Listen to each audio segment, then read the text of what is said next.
The Book of Enoch. By R. H. Charles. Editor's Preface. The object of this series of translations is primarily to furnish students with short, cheap, and handy textbooks, which, it is hoped, will facilitate the study of the particular texts in class under competent teachers. But it is also hoped that the volumes will be acceptable to the general reader who may be interested in the subjects with which they deal. It has been thought advisable, as a general rule, to restrict the notes and comments to a small compass. More especially as, in most cases, excellent works of a more elaborate character are available.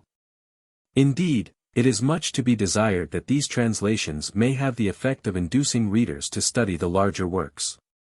Our principal aim, in a word, is to make some difficult texts, important for the study of Christian origins, more generally accessible in faithful and scholarly translations. In most cases these texts are not available in a cheap and handy form. In one or two cases texts have been included of books which are available in the official Apocrypha, but in every such case reasons exist for putting forth these texts in a new translation, with an introduction, in this series. W. O. E. Osterley. G. H. Box. How do you find this book? Any thoughts about the book or the author? Any suggestion for improvement? Please take a moment to share your thoughts in a comment. If you like it, share it with your friends who might enjoy it as well. Subscribe to keep in touch. Visit CompleteAudiobooks.com for more quality content. Introduction. The Apocalyptic Literature. As the Book of Enoch is, in some respects, the most notable extant apocalyptic work outside the canonical scriptures, it will not be inappropriate to offer a few remarks here on the apocalyptic literature generally. In writing about the books which belong to this literature, Prof. Burkitt says very pointedly that, they are the most characteristic survival of what I will venture to call, with all its narrowness and its incoherence, the heroic age of Jewish history. The age when the nation attempted to realize in action the part of the peculiar people of God. It ended in catastrophe, but the nation left two successors, the Christian Church and the rabbinical schools, each of which carried on some of the old national aims. And of the two it was the Christian Church that was most faithful to the ideas enshrined in the Apocalypses, and it did consider itself, not without some reason, the fulfillment of those ideas. What is wanted, therefore, in studying the Apocalypses is, above all, sympathy with the ideas that underlie them, and especially with the belief in the new age. And those who believe that in Christianity a new era really did dawn for us ought, I think, to have that sympathy. We study the Apocalypses to learn how our spiritual ancestors hoped again that God would make all right in the end. And that we, their children, are here today studying them is an indication that their hope was not wholly unfounded. 1. Hope is, indeed, the main underlying motive power which prompted the writers of the Apocalypses. And this hope is the more intensive and ardent in that it shines forth from a background which is dark with despair. For the Apocalyptists despaired of the world in which they lived, a world in which the godly were of no account, while the wicked seemed too often triumphant and prosperous. With evil everywhere around, the Apocalyptists saw no hope for the world as it was. For such a world there was no remedy, only destruction. If the good were ever to triumph it must be in a new world.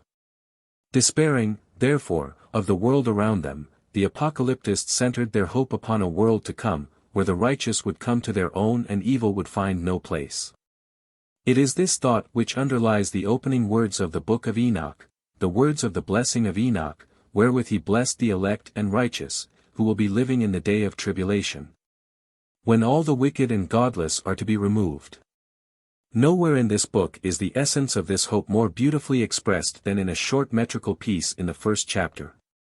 But with the righteous he will make peace, and will protect the elect, and mercy shall be upon them, and they shall all belong to God, and they shall all be prospered, and they shall all be blessed, and he will help them all, and light shall appear unto them, and he will make peace with them. 1 Enoch 8. In all the books belonging to this literature which have come down to us this hope is expressed more or less vividly, nor is the dark background wanting. With prophecies of coming wrath. It will, therefore, be realized that the apocalyptic literature is almost wholly concerned with the future. It is true that again and again the apocalyptist glances at the contemporary history of the world around him, to which many a cryptic reference is made, a fact which necessitates some knowledge of the history of this period, circa 200 B.C. A.D. 100, for a full understanding of the books in question, but these references are only made with a view to comforting the oppressed and afflicted with the thought that even the most mighty of earthly powers are shortly to be overthrown by the advent of the new and glorious era, when every injustice and all the incongruities of life will be done away with. So that every reference to the present is merely a position taken up from which to point to the future. Now, since, as we have seen, the apocalyptists despair of any bettering of the present world, and therefore contemplate its destruction as the preliminary of the new order of things, they look away from this world in their visions of the future. They conceive of otherworldly forces coming into play in the reconstitution of things, and of society generally, and since these are otherworldly forces, the supernatural plays a great part in the apocalyptic literature. This supernatural coloring will often strike the reader of this literature as fantastic, and at times bizarre, but this should not be permitted to obscure the reality which often lies behind these weird shadows. Mental visions are not always easily expressed in words.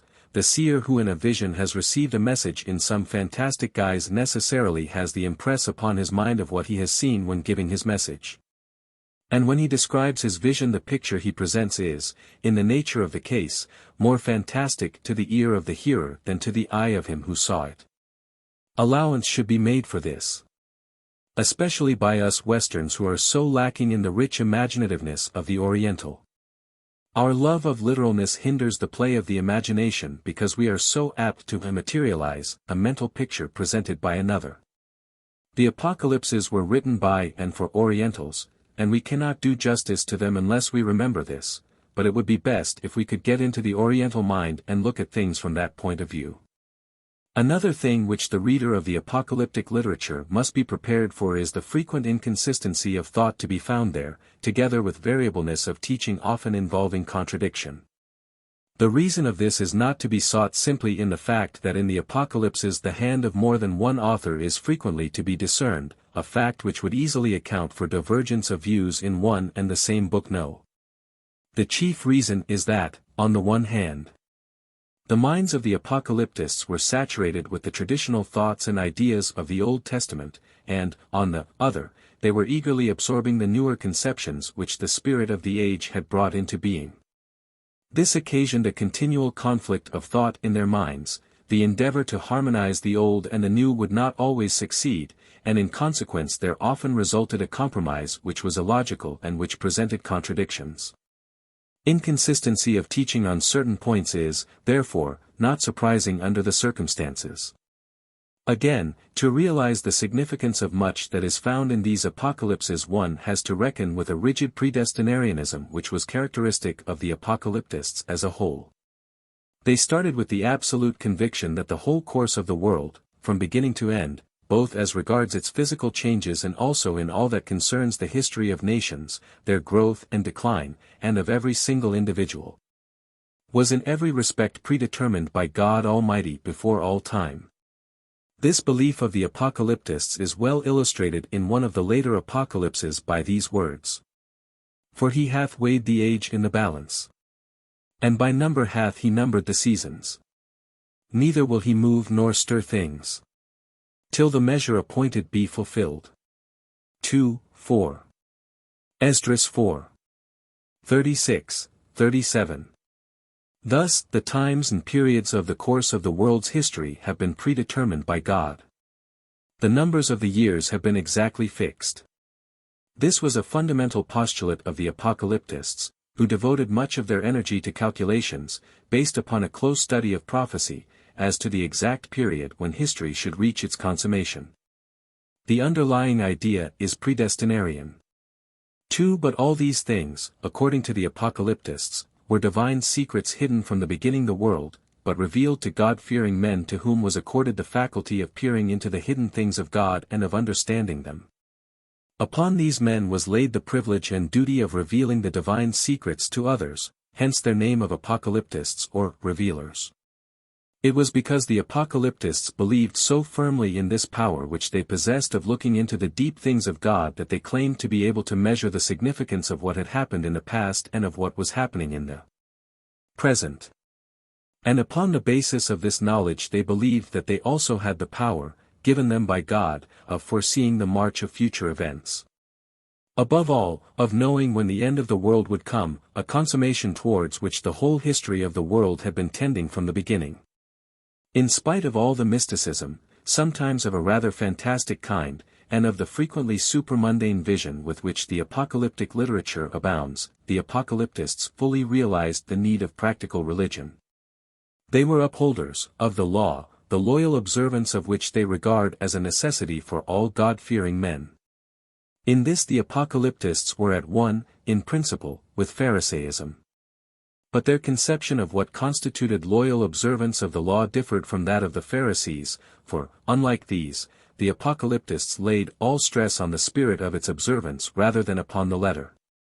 Characteristic of their attitude here are the words in 1 Enoch v.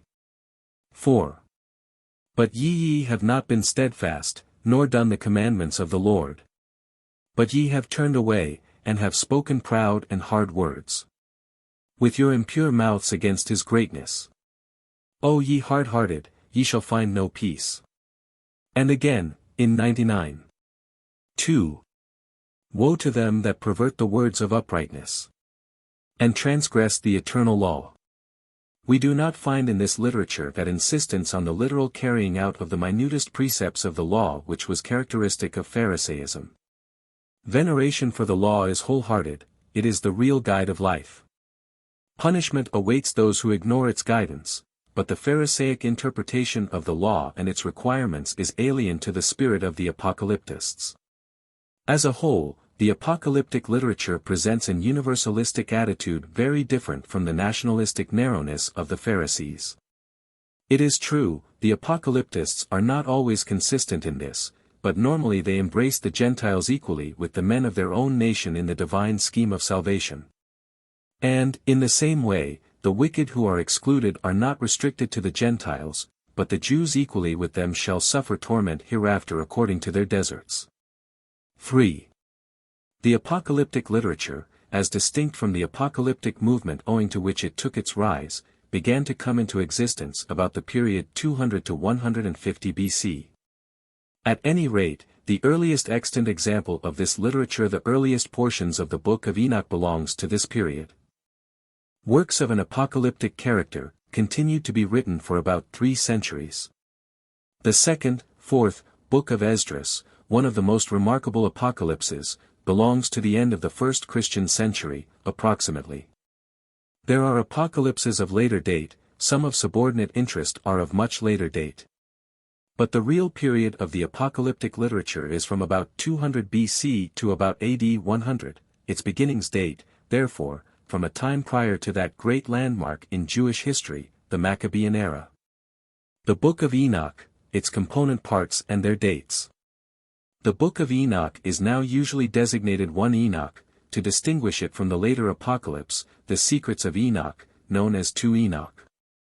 The former is also called the Ethiopic Enoch, the latter the Slavonic Enoch, after the languages of the earliest versions extant of each respectively. No manuscript of the original language of either is known to be in existence. According to Canon Charles, the various elements of which our book in its present form is made up belong to different dates. The following table will show the dates of the different parts of the book. Canon Charles believes that these are approximately correct, without committing himself to the certainty of this in each case. Chapters 12 to 36. Eclei. Psi, 12 to 17. The Apocalypse of Weeks. The oldest pre-Maccabean portions.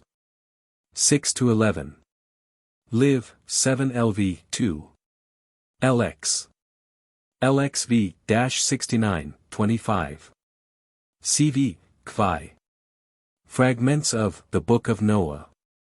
Pre-Maccabean at the latest. 83 XC. The Dream Visions. 165 to 161 BC. 72-82. The Book of the Heavenly Luminaries. Before 110 BC. 37 to 71. Psi 1 to 11, 18, 19 Civ. The Parables, or Similitudes. Circa 105 to 64 BC.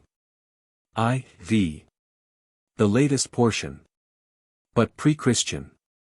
Chapter CV, which consists of only 2 verses, cannot be dated, while Kvi is in the nature of an appendix, probably added subsequently, to the whole work. While these dates may be regarded as approximately correct, it should be pointed out that differences of opinion exist among scholars on the subject. Schur holds, for example, that, with the exception of chapters 37 to 71, the Parables, or Similitudes, the entire book belongs to the period 130 to 100 BC, the Parables, he assigns to a time not earlier than Herod the Great. Beer thinks that the Dream Visions, chapters 83 XC, belong to the time of John Hyrcanus, 135 to 105 BC, and he includes under the pre-Maccabean portions only Psi 12 to 17, 92. 93, 1 to 14, and holds that the rest of the book was written before 64 BC. Dowman maintains that it cannot be proved that the important section 37 to 71, the Similitudes, is the product of the pre-Christian period, though he fully recognizes its Jewish character. Burkitt regards the writer as almost contemporary with the philosopher Posidonius, 135 to 51 BC. There is thus some diversity of opinion as to the date of the book among leading authorities. That it is, as a whole, pre-Christian, may be regarded as definitely established. More difficult is the question whether any portions of it are pre-Maccabean. Charles gives various reasons for his belief that considerable parts are pre-Maccabean. We are inclined to agree with him, though it may be questioned whether the last word on the subject has been spoken. Authorship. As the various parts of the book 4 clearly belong to different dates, diversity of authorship is what one is naturally led to expect, and of this there can, indeed, be no shadow of doubt. The author of the earliest portions was a Jew who lived, as Burkitt has shown, in northern Palestine, in the land of Dan, southwest of the Hermon Range, near the headwaters of the Jordan.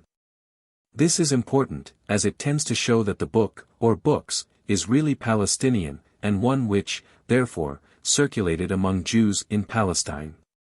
If, moreover, the author came from the north, that helps to explain the influence the book had upon the religion that was cradled in Galilee. 5 of the authors of the other 3 books of which Enoch is made up, viz. the Dream Visions, the Book of the Heavenly Luminaries, and the Similitudes, we know nothing save what can be gathered from their writings as to their religious standpoint. Charles holds that though there is not unity of authorship there is, nonetheless, uniformity, for, according to him, all the books were written by Hasidim, 6 or by their successors, the Pharisees. This contention has been strongly assailed and much weakened by Lesinski in a recent work on the Sadducees. 7 While frankly recognizing the composite character of the book, Lesinski holds that the original portions of it 8 emanate from Sadducean circles, and that the special object of the book originally was the bringing about of a reform of the calendar. He points to the ascription of the book to Enoch as supporting his contention, for Enoch lived 365 years, 9 i.e. His years correspond to the number of days in the solar year.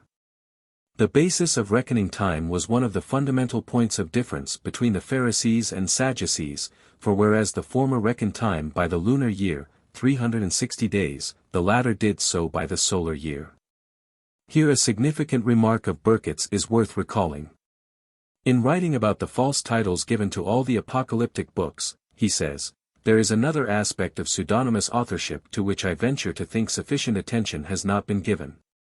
It is this, that the names were not chosen out of mere caprice, they indicated to a certain extent what subjects would be treated and the point of view of the writer. 10 Further, the fact that Enoch walked with God, and he was not.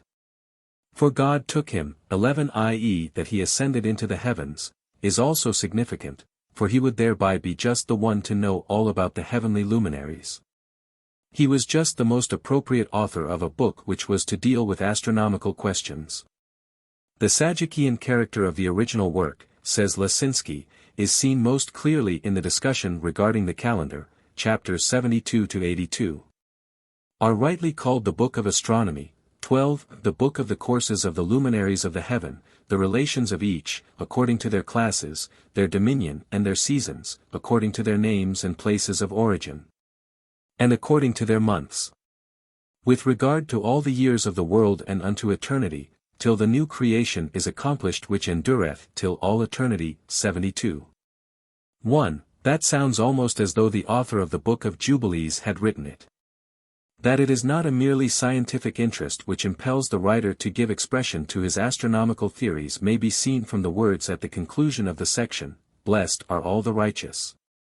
Blessed are all those who walk in the way of righteousness, and sin not as the sinners in the reckoning of all their days, in which the sun traverseth the heaven, entering into and departing from the portals for 30 days.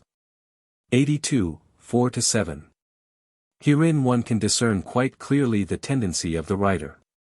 He desires the adoption of the solar year, while his contemporaries wrongly followed a different reckoning, and therefore celebrated the feasts at the wrong time. The sinners who sin in the reckoning of the year, are the Pharisees, and the righteous ones who are blessed, the Tzaddikim, 13 who walk upon the paths of righteousness, Zedek, as the name is made to imply, are the Sadducees. 14. The point may appear small to us, but we may compare with it the quartodeciman controversy in the Church during the 2nd century. It is, at any rate, a strong point in favor of the Sadducean authorship of the Book of the Heavenly Luminaries. The pre-Maccabean portions, assuming that some portions of it are pre-Maccabean, of the Book of Enoch must certainly be ascribed to the Hasidim, but it is not on that account necessary to ascribe all the later portions to the Pharisees. 3 points especially militate against this: some of the teaching concerning the Messiah, the, generally speaking, universalistic spirit, which is quite un-Pharisaic, and the attitude towards the law, which is not that of the Pharisees. It is not to be denied that some portions, e.g. CII 6ff, are from the hands of Pharisees, nor can it be doubted that the whole collection in its present form has been worked over by a Pharisee, or Pharisees.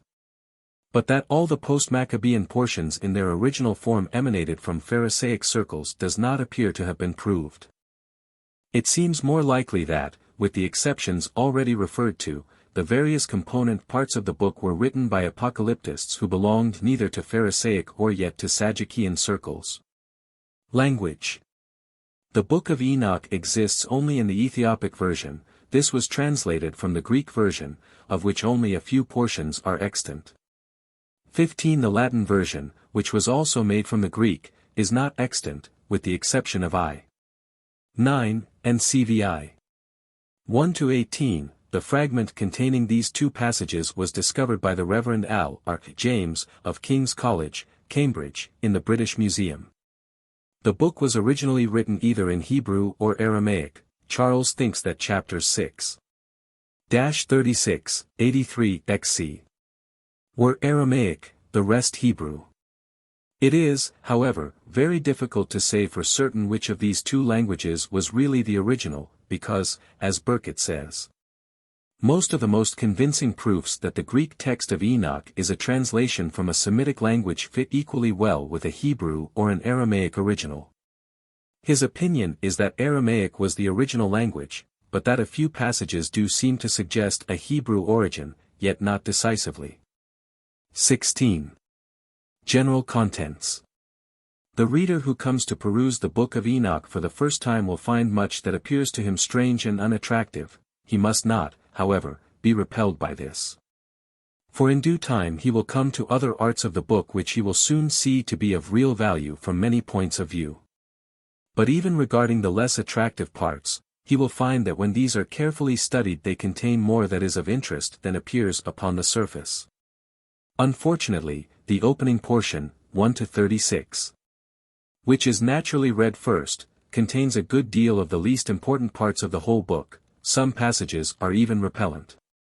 It is well to remember the point, already referred to, that there are at least 4 quite independent books included in the Book of Enoch, exclusive of certain Noah fragments and other pieces, see below.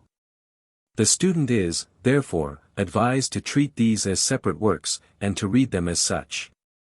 There is no reason to begin with the book which happens to come first, especially as the first 36 chapters do not all belong together.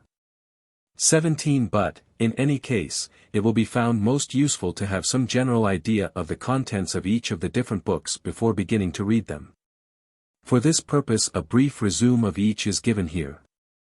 The Book of Enoch, chapters 12-36. The book begins with a dream vision of Enoch. In this dream Enoch is asked to intercede for the watchers of heaven, i.e. the angels, who had left their heavenly home to commit iniquity with the daughters of men. He writes out the petition, cp the title, Enoch the scribe, the fallen angels make, and then retires to await the answer, which comes to him in a series of visions. These visions are not quite easy to follow, they are evidently incomplete and somewhat confused, in all probability the text has suffered in transmission. At any rate, the petition is refused. Enoch declares to the fallen angels the doom which, as he has been taught in the visions, is to be their lot. The final words of the message which he is bidden to give them are, "You have no peace," 12-16. There follow then accounts of the different journeys which Enoch makes, being conducted by angels of light, through certain parts of the earth, and through Sheol. After the account of the first journey, 17-19, a short enumeration is made of the archangels, 7 in number, and their functions, XX. In the second journey is described the place of final punishment of the fallen angels. This place is the prison of the angels, and here they will imprisoned forever. From thence Enoch is taken to Sheol, then to the west, where he sees the luminaries of heaven. After that the angels show him 7 magnificent mountains, upon one of which is the throne of God. He sees also the tree of life, which is to be given to the holy and righteous after the great judgment. From thence he comes back to the center of the earth and sees the blessed place, Jerusalem, and the accursed valley, 21-27. The book concludes with what appear to be fragments of other journeys, to the east, to the north, and to the south. Of special interest here is the mention of the Garden of Righteousness and the Tree of Wisdom, 28-36. Much that is written in these chapters may appear pointless and uninspiring, but we must bear in mind the purpose that lies behind it all. The fallen angels were believed to have brought sin on to the earth. All the wickedness of the world the apocalyptist traces back to them. This cause of sin must be wholly destroyed before righteousness can come truly to its own. Therefore the apocalyptist has a practical aim in view when describing in much detail the final place of punishment of the fallen angels, for here, too, are to come all those who by sin are the offspring of this race.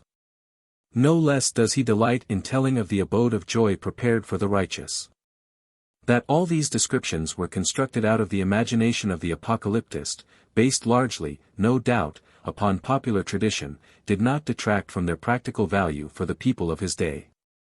He was a preacher of righteousness who looked forward in absolute conviction to the final overthrow of sin, and all his visions have as their motive power the yearning for and belief in the triumph of righteousness over sin.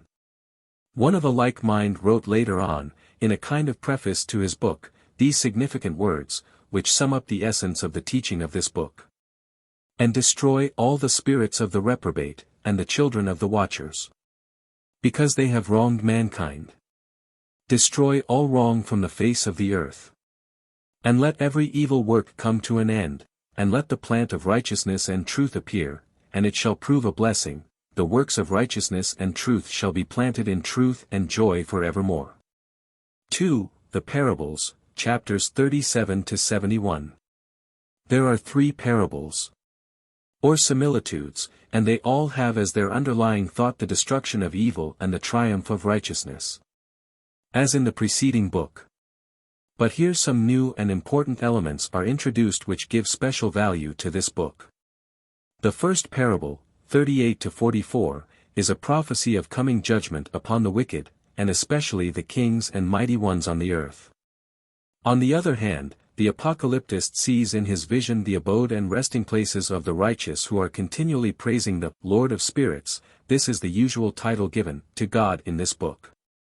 Here occurs the first mention of the elect one, cp Luke 23:35. In the presence of the Lord of Spirits are also the 4 archangels and innumerable companies of other angels. Here he learns many secrets of the heavens. A fragment on wisdom, 42, which recalls some passages in Ecclus 24, comes in the middle of the secrets, and is clearly out of place. The second parable, XLV-57, continues the same theme and further develops it. Of special importance is the sitting of the elect one on the throne of glory as judge, XLV 3, and the mention of his title, Son of Man, 46. 2. The thought of the vindication of the righteous is marred by their joy at vengeance upon the wicked. A particularly striking passage is chapter 48. 1-7, which speaks of the inexhaustible fountain of righteousness reserved for the holy and elect in the presence of the Son of Man and of the Lord of Spirits. The apocalyptist prophesies further of the repentance of the Gentiles, chapter 50. An universalistic note of significance, and speaks of the resurrection of the dead in a notable passage. And in those days shall the earth also give back that which has been entrusted to it. And Sheol also shall give back that which it has received. And hell shall give back that which it owes. The parable ends with an account of the judgment, followed by 2 short passages on the last struggle of the heathen powers against Israel, LVI 5-8, and the return from the dispersion, 57, which do not appear to be in their original place. The third parable, 58-71, has clearly suffered largely from the intrusion of alien matter, and is probably incomplete. Its main theme is the final judgment upon all flesh, and especially upon the great ones of the earth. The judge is the Son of Man. Some of the passages which speak of the future reward of the righteous are full of beauty. The following is well worth quoting. And the righteous and elect shall have risen from the earth, and ceased to be of downcast countenance. And they shall have been clothed with garments of glory. And they shall be garments of life from the Lord of Spirits, and your garments shall not grow old. Nor your glory pass away before the Lord of Spirits. A large Noah fragment comes in the middle of the parable, see page 26 below. The close of this parable is contained in 69. 26-29, the account of Enoch's final translation, 70, and 2 of Enoch's visions, 71, are out of place. 3. The Book of the Courses of the Heavenly Luminaries, chapters 72-82. In 74. 12 it says, And the sun and the stars bring in all the years exactly, so that they do not advance or delay their position by a single day unto eternity, but complete the years with perfect justice in 364 days. 18 This gives the keynote of this book, viz. That time is to be reckoned by the sun, not by the moon. See further on this the section on authorship, above. Until we come to chapter 80. This book is uninteresting in the extreme. It purports to tell in detail of the laws by which the sun, moon, stars and the winds are governed. They are described by Uriel, the holy angel, to the apocalyptist. The 4 quarters of the world, the 7 mountains and the 7 rivers are also dealt with.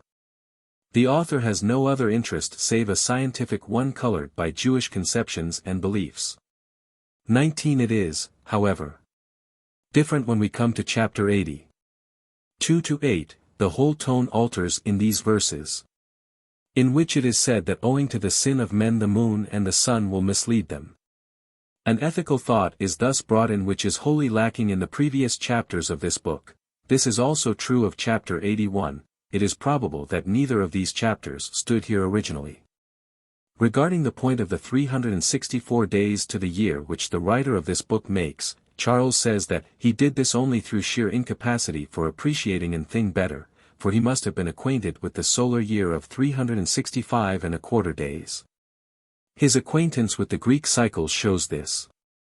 The author's reckoning of the year at 364 days may be partly due to his opposition to heathen systems, and partly to the fact that 364 is divisible by 7, and amounts to 52 weeks exactly. 20 In any case, he is opposed to the lunar year, the Pharisaic way of reckoning time, and this is an important point in favor of Sadducean authorship. It will be noted that this book was written in post-Maccabean times. It was after the Maccabean struggle that the Sadducees and Pharisees appeared as parties definitely opposed to one another. 21. 4. The Dream Visions, chapters 83-XC. This book consists of 2 dream visions. The first deals with the judgment brought upon the world by the deluge on account of sin. The origin of sin is again traced to the angels who fell. It concludes with a hymn of praise to God in which a prayer is offered that all flesh may not be destroyed, 83-84. The second dream vision is much longer. It gives in brief outline the history of the world to the founding of the Messianic kingdom. First, the patriarchs, symbolized by bulls, etc., 85, then the fallen angels, also described in symbolic language. And their punishment, 86-88. The history then proceeds to deal more specifically with Israel from the time of Noah to the Maccabean revolt, 89-XC. 19. Throughout the dream vision symbolic language is used. The faithful in Israel are spoken of as the sheep, while the Gentiles are symbolized by wild beasts and birds of prey.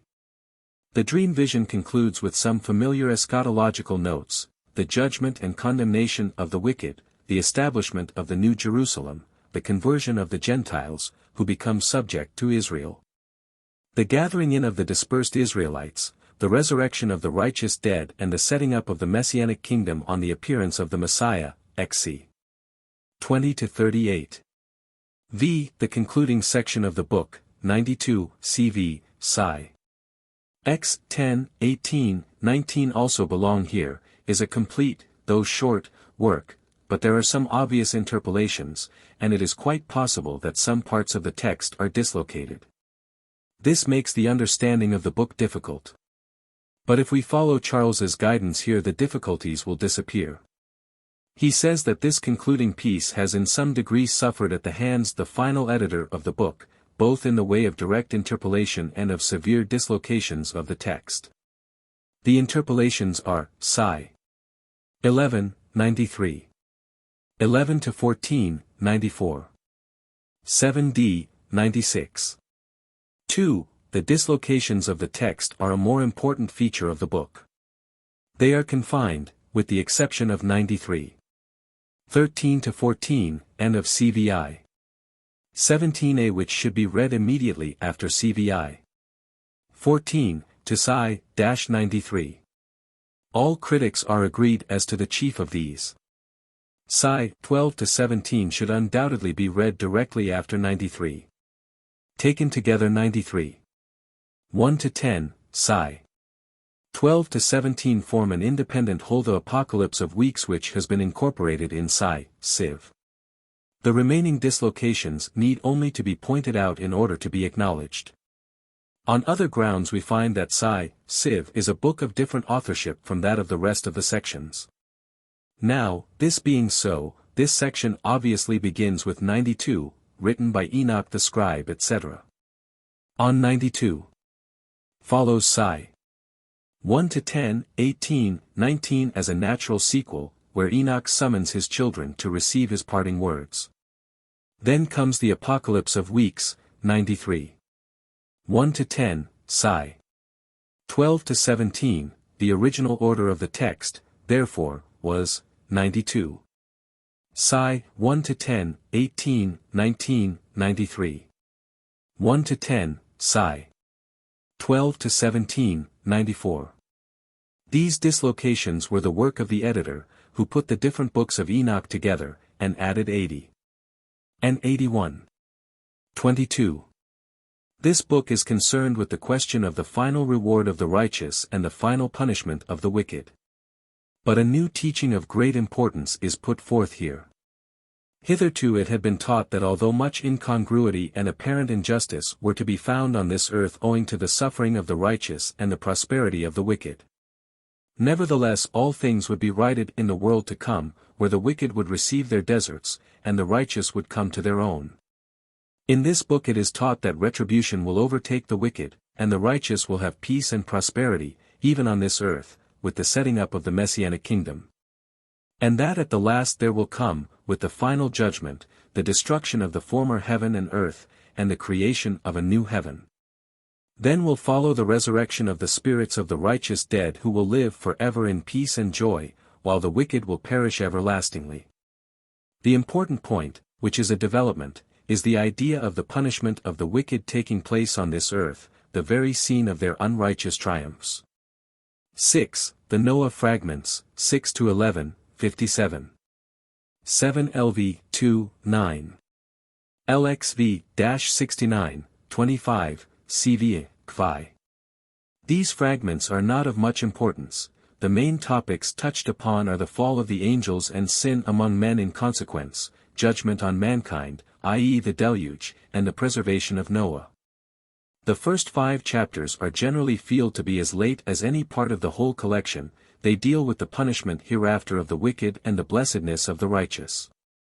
Chapter Kvi, which reads like a final word to the whole collection, touches upon the same theme. The importance of the book for the study of Christian origins. This is a subject which cannot be thoroughly appreciated without studying the book in detail, especially from its doctrinal standpoint, and seeing in how many aspects it represents the doctrine and the popular conceptions of the Jews during the 2 last pre-Christian centuries. To do this here would involve a far too extended investigation. It must suffice to indicate a few of the many points which should be studied. From these it will be seen how important the book is for the study of Christian origins. Charles says that, the influence of 1 Enoch on the New Testament has been greater than that of all the other apocryphal and pseudepigraphical books put together. And he gives a formidable list of passages in the New Testament which either in phraseology or idea directly depend on, or are illustrative of, passages in 1 Enoch. As well as a further list showing that various doctrines in 1 Enoch had an undoubted share in molding the corresponding New Testament doctrines. These passages should be studied and they will be found to be a most interesting study in Charles's work already referred to several times, pages 95, c. And with these should be read the section on the theology of the Book of Enoch, pages c. cx. Another book of great value and interest also already quoted is Burkitt's Jewish and Christian Apocalypses. In dealing with the subject of 1 Enoch and the Gospels, this writer points out that the former contains a serious attempt to account for the presence of evil in human history, and this attempt claims our attention, because it is in essentials the view presupposed in the Gospels, especially in the Synoptic Gospels. It is when you study Matthew, Mark, and Luke against the background of the books of Enoch that you see them in their true perspective. In saying this I have no intention of detracting from the importance of what the Gospels report to us. On the contrary, it puts familiar words into their proper setting. Indeed, it seems to me that some of the best-known sayings of Jesus only appear in their true light if regarded as midrash upon words and concepts that were familiar to those who heard the prophet of Galilee. Though now they have been forgotten by Jew and Christian alike, p. 21, he then gives an illustration of this from Matt 12. 43-45, Luke 11. 24-26. Of still greater interest are his remarks upon the relationship between 1 Enoch 62 and Matt 25, 31-46. He believes that the similitudes of Enoch are presupposed in the scene from Matthew.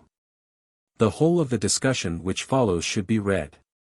The special points of interest that should be studied in seeking to realize the importance of these books of Enoch for the study of Christian origins are the problems of evil, including, of course, the subjects of demonology, and future judgment. The Messiah and the Messianic kingdom. The title, Son of Man, is of special importance, and the resurrection. There are, of course, other subjects which will suggest themselves in studying the book. Abbreviations, brackets, and symbols specially used in the translation of Enoch. E denotes the Ethiopic version. GS denotes the fragments of the Greek version preserved in Syncellus. In the case of 8b, 9b there are two forms of the text, GS1 GS2. GG denotes the large fragment of the Greek version discovered at Akhmim, and deposited in the Gizeh Museum, Cairo. The following brackets are used in the translation of 1 Enoch. The use of these brackets means that the words so enclosed are found in GG but not in E. The use of these brackets means that the words so enclosed are found in E but not in GG or GS. The use of these brackets means that the words so enclosed are restored. The use of these brackets means that the words so enclosed are interpolations. The use of these brackets means that the words so enclosed are supplied by the editor. The use of thick type denotes that the words so printed are amended. Corruption in the text equals some words which have been lost. The Book of Enoch. Chapter 1. 1. The words of the blessing of Enoch, wherewith he blessed the elect and righteous, who will be living in the day of tribulation, when all the wicked and godless are to be removed. 2.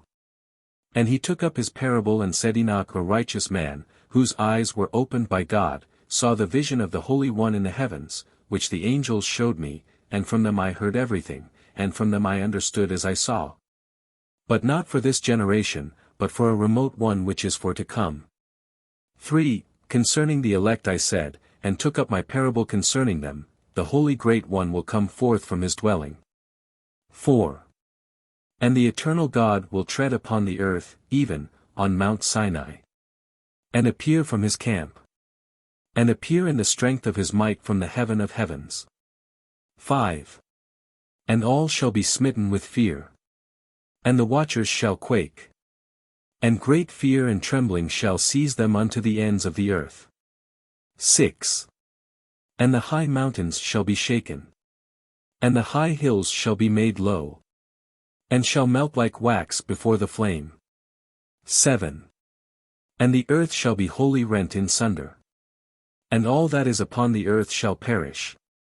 And there shall be a judgment upon all men. 8. But with the righteous he will make peace. And will protect the elect, and mercy shall be upon them. And they shall all belong to God, and they shall be prospered, and they shall all be blessed. And he will help them all, and light shall appear unto them, and he will make peace with them. 9. And behold, he cometh with 10,000s of his holy ones to execute judgment upon all, and to destroy all the ungodly, and to convict all flesh of all the works of their ungodliness which they have ungodly committed. And of all the hard things which ungodly sinners have spoken against him. Chapter 2. 1. Observe ye everything that takes place in the heaven, how they do not change their orbits, and the luminaries which are in the heaven, how they all rise and set in order each in its season, and transgress not against their appointed order. 2. Behold ye the earth, and give heed to the things which take place upon it from first to last, how steadfast they are, how none of the things upon earth change, but all the works of God appear to you. 3. Behold the summer and the winter, how the whole earth is filled with water, and clouds and dew and rain lie upon it. Chapter 3. Observe and see how, in the winter, all the trees seem as though they had withered and shed all their leaves, except 14 trees, which do not lose their foliage but retain the old foliage from 2 to 3 years till the new comes. Chapter 4.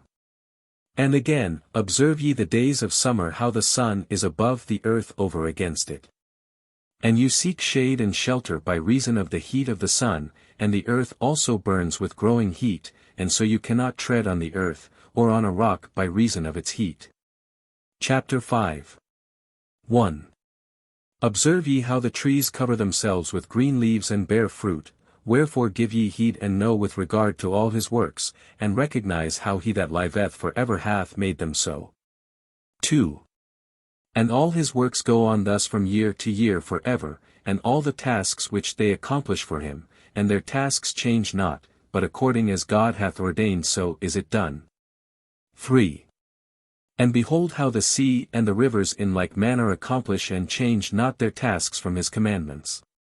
4. But ye have not been steadfast, nor done the commandments of the Lord. But ye have turned away and spoken proud and hard words, with your impure mouths against his greatness. O, ye hard-hearted, ye shall find no peace. 5. Therefore shall ye execrate your days, and the years of your life shall perish, and the years of your destruction shall be multiplied in eternal execration, and ye shall find no mercy. 6a. In those days ye shall make your names an eternal execration unto all the righteous. B. And by you shall all who curse, curse. And all the sinners and godless shall imprecate by you. 7c. And for you the godless there shall be a curse. 6d. And all the shall rejoice. E. And there shall be forgiveness of sins. F. And every mercy and peace and forbearance. G. There shall be salvation unto them, a goodly light. I. And for all of you sinners there shall be no salvation. J. But on you all shall abide a curse. 7a. But for the elect there shall be light and joy and peace. B. And they shall inherit the earth. 8. And then there shall be bestowed upon the elect wisdom. And they shall all live and never again sin, either through ungodliness or through pride. But they who are wise shall be humble. 9. And they shall not again transgress, nor shall they sin all the days of their life, nor shall they die of the divine anger or wrath. But they shall complete the number of the days of their life, and their lives shall be increased in peace, and the years of their joy shall be multiplied in eternal gladness and peace, all the days of their life. Chapter 6. 1. And it came to pass when the children of men had multiplied that in those days were born unto them beautiful and comely daughters. 2. And the angels, the children of the heaven, saw and lusted after them, and said to one another, Come, let us choose us wives from among the children of men and beget us children. 3. And Semjaza, who was their leader, said unto them, I fear ye will not indeed agree to do this deed, and I alone shall have to pay the penalty of a great sin. 4. And they all answered him and said, Let us all swear an oath, and all bind ourselves by mutual imprecations not to abandon this plan but to do this thing. 5. Then sware they all together and bound themselves by mutual imprecations upon it. 6. And they were in all 200, who descended in the days of Jared on the summit of Mount Hermon, and they called it Mount Hermon, because they had sworn and bound themselves by mutual imprecations upon it. 7. And these are the names of their leaders, Semiazas, their leader, Arakiba, Ramiel, Kokabeel, Tamiel, Ramiel, Danel, Ezekiel, Barakijel, Asael, Armoros, Beterel, Ananel, Zakiel, Samsapeel, Sadrel, Turel, Jomjel, Seriel. 8. These are their chiefs of tens. Chapter 7. 1.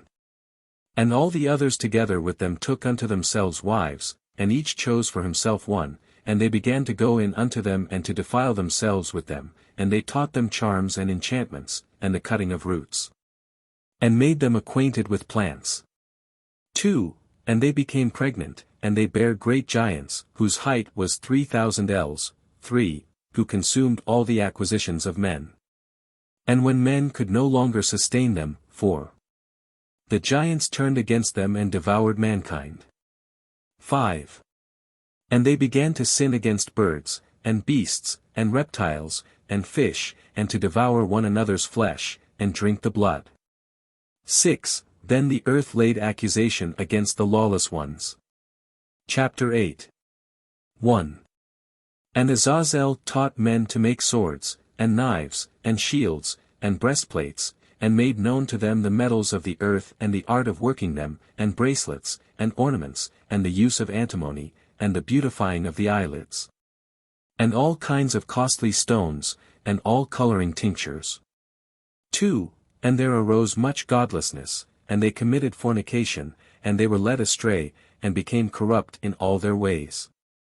Semjaza taught enchantments, and root cuttings, Armoros the resolving of enchantments, Barakijel taught, astrology, Kokabel the constellations, Ezekiel the knowledge of the clouds, Arakiel the signs of the earth, Shamziel the signs of the sun, and Seriel the course of the moon. And as men perished, they cried, and their cry went up to heaven. Chapter 9. 1. And then Michael, Uriel, Raphael, and Gabriel looked down from heaven and saw much blood being shed upon the earth, and all lawlessness being wrought upon the earth. 2. And they said one to another, the earth made without inhabitant cries the voice of their crying up to the gates of heaven. 3. And now to you, the holy ones of heaven, the souls of men make their suit, saying, bring our cause before the Most High. 4. And they said to the Lord of the ages, Lord of lords, God of gods, King of kings, and God of the ages, the throne of thy glory, standeth, unto all the generations of the ages. And thy name holy and glorious and blessed unto all the ages. 5. Thou hast made all things, and power over all things hast thou, and all things are naked and open in thy sight, and thou sayest all things. And nothing can hide itself from thee. 6. Thou sayest what Azazel hath done, who hath taught all unrighteousness on earth and revealed the eternal secrets which were preserved in heaven, which men were striving to learn. 7. And Semjaza, to whom thou hast given authority to bear rule over his associates. 8. And they have gone to the daughters of men upon the earth, and have slept with the women, and have defiled themselves, and revealed to them all kinds of sins. 9. And the women have borne giants, and the whole earth has thereby been filled with blood and unrighteousness. 10. And now, behold, the souls of those who have died are crying and making their suit to the gates of heaven. And their lamentations have ascended, and cannot cease because of the lawless deeds which are wrought on the earth. 11. And thou knowest all things before they come to pass, and thou sayest these things and thou dost suffer them. And thou dost not say to us what we are to do to them in regard to these. Chapter 10. 1. Then said the Most High, the Holy and Great One spake, and sent Uriel to the son of Lamech, and said to him, 2. Go to Noah and tell him in my name, hide thyself. And reveal to him the end that is approaching, that the whole earth will be destroyed, and a deluge is about to come upon the whole earth, and will destroy all that is on it. 3. And now instruct him that he may escape and his seed may be preserved for all the generations of the world. 4. And again the Lord said to Raphael, bind Azazel hand and foot, and cast him into the darkness, and make an opening in the desert, which is in Dudiel, and cast him therein. 5.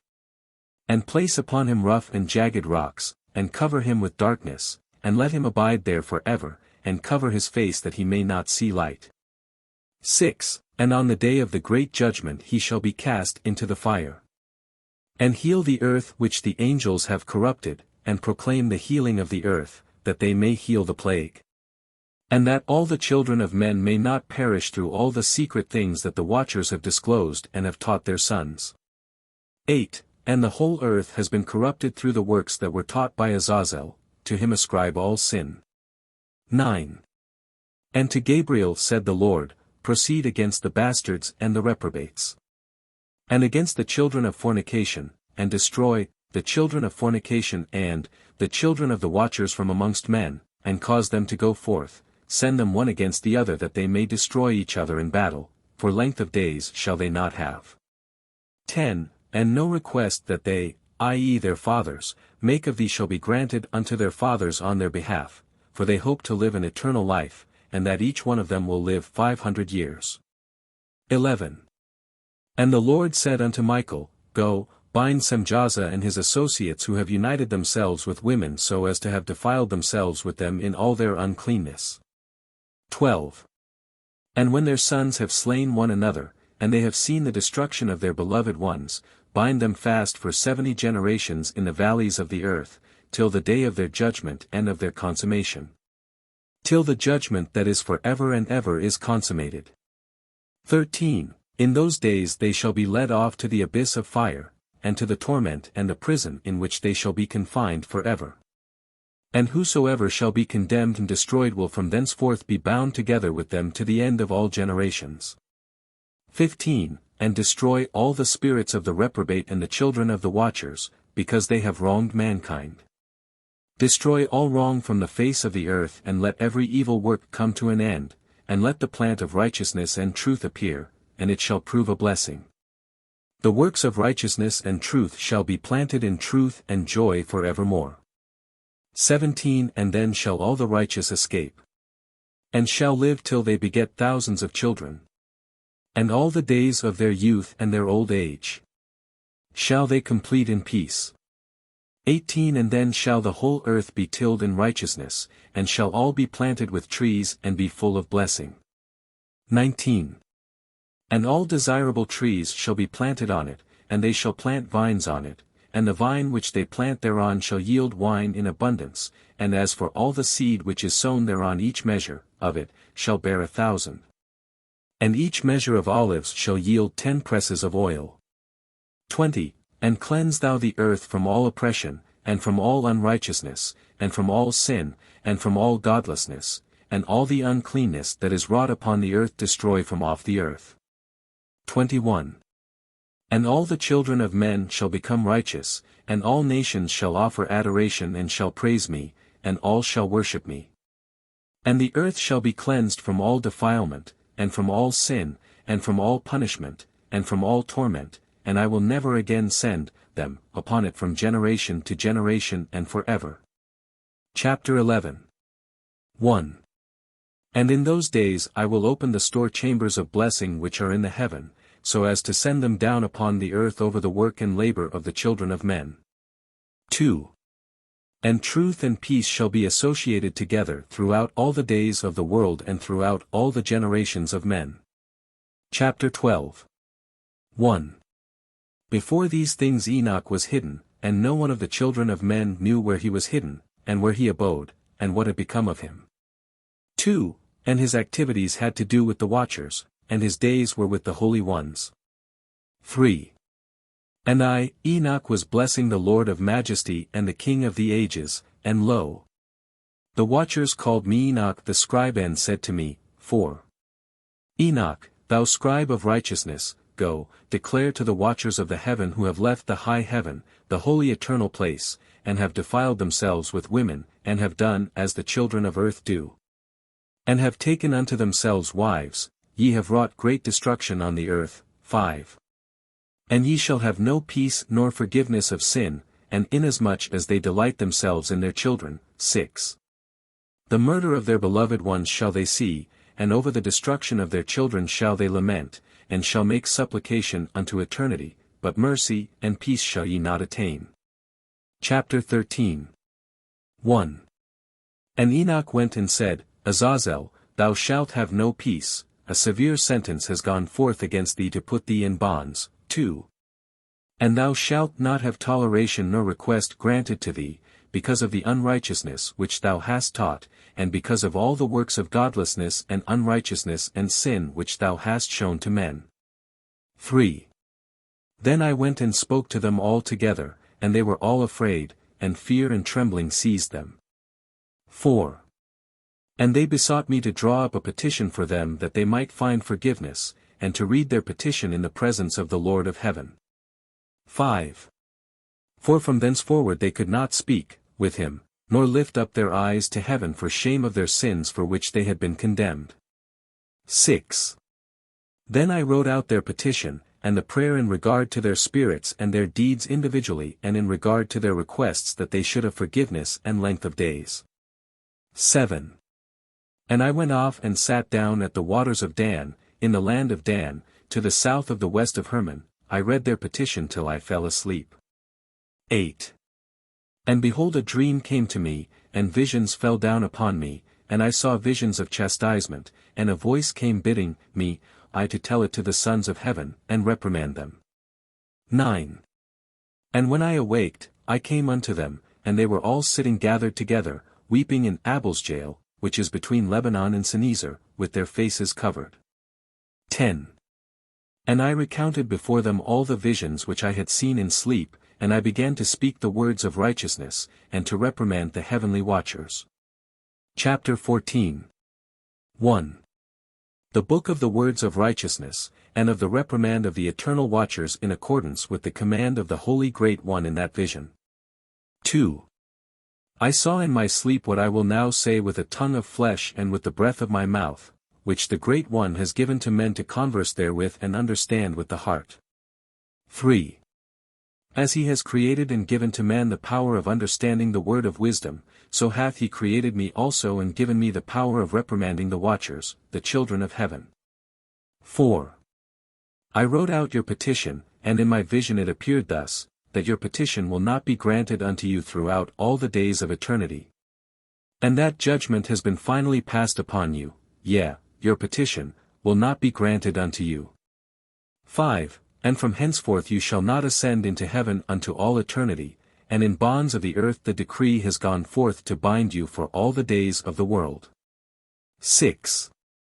And, that, previously you shall have seen the destruction of your beloved sons and ye shall have no pleasure in them, but they shall fall before you by the sword.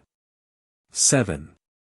And your petition on their behalf shall not be granted, nor yet on your own, even though you weep and pray and speak all the words contained in the writing which I have written. 8. And the vision was shown to me thus, behold, in the vision clouds invited me and a mist summoned me, and the course of the stars and the lightning sped and hastened me, and the winds in the vision caused me to fly and lifted me upward, and bore me into heaven. 9. And I went until I drew nigh to a wall which is built of crystals and surrounded by tongues of fire, and it began to affright me. And I went into the tongues of fire and drew nigh to a large house which was built of crystals, and the walls of the house were like a tessellated floor, made of crystals, and its groundwork was of crystal. 11. Its ceiling was like the path of the stars and the lightnings, and between them were fiery cherubim, and their heaven was clear as water. 12. A flaming fire surrounded the walls, and its portals blazed with fire. 13. And I entered into that house, and it was hot as fire and cold as ice, there were no delights of life therein, fear covered me, and trembling got hold upon me. 14. And as I quaked and trembled, I fell upon my face. 15. And I beheld a vision, and lo! There was a second house, greater than the former, and the entire portal stood open before me, and it was built of flames of fire. 16. And in every respect it so excelled in splendor and magnificence and extent that I cannot describe to you its splendor and its extent. 17. And its floor was of fire, and above it were lightnings and the path of the stars, and its ceiling also was flaming fire. 18. And I looked and saw therein a lofty throne, its appearance was as crystal, and the wheels thereof as the shining sun, and there was the vision of cherubim. 19. And from underneath the throne came streams of flaming fire so that I could not look thereon. 20. And the great glory sat thereon, and his raiment shone more brightly than the sun and was whiter than any snow. 21. None of the angels could enter and could behold his face by reason of the magnificence and glory, and no flesh could behold him. 22. The flaming fire was round about him, and a great fire stood before him, and none around could draw nigh him, 10,000 times 10,000, stood before him, yet he needed no counselor. 23. And the most holy ones who were nigh to him did not leave by night nor depart from him. 24. And until then I had been prostrate on my face, trembling, and the Lord called me with his own mouth, and said to me, Come hither, Enoch, and hear my word. 25. And one of the holy ones came to me and waked me, and he made me rise up and approach the door, and I bowed my face downwards. Chapter 15. 1. And he answered and said to me, and I heard his voice, Fear not, Enoch, thou righteous man and scribe of righteousness, approach hither and hear my voice. 2. And go, say to the watchers of heaven, who have sent thee to intercede for them, you should intercede for men, and not men for you. 3. Wherefore have ye left the high, holy, and eternal heaven, and lain with women, and defiled yourselves with the daughters of men and taken to yourselves wives, and done like the children of earth, and begotten giants, as your sons. 4. And though ye were holy, spiritual, living the eternal life, you have defiled yourselves with the blood of women, and have begotten children, with the blood of flesh, and, as the children of men, have lusted after flesh and blood as those also do who die and perish. 5. Therefore have I given them wives also that they might impregnate them, and beget children by them, that thus nothing might be wanting to them on earth. 6. But you were formerly spiritual, living the eternal life, and immortal for all generations of the world. 7. And therefore I have not appointed wives for you, for as for the spiritual ones of the heaven, in heaven is their dwelling. 8. And now, the giants, who are produced from the spirits and flesh, shall be called evil spirits upon the earth, and on the earth shall be their dwelling. 9. Evil spirits have proceeded from their bodies.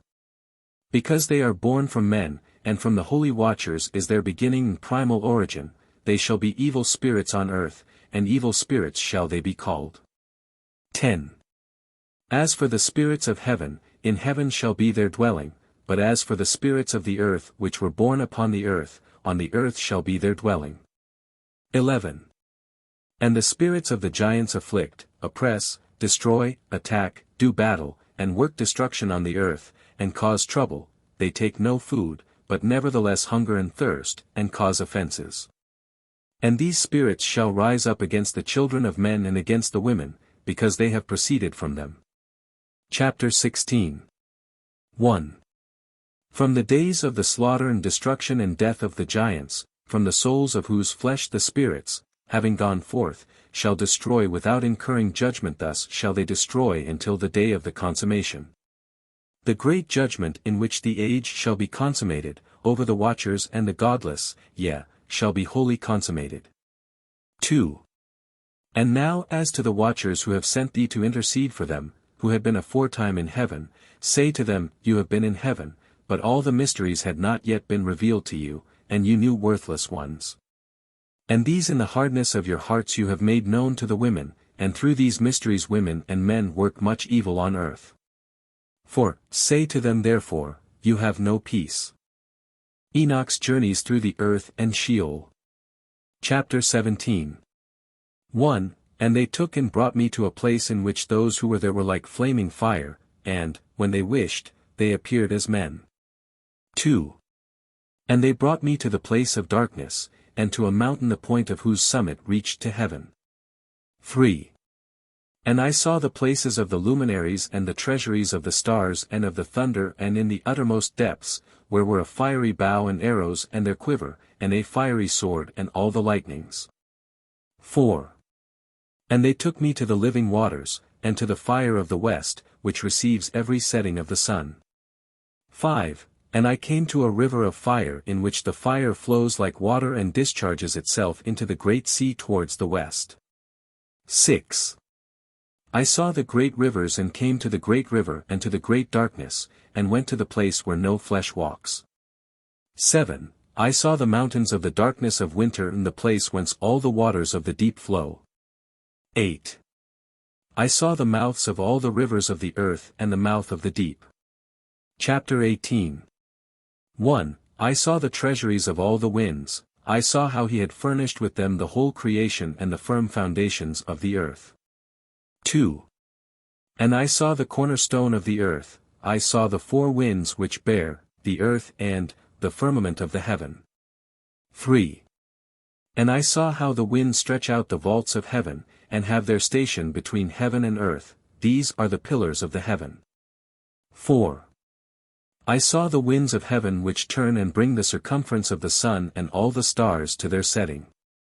5. I saw the winds on the earth carrying the clouds, I saw the paths of the angels. I saw at the end of the earth the firmament of the heaven above. And I proceeded and saw a place which burns day and night, where there are 7 mountains of magnificent stones, 3 towards the east, and 3 towards the south. 7. And as for those towards the east, one was of colored stone, and one of pearl, and one of jacinth, and those towards the south of red stone.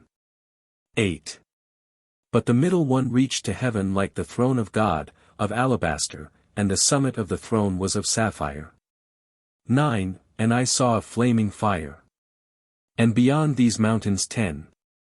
Is a region the end of the great earth, there the heavens were completed. 11.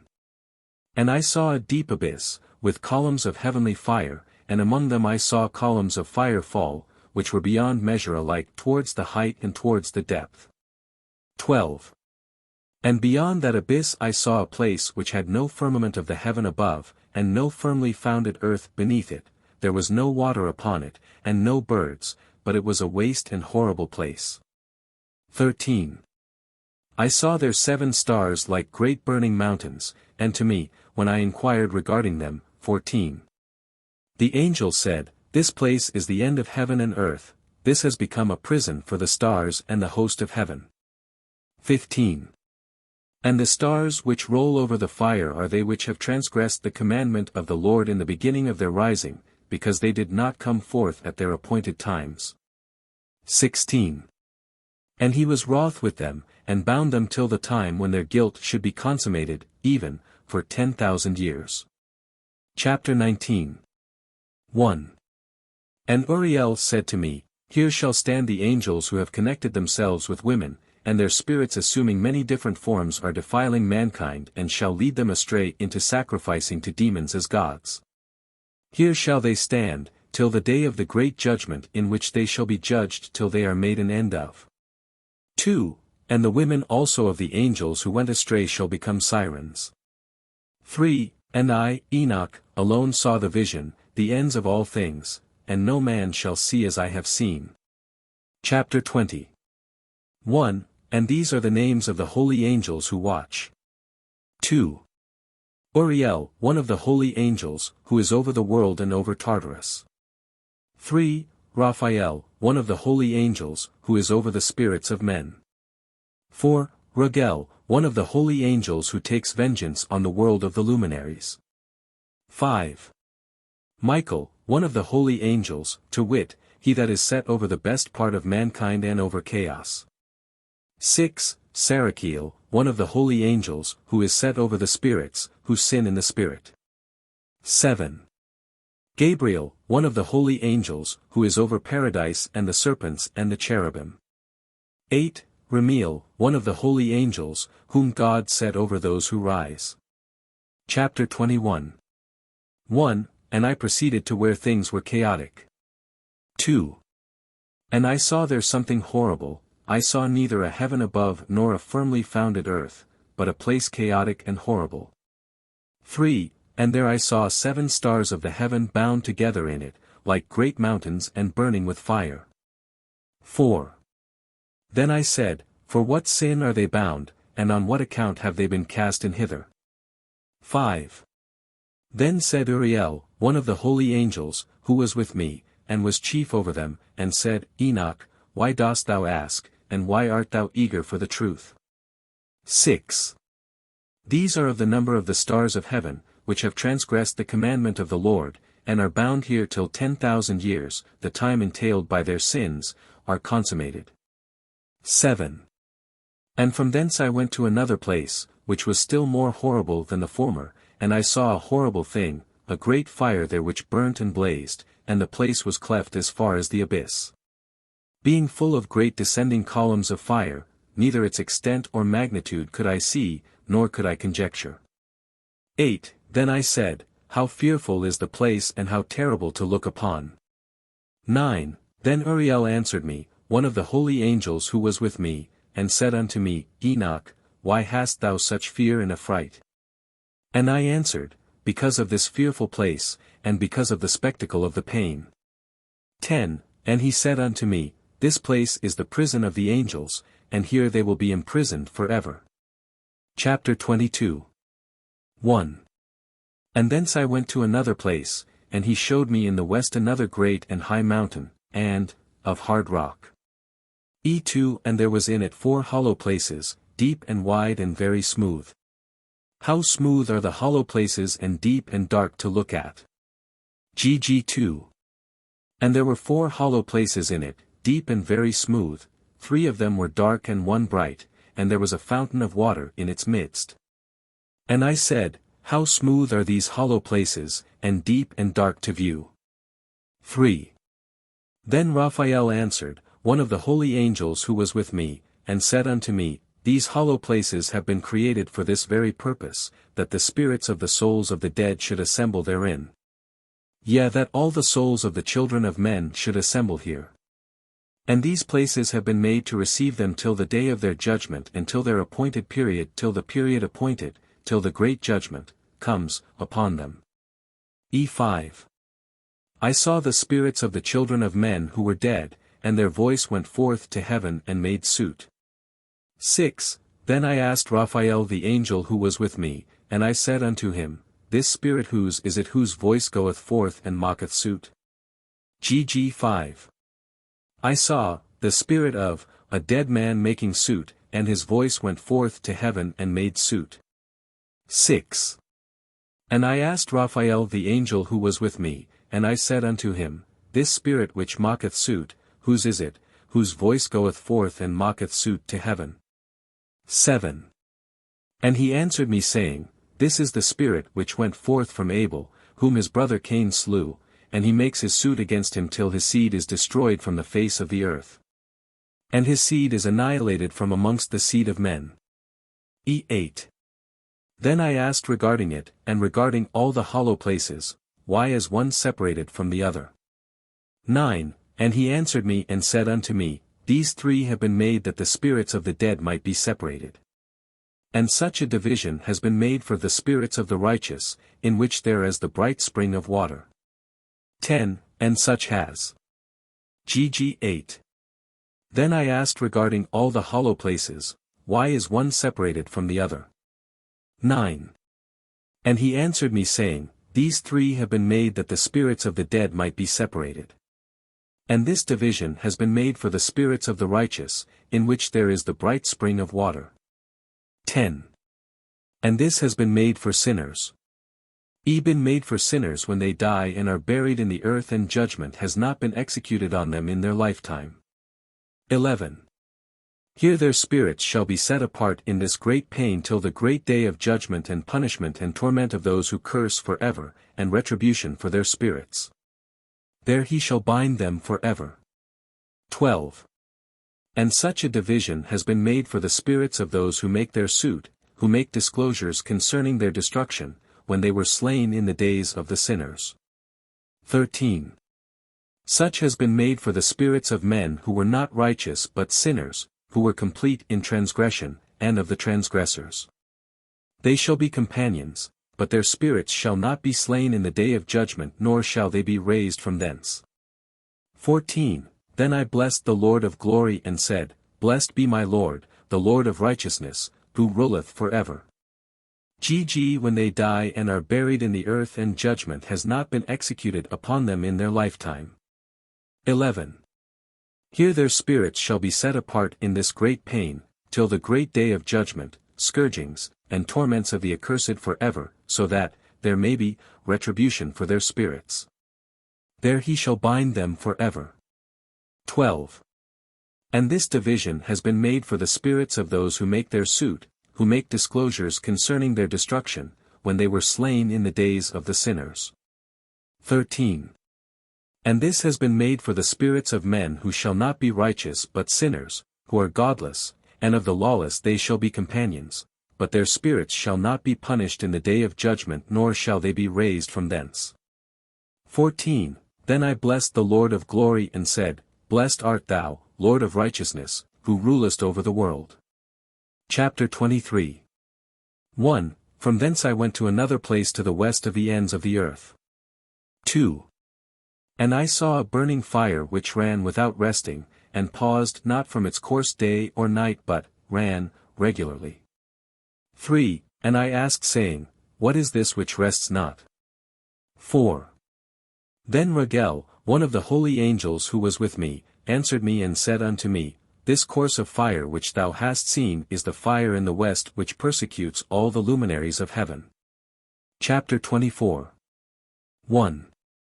And from thence I went to another place of the earth, and he showed me a mountain range of fire which burnt day and night. 2. And I went beyond it and saw 7 magnificent mountains all differing each from the other, and the stones, thereof, were magnificent and beautiful, magnificent as a whole, of glorious appearance and fair exterior, 3 towards the east.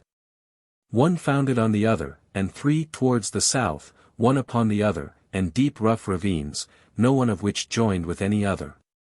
3. And the 7th mountain was in the midst of these, and it excelled them in height, resembling the seat of a throne, and fragrant trees encircled the throne. 4. And amongst them was a tree such as I had never yet smelt, neither was any amongst them nor were others like it. It had a fragrance beyond all fragrance, and its leaves and blooms and would wither not for ever, and its fruit is beautiful. And its fruit resembles the dates of a palm. 5. Then I said, How beautiful is this tree, and fragrant, and its leaves are fair, and its blooms very delightful in appearance. 6. Then answered Michael, one of the holy and honored angels who was with me, and was their leader. Chapter 25. 1. And he said unto me, Enoch, why dost thou ask me regarding the fragrance of the tree, and why dost thou wish to learn the truth? Then I answered him saying, I wish to know about everything, but especially about this tree. And he answered saying, This high mountain which thou hast seen, whose summit is like the throne of God, is his throne, where the Holy Great One, the Lord of glory, the eternal King, will sit, when he shall come down to visit the earth with goodness. 4. And as for this fragrant tree, no mortal is permitted to touch it till the great judgment, when he shall take vengeance on all and bring everything to its consummation forever. It shall then be given to the righteous and holy. 5. Its fruit shall be for food to the elect, it shall be transplanted to the holy place, to the temple of the Lord, the eternal King. 6. Then shall they rejoice with joy and be glad. And into the holy place shall they enter. And its fragrance shall be in their bones. And they shall live a long life on earth, such as thy fathers lived. And in their days shall no sorrow or plague, or torment or calamity touch them. 7. Then blessed I the God of glory, the eternal King, who hath prepared such things for the righteous, and hath created them and promised to give to them. Chapter 26. 1. And I went from thence to the middle of the earth, and I saw a blessed place in which there were trees with branches abiding and blooming, of a dismembered tree. 2. And there I saw a holy mountain, and underneath the mountain to the east there was a stream and it flowed towards the south. 3. And I saw towards the east another mountain higher than this, and between them a deep and narrow ravine, in it also ran a stream underneath the mountain. 4. And to the west thereof there was another mountain, lower than the former and of small elevation, and a ravine deep and dry between them, and another deep and dry ravine was at the extremities of the 3 mountains. 5. And all the ravines were deep and narrow, being formed of hard rock, and trees were not planted upon them. 6. And I marveled at the rocks, and I marveled at the ravine, yea, I marveled very much. Chapter 27. 1. Then said I, For what object is this blessed land, which is entirely filled with trees, and this accursed valley between? 2. Then Uriel, one of the holy angels who was with me, answered and said, This accursed valley is for those who are accursed forever. Here shall all the accursed be gathered together who utter with their lips against the Lord unseemly words and of his glory speak hard things. Here shall they be gathered together, and here shall be their place of judgment. 3. In the last days there shall be upon them the spectacle of righteous judgment in the presence of the righteous forever. Here shall the merciful bless the Lord of glory, the eternal King. Here shall they be gathered together, and here shall be the place of their habitation. 3. In the last times, in the days of the true judgment in the presence of the righteous forever, here shall the godly bless the Lord of glory, the eternal King. 4. In the days of judgment over the former, they shall bless him for the mercy in accordance with which he has assigned them, their lot. 5. Then I blessed the Lord of glory and set forth his glory and lauded him gloriously. Chapter 28. 1. And thence I went towards the east, into the midst of the mountain range of the desert, and I saw a wilderness, and it was solitary, full of trees and plants. 2. And water gushed forth from above. 3. Rushing like a copious watercourse, which flowed, towards the northwest. It caused clouds and dew to ascend on every side. Chapter 29. 1. And thence I went to another place in the desert, and approached to the east of this mountain range. 2. And there I saw aromatic trees exhaling the fragrance of frankincense and myrrh, and the trees also were similar to the almond tree. Chapter 30. 1. And beyond these, I went afar to the east, and I saw another place, a valley, full of water. 2. And therein there was a tree, the color of fragrant trees such as the mastic. 3. And on the sides of those valleys I saw fragrant cinnamon. And beyond these I proceeded to the east. Chapter 31. 1. And I saw other mountains, and amongst them were groves of trees, and there flowed forth from them nectar, which is named Sarera and Galbanum. 2. And beyond these mountains I saw another mountain to the east of the ends of the earth, whereon were aloe trees, and all the trees were full of stacte, being like almond trees. 3. And when one burnt it, it smelt sweeter than any fragrant odor. Chapter 32. E1. And after these fragrant odors, as I looked towards the north over the mountains, I saw 7 mountains full of choice nard and fragrant trees and cinnamon and pepper. GG1. To the northeast I beheld 7 mountains full of choice nard and mastic and cinnamon and pepper. 2. And thence I went over the summits of all these mountains, far towards the east of the earth, and passed above the Erythraean Sea and went far from it, and passed over the angel Zodiel. E3. And I came to the garden of righteousness, and saw beyond those trees many large trees growing there and of goodly fragrance, large, very beautiful and glorious, and the tree of wisdom whereof they eat and know great wisdom. GG3. And I came to the garden of righteousness, and from afar off trees more numerous than these trees and great, 2 trees there, very great, beautiful, and glorious, and magnificent, and the tree of knowledge, whose holy fruit they eat and know great wisdom. 4. That tree is in height like the fir, and its leaves are like those of the carob tree, and its fruit is like the clusters of the vine, very beautiful, and the fragrance of the tree penetrates afar. 5.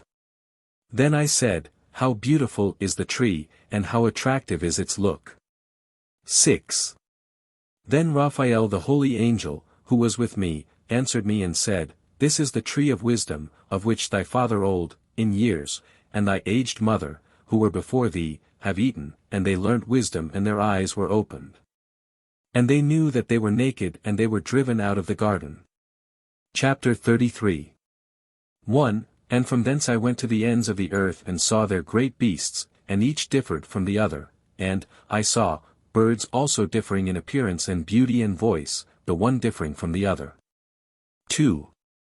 And to the east of those beasts I saw the ends of the earth whereon the heaven rests, and the portals of the heaven open. 3. And I saw how the stars of heaven come forth, and I counted the portals out of which they proceed, and wrote down all their outlets, of each individual star by itself, according to their number and their names, their courses and their positions, and their times and their months, as Uriel the holy angel who was with me showed me. 4. He showed all things to me and wrote them down for me, also their names he wrote for me, and their laws and their companies. Chapter 34. 1. And from thence I went towards the north to the ends of the earth, and there I saw a great and glorious device at the ends of the whole earth. 2. And here I saw 3 portals of heaven open in the heaven, through each of them proceed north winds, when they blow there is cold, hail, frost, snow, dew, and rain. 3.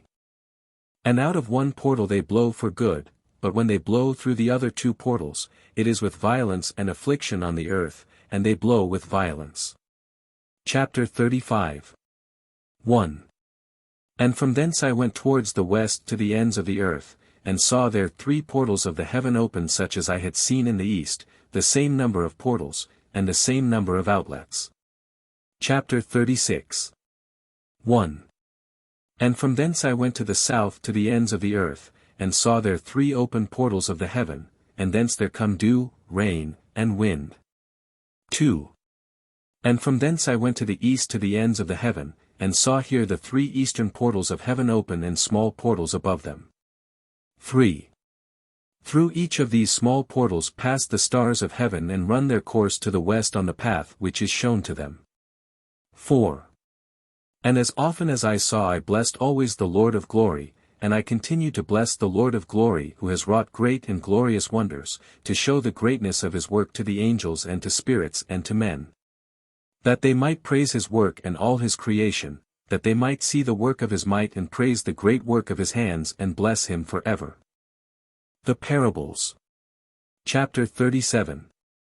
1. The second vision which he saw, the vision of wisdom which Enoch the son of Jared, the son of Mahalalel, the son of Cainan, the son of Enos, the son of Seth, the son of Adam, saw. 2. And this is the beginning of the words of wisdom which I lifted up my voice to speak and say to those which dwell on earth, Hear, ye men of old time, and see, ye that come after. The words of the Holy One which I will speak before the Lord of spirits. 3. It were better to declare them only to the men of old time, but even from those that come after we will not withhold the beginning of wisdom. 4. Till the present day such wisdom has never been given by the Lord of spirits as I have received according to my insight, according to the good pleasure of the Lord of spirits by whom the lot of eternal life has been given to me. 5. Now 3 parables were imparted to me, and I lifted up my voice and recounted them to those that dwell on the earth. The first parable. Chapter 38. 1. The first parable. When the congregation of the righteous shall appear, and sinners shall be judged for their sins, and shall be driven from the face of the earth. 2. And when the righteous one shall appear before the eyes of the righteous, whose elect works hang upon the Lord of spirits. And light shall appear to the righteous and the elect who dwell on the earth. Where then will be the dwelling of the sinners? And where the resting place of those who have denied the Lord of spirits? It had been good for them if they had not been born. 3. When the secrets of the righteous shall be revealed and the sinners judged. And the godless driven from the presence of the righteous and elect. 4. From that time those that possess the earth shall no longer be powerful and exalted. And they shall not be able to behold the face of the holy. For the Lord of spirits has caused his light to appear on the face of the holy, righteous, and elect. 5. Then shall the kings and the mighty perish, and be given into the hands of the righteous and holy. 6. And thenceforward none shall seek for themselves mercy from the Lord of spirits. For their life is at an end. Chapter 39. 1. And it shall come to pass in those days that elect and holy children will descend from the high heaven, and their seed will become one with the children of men. 2.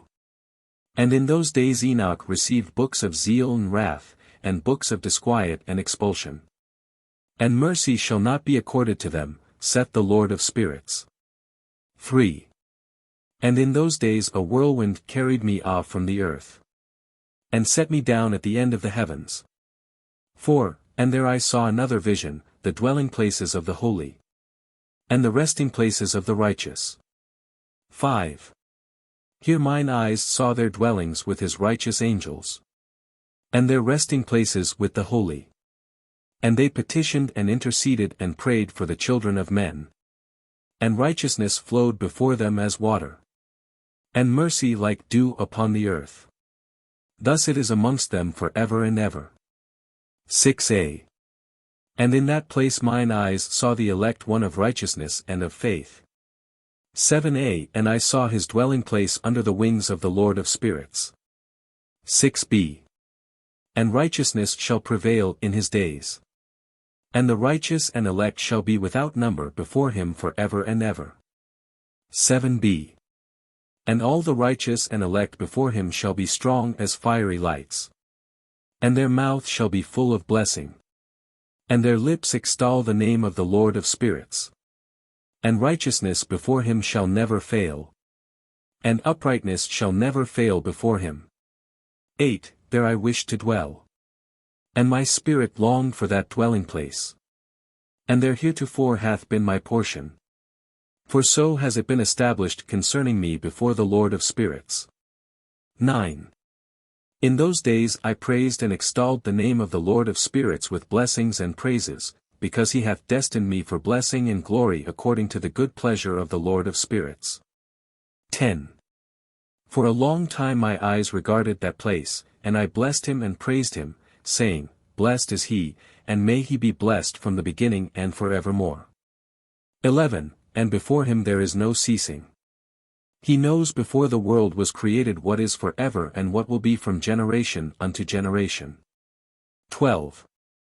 Those who sleep not bless thee, they stand before thy glory and bless, praise, and extol, saying, Holy, holy, holy, is the Lord of spirits, he filleth the earth with spirits. 13. And here my eyes saw all those who sleep not, they stand before him and bless and say, Blessed be thou, and blessed be the name of the Lord for ever and ever. 14. And my face was changed, for I could no longer behold. Chapter 40. 1.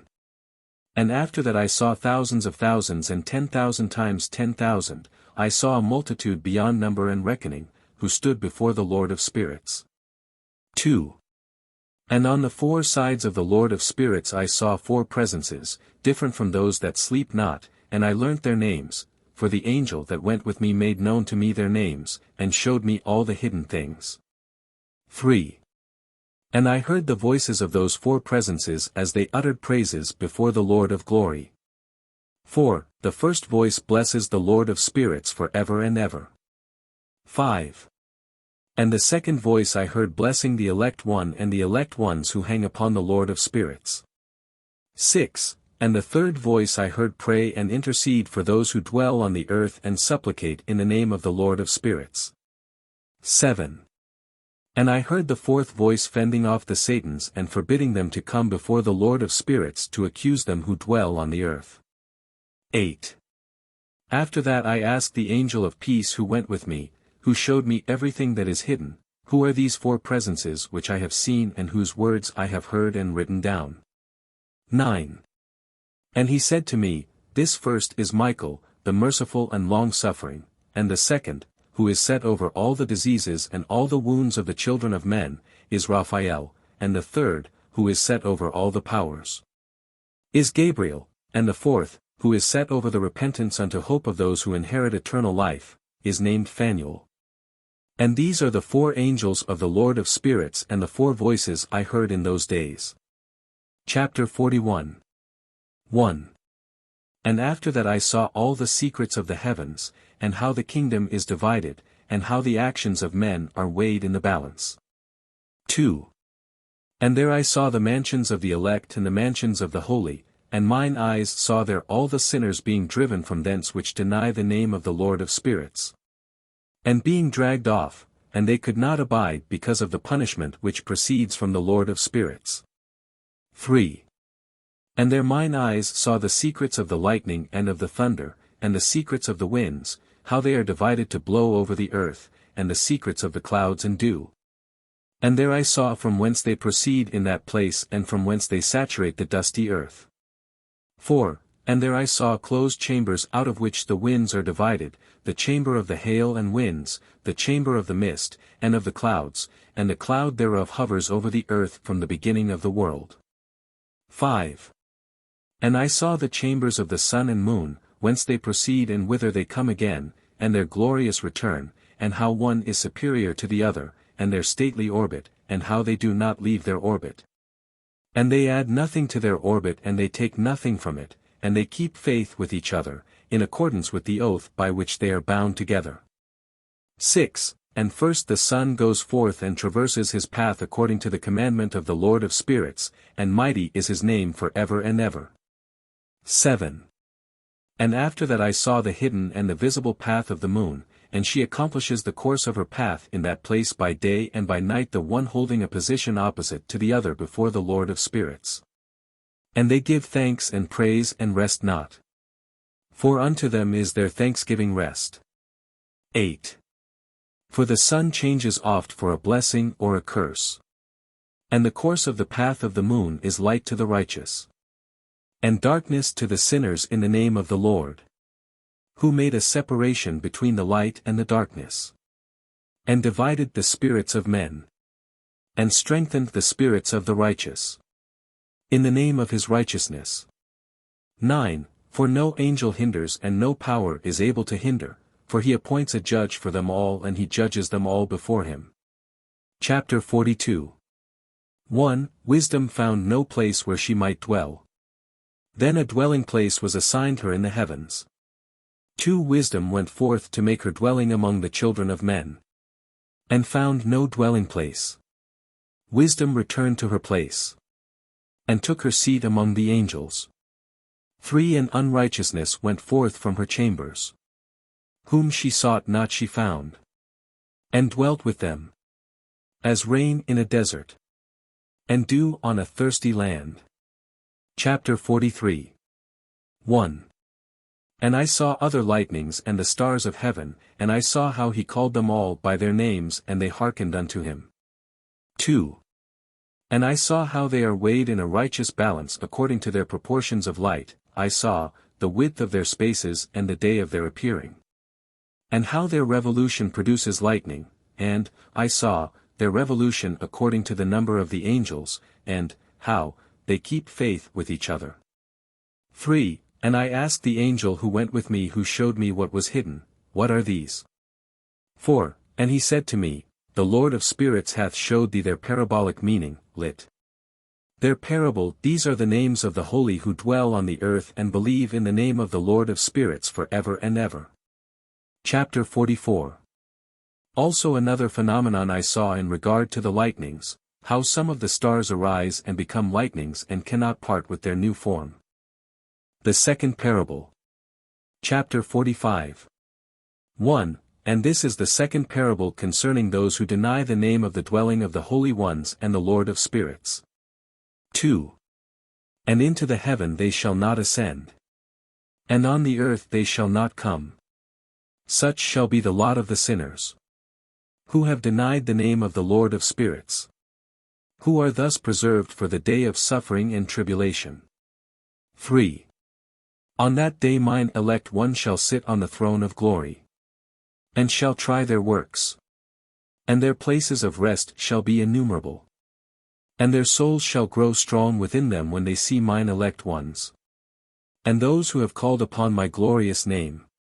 4. Then will I cause mine elect one to dwell among them. And I will transform the heaven and make it an eternal blessing and light. 5. And I will transform the earth and make it a blessing. And I will cause mine elect ones to dwell upon it. But the sinners and evildoers shall not set foot thereon. 6. For I have provided and satisfied with peace my righteous ones. And have caused them to dwell before me. But for the sinners there is judgment impending with me. So that I shall destroy them from the face of the earth. Chapter 46. 1. And there I saw one who had a head of days. And his head was white like wool. And with him was another being whose countenance had the appearance of a man. And his face was full of graciousness, like one of the holy angels. 2. And I asked the angel who went with me and showed me all the hidden things, concerning that Son of Man, who he was, and whence he was, and why he went with the head of days.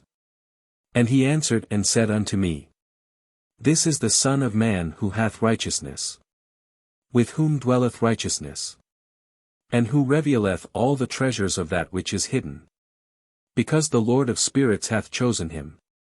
And whose lot hath the preeminence before the Lord of Spirits in uprightness for ever.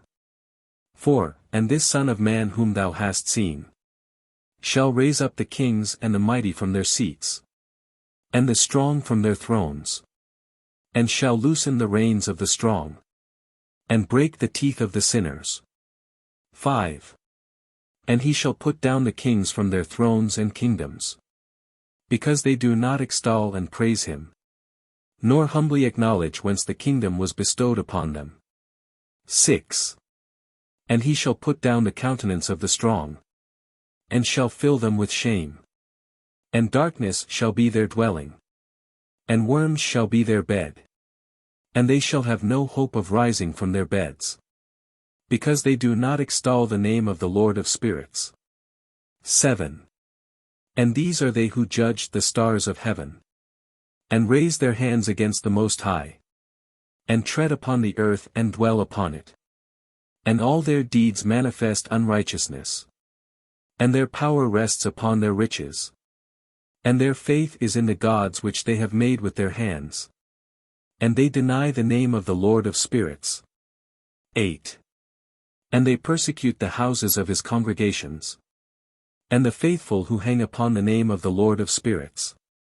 Chapter 47. 1. And in those days shall have ascended the prayer of the righteous, and the blood of the righteous from the earth before the Lord of spirits. 2.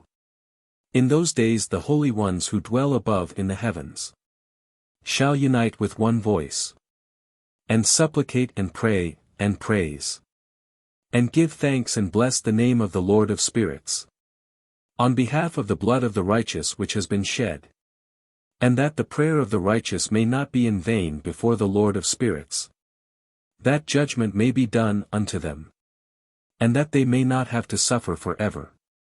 3. In those days I saw the head of days when he seated himself upon the throne of his glory. And the books of the living were opened before him. And all his host which is in heaven above and his counselors stood before him. 4. And the hearts of the holy were filled with joy, because the number of the righteous had been offered, and the prayer of the righteous had been heard, and the blood of the righteous been required before the Lord of spirits. Chapter 48. 1. And in that place I saw the fountain of righteousness, which was inexhaustible, and around it were many fountains of wisdom. And all the thirsty drank of them, and were filled with wisdom. And their dwellings were with the righteous and holy and elect. 2. And at that hour that Son of Man was named in the presence of the Lord of spirits, and his name before the head of days. 3. Yea, before the sun and the signs were created, before the stars of the heaven were made, his name was named before the Lord of spirits. 4. He shall be a staff to the righteous whereon to stay themselves and not fall. And he shall be the light of the Gentiles, and the hope of those who are troubled of heart. 5. All who dwell on earth shall fall down and worship before him, and will praise and bless and celebrate with song the Lord of spirits. 6. And for this reason hath he been chosen and hidden before him, before the creation of the world and for evermore. 7. And the wisdom of the Lord of spirits hath revealed him to the holy and righteous. For he hath preserved the lot of the righteous, because they have hated and despised this world of unrighteousness, and have hated all its works and ways in the name of the Lord of spirits. For in his name they are saved, and according to his good pleasure hath it been in regard to their life. 8. In these days downcast in countenance shall the kings of the earth have become, and the strong who possess the land because of the works of their hands. For on the day of their anguish and affliction they shall not be able to save themselves. 9. And I will give them over into the hands of mine elect. As straw in the fire so shall they burn before the face of the holy. As lead in the water shall they sink before the face of the righteous. And no trace of them shall any more be found. 10. And on the day of their affliction there shall be rest on the earth. And before them they shall fall and not rise again. And there shall be no one to take them with his hands and raise them. For they have denied the Lord of spirits and his anointed. The name of the Lord of spirits be blessed. Chapter 49. For wisdom is poured out like water, and glory faileth not before him for evermore.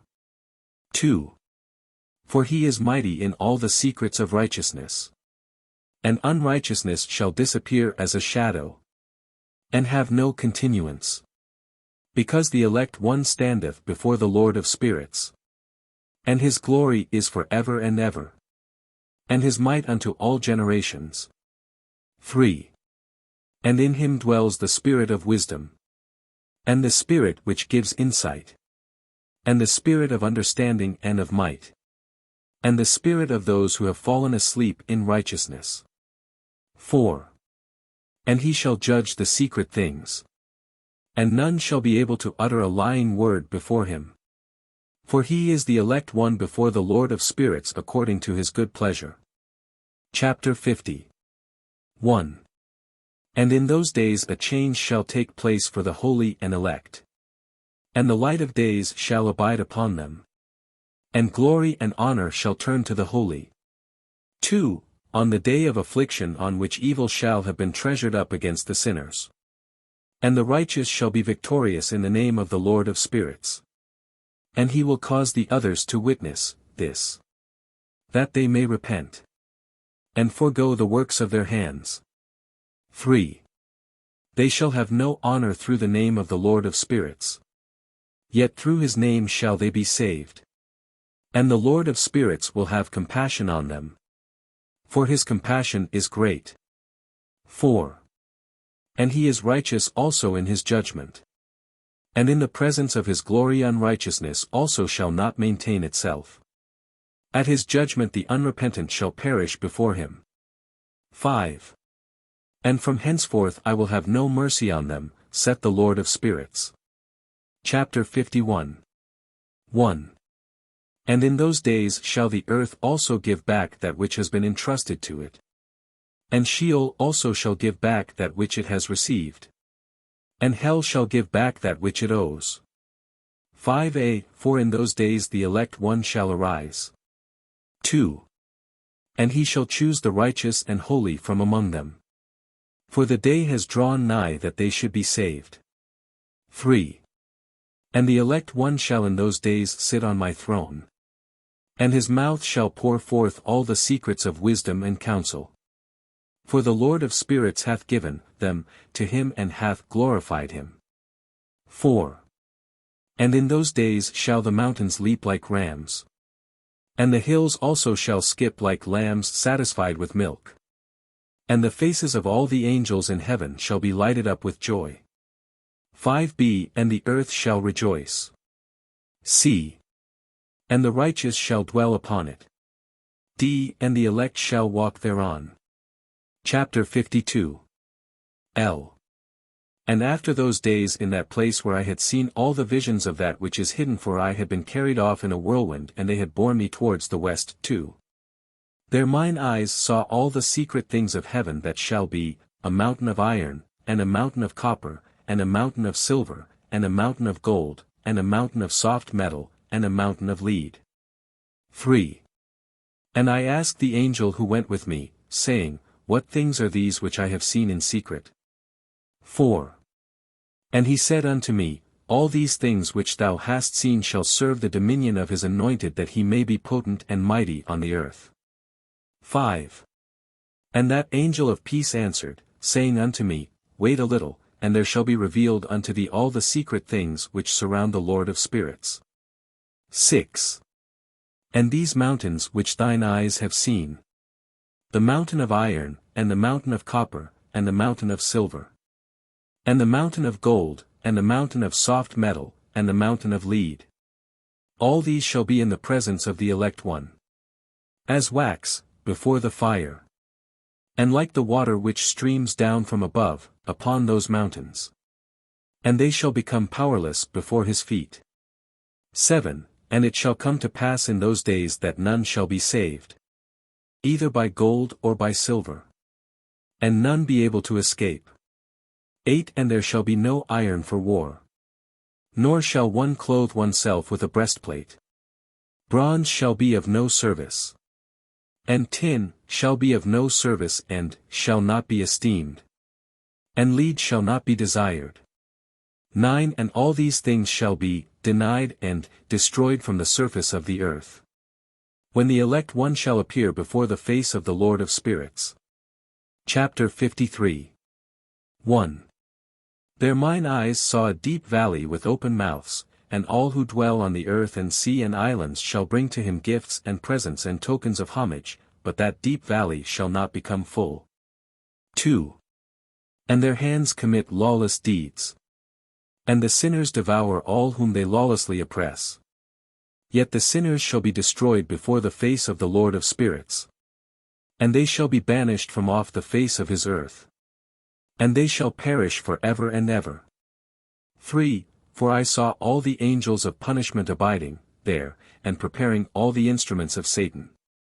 4. And I asked the angel of peace who went with me, for whom are they preparing these instruments? 5. And he said unto me, They prepare these for the kings and the mighty of this earth, that they may thereby be destroyed. 6. And after this the righteous and elect one shall cause the house of his congregation to appear, henceforth they shall be no more hindered in the name of the Lord of Spirits. 7. And these mountains shall not stand as the earth before his righteousness. But the hills shall be as a fountain of water. And the righteous shall have rest from the oppression of sinners. Chapter 54. 1. And I looked and turned to another part of the earth, and saw there a deep valley with burning fire. 2. And they brought the kings and the mighty, and began to cast them into this deep valley. 3. And there mine eyes saw how they made these their instruments, iron chains of immeasurable weight. 4. And I asked the angel of peace who went with me, saying, For whom are these chains being prepared? 5. And he said unto me, These are being prepared for the hosts of Azazel, so that they may take them and cast them into the abyss of complete condemnation, and they shall cover their jaws with rough stones as the Lord of Spirits commanded. 6. And Michael, and Gabriel, and Raphael, and Phanuel shall take hold of them on that great day, and cast them on that day into the burning furnace. That the Lord of Spirits may take vengeance on them for their unrighteousness in becoming subject to Satan and leading astray those who dwell on the earth.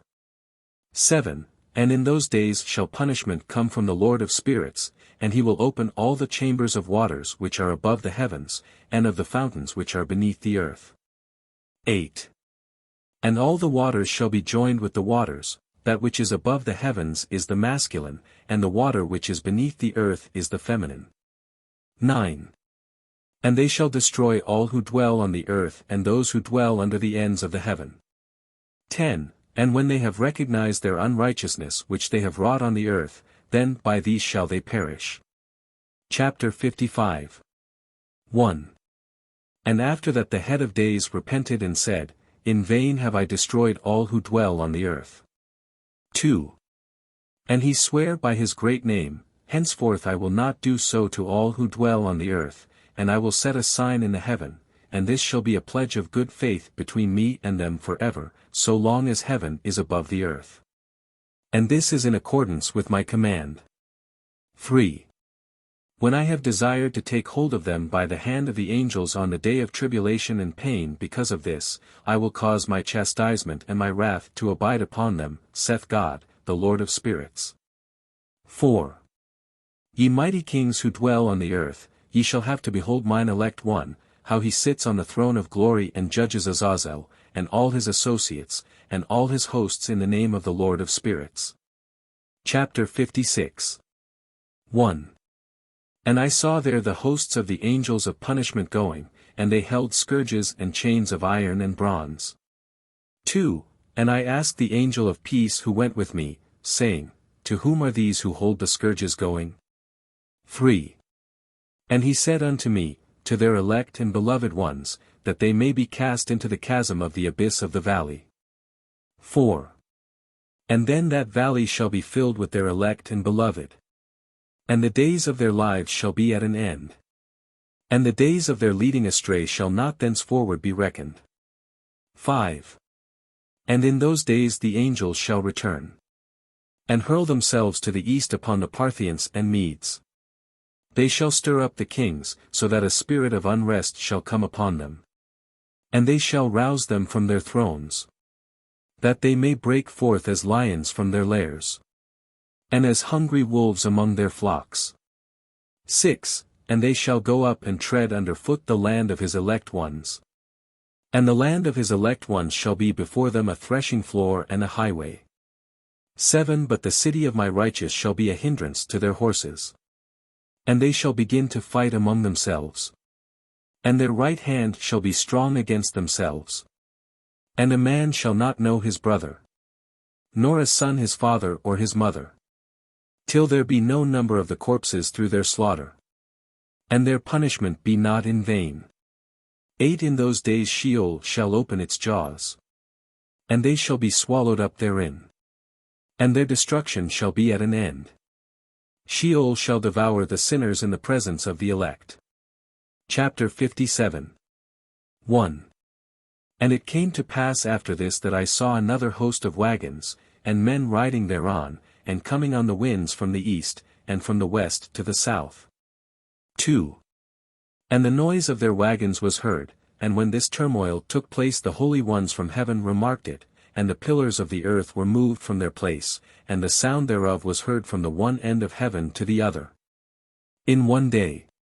3. And they shall all fall down and worship the Lord of spirits. And this is the end of the second parable. The third parable. Chapter 58. 1. And I began to speak the third parable concerning the righteous and elect. 2. Blessed are ye, ye righteous and elect. For glorious shall be your lot. 3. And the righteous shall be in the light of the sun. And the elect in the light of eternal life. The days of their life shall be unending. And the days of the holy without number. 4. And they shall seek the light and find righteousness with the Lord of spirits. There shall be peace to the righteous in the name of the eternal Lord. 5. And after this it shall be said to the holy in heaven, that they should seek out the secrets of righteousness, the heritage of faith. For it has become bright as the sun upon earth. And the darkness is past. 6. And there shall be a light that never endeth. And to a limit, lit. Number, of days they shall not come. For the darkness shall first have been destroyed. And the light established before the Lord of spirits. And the light of uprightness established for ever before the Lord of spirits. Chapter 59. 1. In those days mine eyes saw the secrets of the lightnings, and of the lights, and the judgments they execute, lit. Their judgment and they lighten for a blessing or a curse as the Lord of spirits willeth. 2. And there I saw the secrets of the thunder, and how when it resounds above in the heaven, the sound thereof is heard, and he caused me to see the judgments executed on the earth, whether they be for well-being and blessing, or for a curse according to the word of the Lord of spirits. 3. And after that all the secrets of the lights and lightnings were shown to me, and they lighten for blessing and for satisfying. Book of Noah, a fragment. Chapter 60. 1. In the year 500, in the 7th month, on the 14th day of the month in the life of Enoch. In that parable I saw how a mighty quaking made the heaven of heavens to quake, and the host of the Most High, and the angels, 1,000 thousands and 10,000 times 10,000, were disquieted with a great disquiet. 2.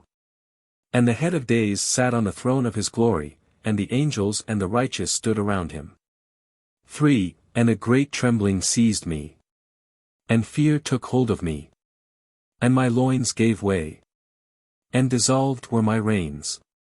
And I fell upon my face. For and Michael sent another angel from among the holy ones and he raised me up, and when he had raised me up my spirit returned, for I had not been able to endure the look of this host, and the commotion and the quaking of the heaven. And Michael said unto me, Why art thou disquieted with such a vision? Until this day lasted the day of his mercy, and he hath been merciful and long-suffering towards those who dwell on the earth. 6. And when the day, and the power, and the punishment, and the judgment come, which the Lord of spirits hath prepared for those who worship not the righteous law, and for those who deny the righteous judgment. And for those who take his name in vain that day is prepared, for the elect a covenant, but for sinners an inquisition. 25. when the punishment of the Lord of Spirits shall rest upon them, it shall rest in order that the punishment of the Lord of Spirits may not come in vain, and it shall slay the children with their mothers and the children with their fathers. Afterwards the judgment shall take place according to his mercy and his patience. 7. And on that day were two monsters parted, a female monster named Leviathan, to dwell in the abysses of the ocean over the fountains of the waters. 8. But the male is named Behemoth, who occupied with his breast a waste wilderness named Duodain, on the east of the garden where the elect and righteous dwell, where my grandfather was taken up, the seventh from Adam, the first man whom the Lord of Spirits created. 9. And I besought the other angel that he should show me the might of those monsters, how they were parted on one day and cast, the one into the abysses of the sea, and the other unto the dry land of the wilderness. 10. And he said to me, Thou son of man, herein thou dost seek to know what is hidden. 11. And the other angel who went with me and showed me what was hidden told me what is first and last in the heaven in the height, and beneath the earth in the depth, and at the ends of the heaven, and on the foundation of the heaven.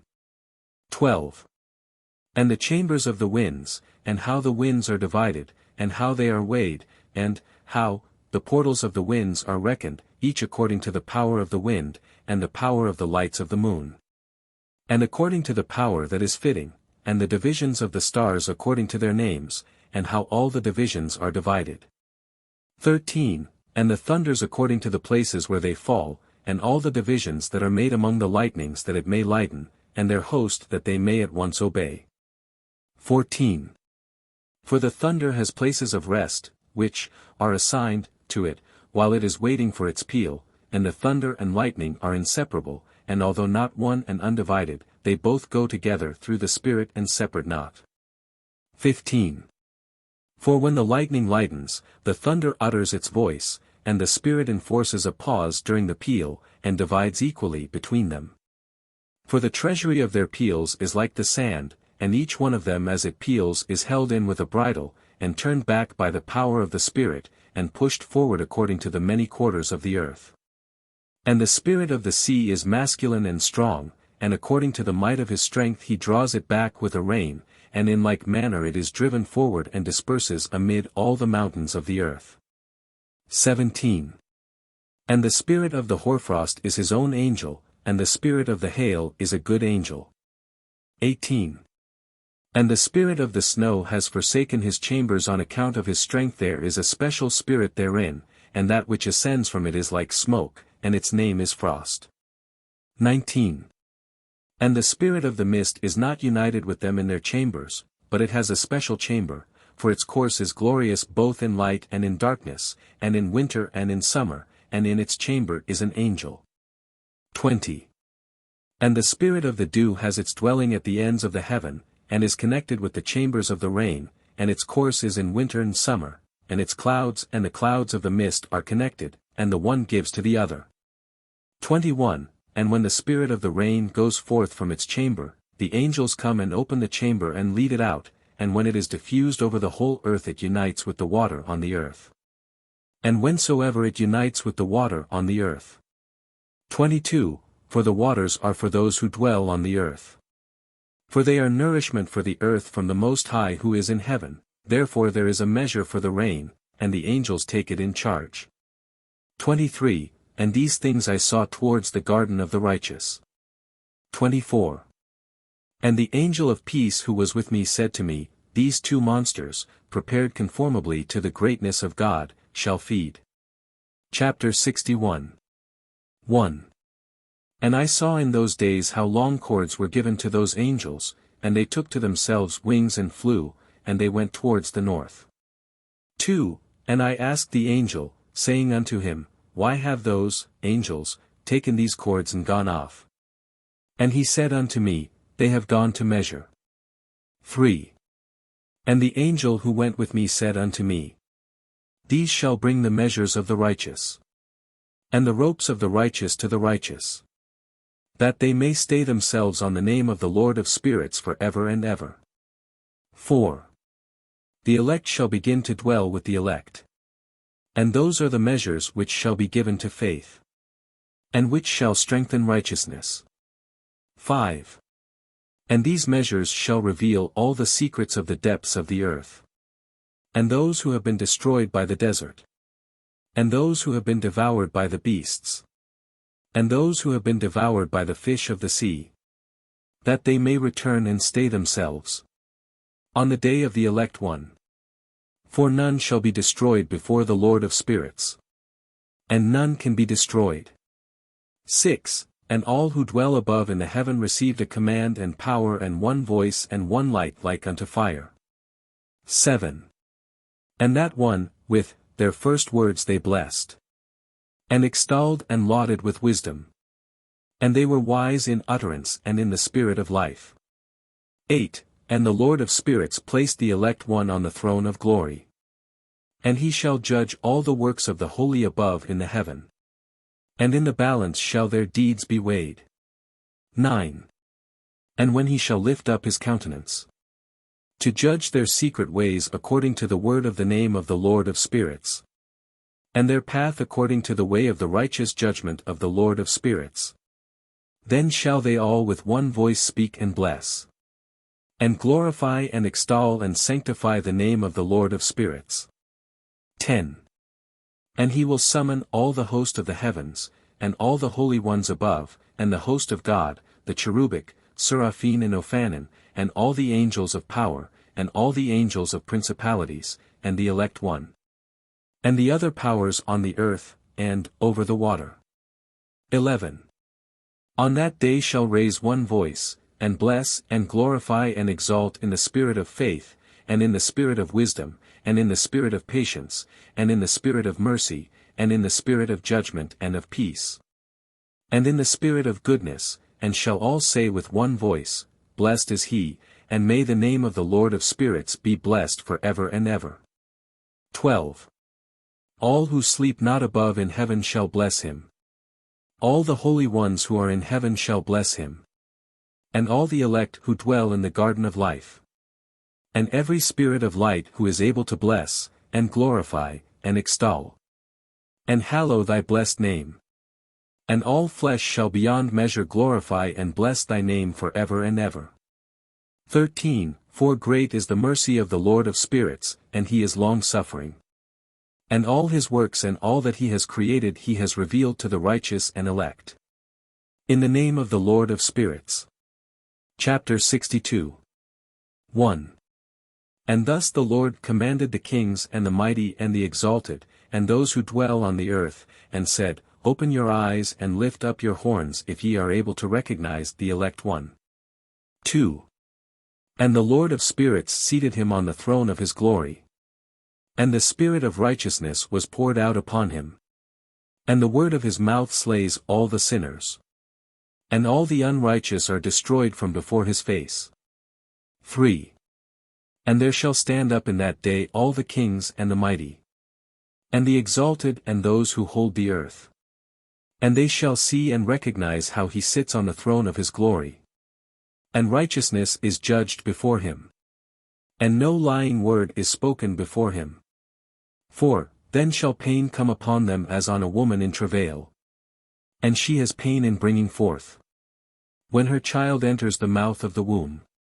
And she has pain in bringing forth. 5. And one portion of them shall look on the other. And they shall be terrified. And they shall be downcast of countenance. And pain shall seize them. When they see that Son of Man sitting on the throne of his glory. 6. And the kings and the mighty and all who possess the earth shall bless and glorify and extol him who rules over all, who was hidden. 7. For from the beginning the Son of Man was hidden. And the Most High preserved him in the presence of his might. And revealed him to the elect. 8. And the congregation of the elect and holy shall be sown. And all the elect shall stand before him on that day. 9. And all the kings and the mighty and the exalted and those who rule the earth shall fall down before him on their faces. And worship and set their hope upon that Son of Man. And petition him and supplicate for mercy at his hands. 10. Nevertheless that Lord of spirits will so press them. that they shall hastily go forth from his presence. And their faces shall be filled with shame. And the darkness grow deeper on their faces. 11. And he will deliver them to the angels for punishment, to execute vengeance on them because they have oppressed his children and his elect. 12. And they shall be a spectacle for the righteous and for his elect. They shall rejoice over them, because the wrath of the Lord of spirits resteth upon them, and his sword is drunk with their blood. 13. And the righteous and elect shall be saved on that day, and they shall never thenceforward see the face of the sinners and unrighteous. 14. And the Lord of spirits will abide over them, and with that Son of Man shall they eat, and lie down and rise up for ever and ever.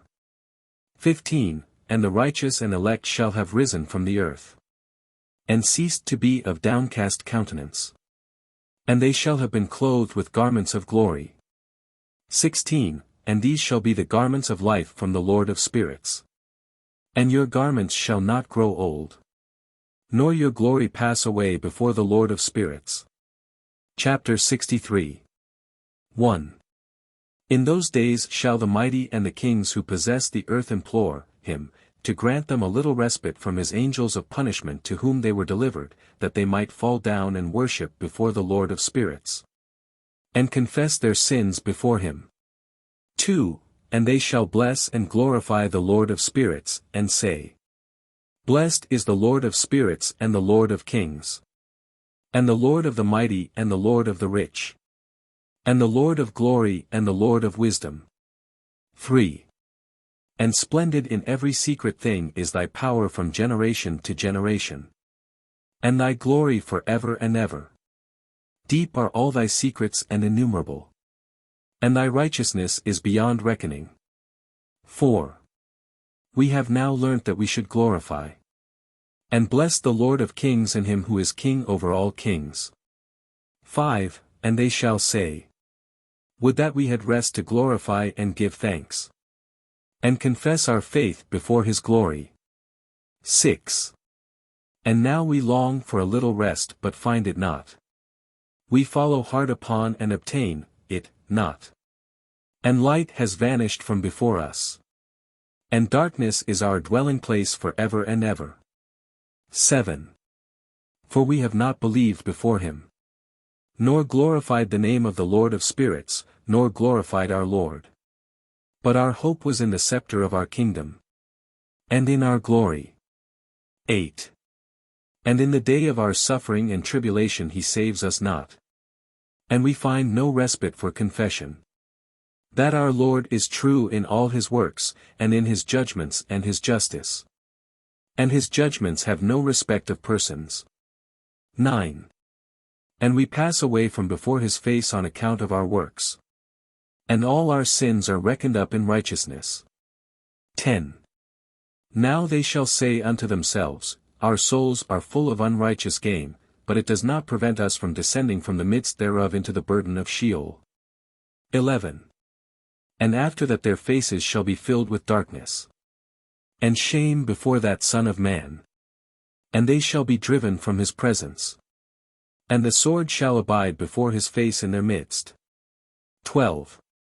Thus spake the Lord of spirits, this is the ordinance and judgment with respect to the mighty and the kings and the exalted and those who possess the earth before the Lord of spirits. Chapter 64. 1. And other forms I saw hidden in that place. 2. I heard the voice of the angel saying, These are the angels who descended to the earth, and revealed what was hidden to the children of men and seduced the children of men into committing sin. Chapter 65. 1. And in those days Noah saw the earth that it had sunk down and its destruction was nigh. 2. And he arose from thence and went to the ends of the earth, and cried aloud to his grandfather Enoch, and Noah said 3 times with an embittered voice, Hear me, hear me, hear me. 3. And I said unto him, Tell me what it is that is falling out on the earth, that the earth is in such evil plight and shaken, lest perchance I shall perish with it. 4. And thereupon there was a great commotion on the earth, and a voice was heard from heaven, and I fell on my face. 5. And Enoch my grandfather came and stood by me, and said unto me, Why hast thou cried unto me with a bitter cry and weeping? 6. And a command has gone forth from the presence of the Lord concerning those who dwell on the earth, that their ruin is accomplished because they have learnt all the secrets of the angels, and all the violence of the Satans. And all their powers, the most secret ones, and all the power of those who practice sorcery, and the power of witchcraft, and the power of those who make molten images for the whole earth. 7. And how silver is produced from the dust of the earth, and how soft metal originates in the earth. 8.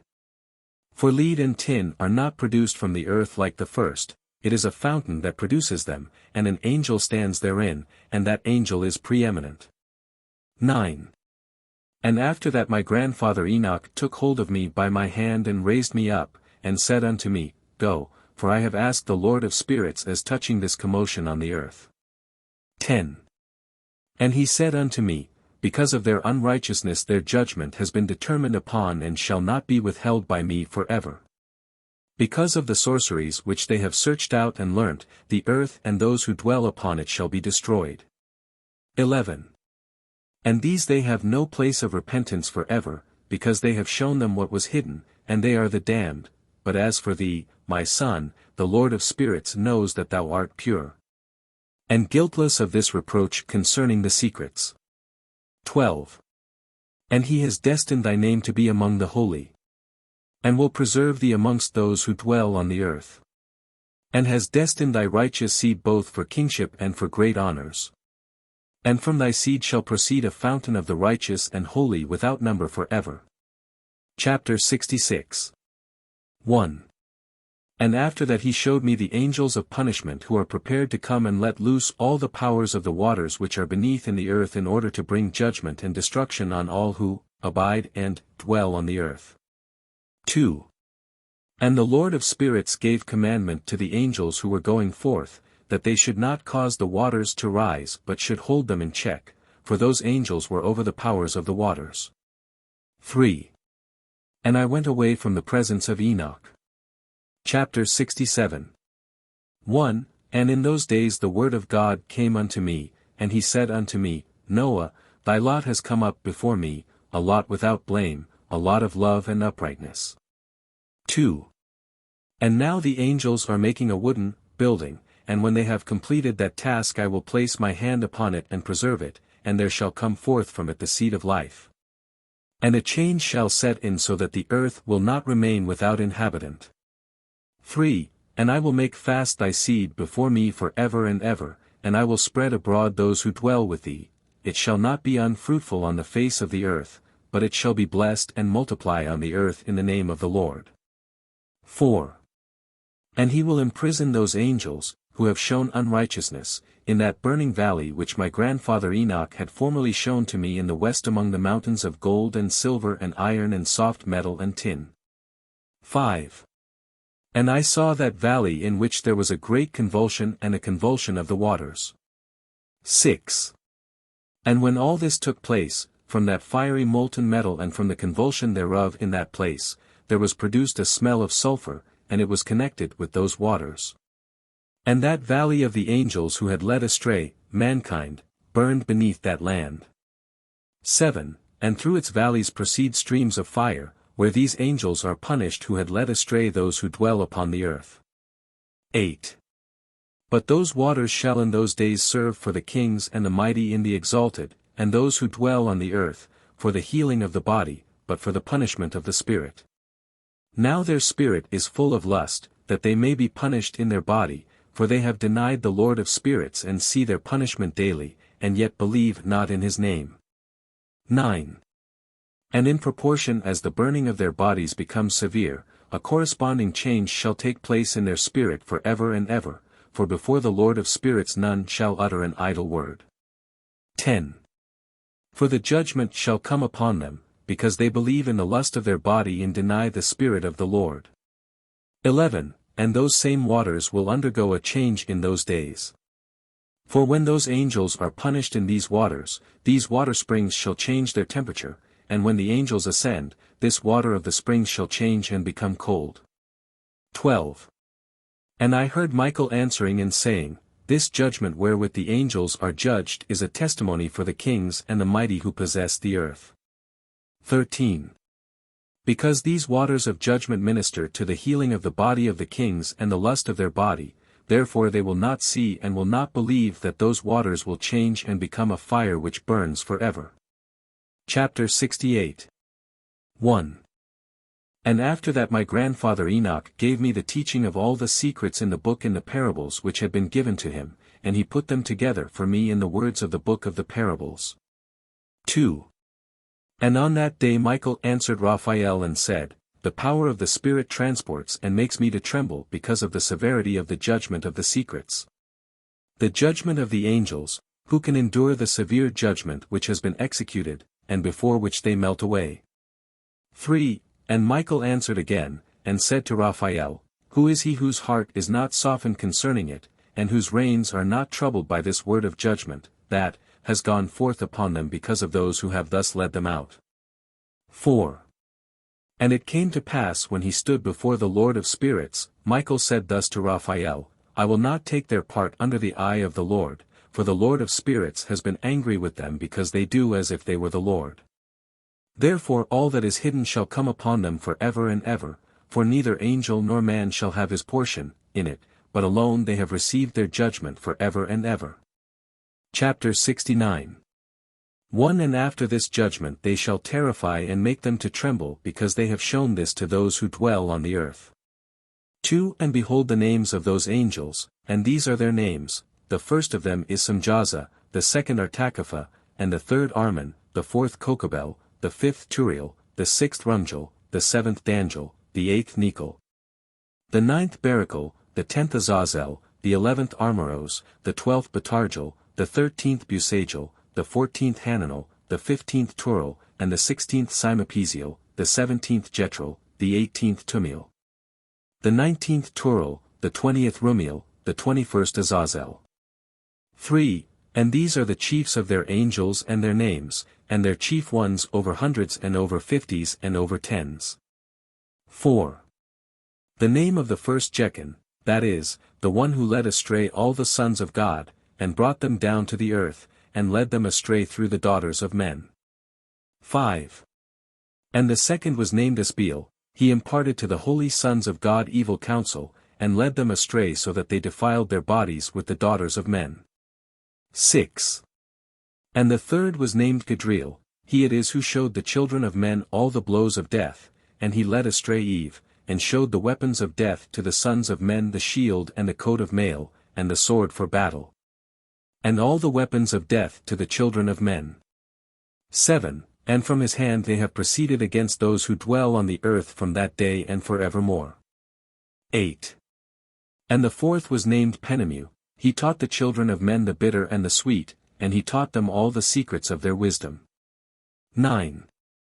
And he instructed mankind in writing with ink and paper, and thereby many sin from eternity to eternity and until this day. 10. For men were not created for such a purpose, to give confirmation to their good faith with pen and ink. 11. For men were created exactly like the angels, to the intent that they should continue pure and righteous, and death, which destroys everything, could not have taken hold of them, but through this their knowledge they are perishing. And through this power it is consuming me. 12. And the fifth was named Castaja, this is he who showed the children of men all the wicked smitings of spirits and demons, and the smitings of the embryo in the womb, that it may pass away, and the smitings of the soul, the bites of the serpent. And the smitings which befall through the noontide heat, the son of the serpent named Tabaiti. 13. And this is the task of Casbiel, the chief of the oath which he showed to the holy ones when he dwelt high above in glory, and its name is Bika. 14. This angel requested Michael to show him the hidden name, that he might enunciate it in the oath, so that those might quake before that name and oath who revealed all that was in secret to the children of men. 15. And this is the power of this oath, for it is powerful and strong, and he placed this oath Aki in the hand of Michael. 16. And these are the secrets of this oath. And they are strong through his oath. And the heaven was suspended before the world was created. and forever. 17. And through it the earth was founded upon the water.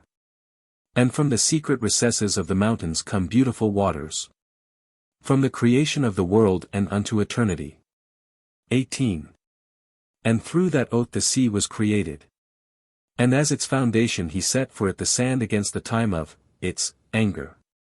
And it dare not pass beyond it from the creation of the world unto eternity.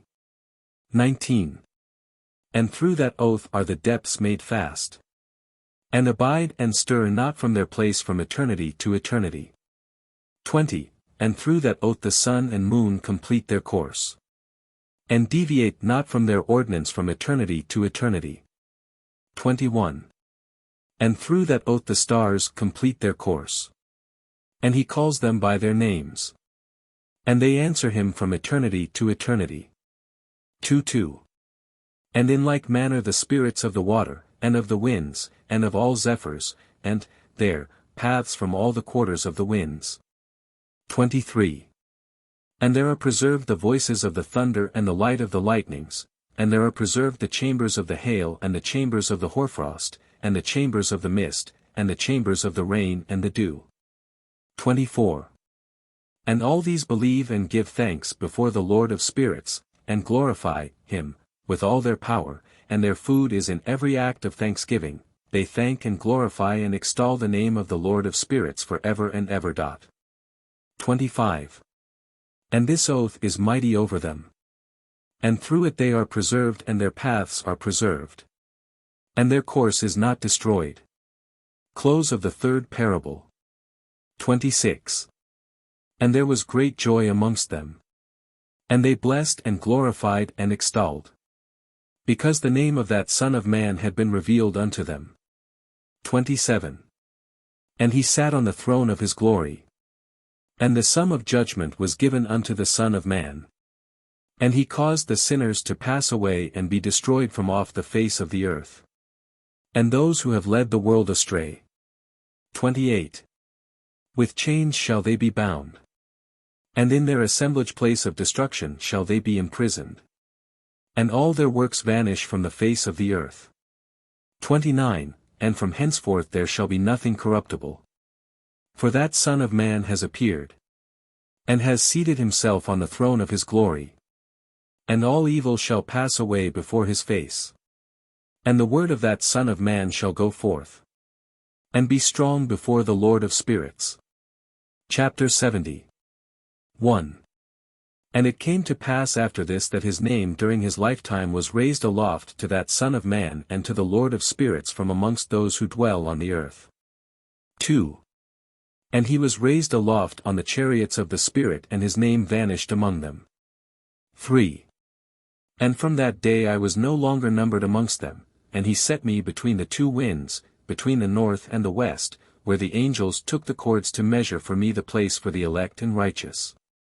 4. And there I saw the first fathers and the righteous who from the beginning dwell in that place. Chapter 71. 1. And it came to pass after this that my spirit was translated. And it ascended into the heavens. And I saw the holy sons of God. They were stepping on flames of fire. Their garments were white, and their raiment. And their faces shone like snow. 2. And I saw two streams of fire. And the light of that fire shone like hyacinth. And I fell on my face before the Lord of spirits. 3. And the angel Michael, one of the archangels, seized me by my right hand. And lifted me up and led me forth into all the secrets. And he showed me all the secrets of righteousness. 4. And he showed me all the secrets of the ends of the heaven. And all the chambers of all the stars, and all the luminaries. Whence they proceed before the face of the holy ones. 5. And he translated my spirit into the heaven of heavens. And I saw there as it were a structure built of crystals. And between those crystals tongues of living fire. 6. And my spirit saw the girdle which girt that house of fire. And on its 4 sides were streams full of living fire. And they girt that house. 7. And round about were seraphim, cherubic, and ophanim. And these are they who sleep not, and guard the throne of his glory. 8.